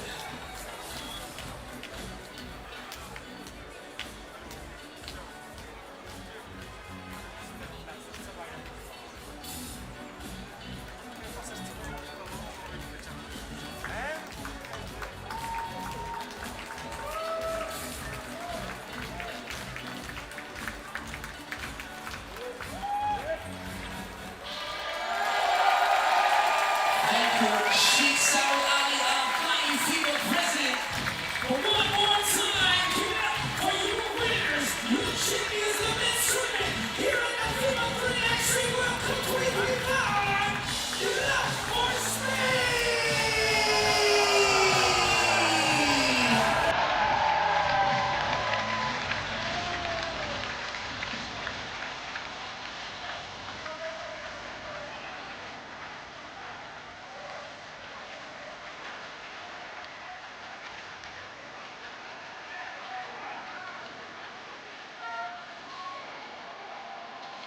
We now want to invite all our esteemed Canadians and the winner of the Women's 3x3 World Cup 2025 medalists to join Spain for a photo.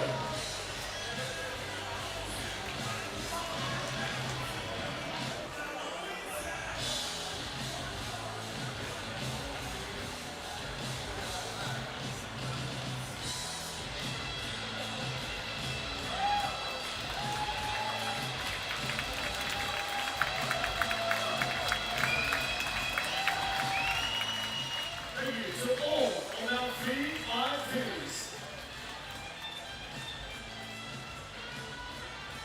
Ladies and gentlemen, your winners are All right, once again, congratulations to your podium sitters at this 2025 edition of the World Cup from Ulaanbaatar, Mongolia. The Spain men take gold, Netherlands women, the Swiss men take silver, and the Serbians take bronze. The Canadian women take bronze, and the Mongolian women get silver. That's how things ended up here. It was an incredible journey. Now the celebration will begin. 3x3 overtime coming up next with me and Boss Rosendahl. We'll put a button on what has been a beautiful 9th edition of the World Cup. Stick around. 3x3 overtime coming up in just a bit.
Peki alacağım hükümsel olarak bir taşıt.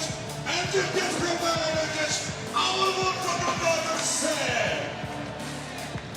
What is something that is energizers? Saçma bir forda bir görüş. MCX Coca-Cola. I think I'm going to second. I think sonradan İltüş Deniz. İltüş Yatkıpar. Antropologlar olmuş. İstifadelerin oynaması. En burada peki abi yıkılmaz olsa. Olduğun saçma bir olma. En kötü ne yapıyorsun? Hukukumuz devamına. Hani çabalanan şey. Hiç kim amcanın yükseldiğini öldürecek.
Hello and welcome back to Ulaanbaatar, Mongolia for the very last edition of 3x3 Overtime. I'm sad to be saying that, partner. You're right. Ross Rosendahl, I'm Kyle Montgomery.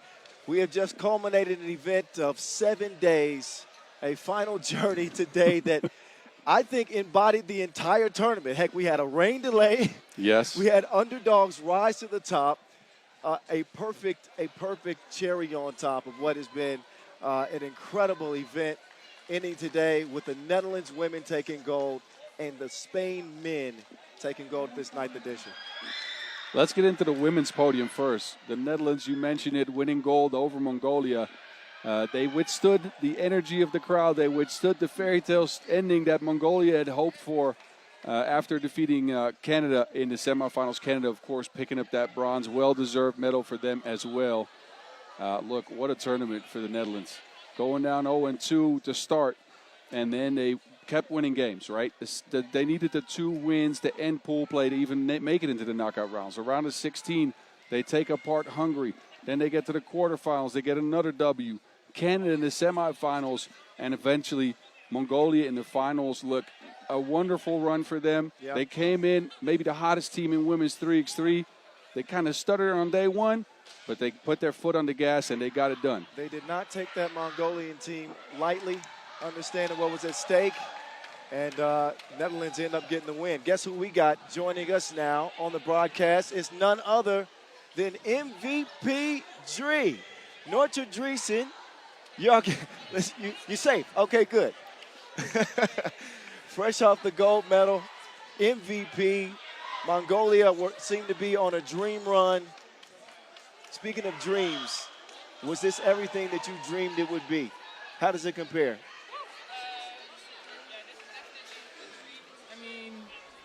Also the ending to play against the home crowd, against Mongolia, who did so good. That made it just extra special. Yeah, this was such a dream.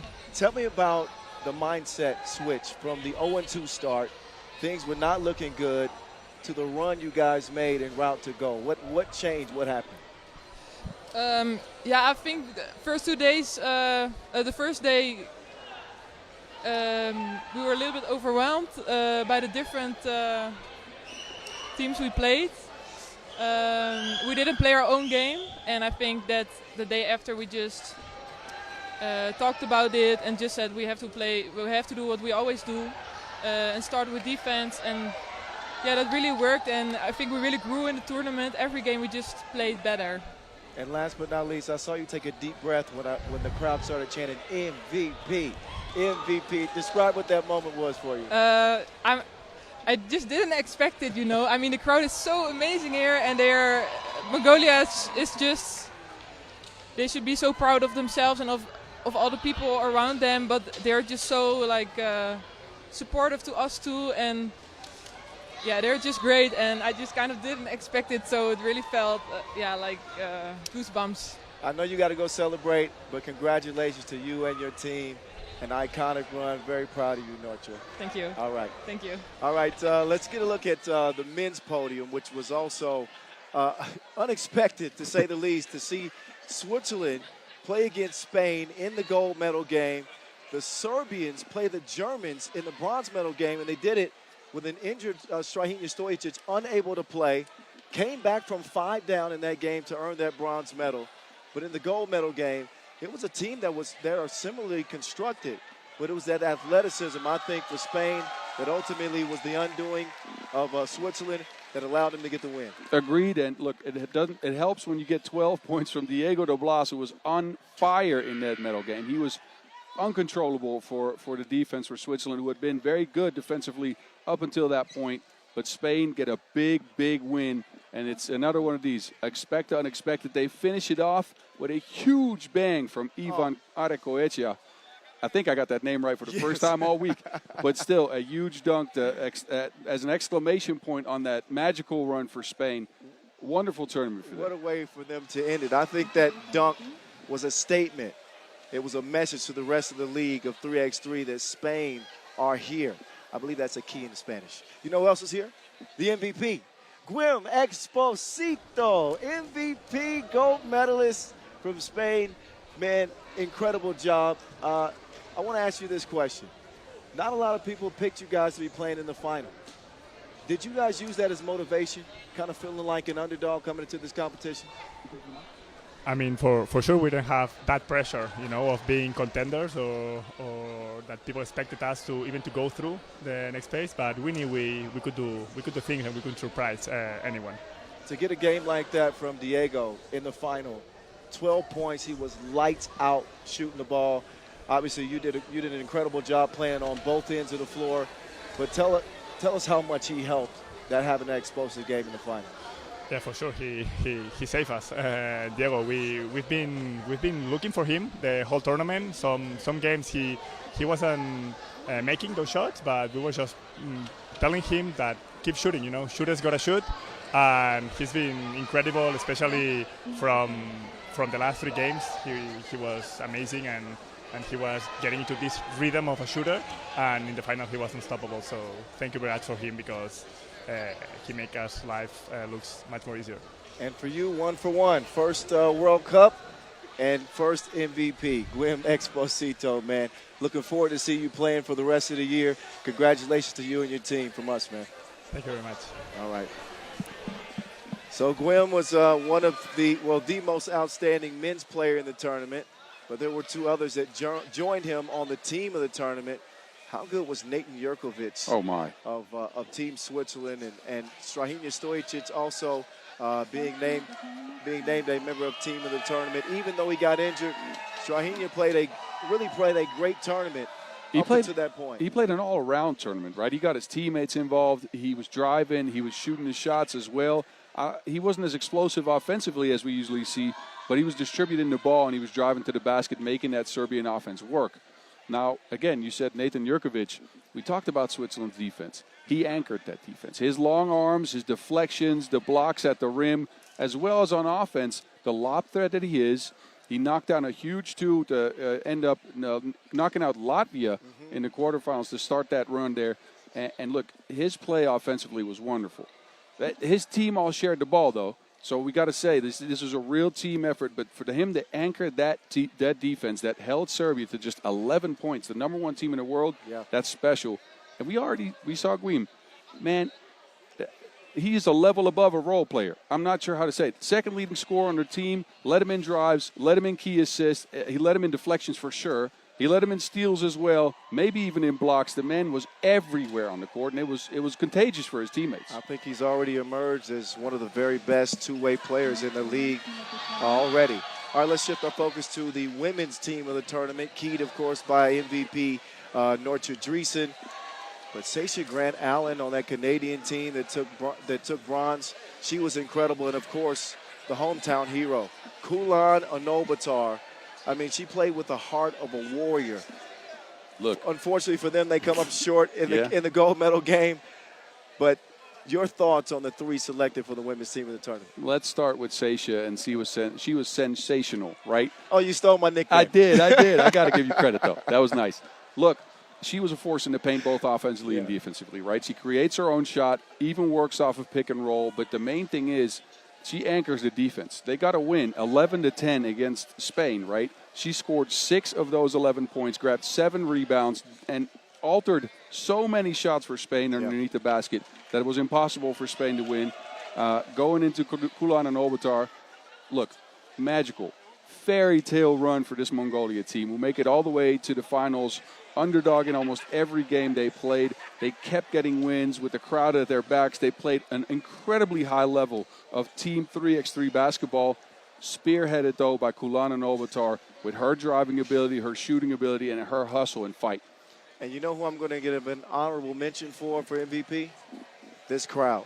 Yes. This crowd, this venue, this LOC, this event they put on here at Shupatar Square was special. It was energetic each and every day. 104 games from pool phase to the gold medal games. This is one for the history books. And I'm glad I got to do it with you big fellas. Same here. Same here. All right.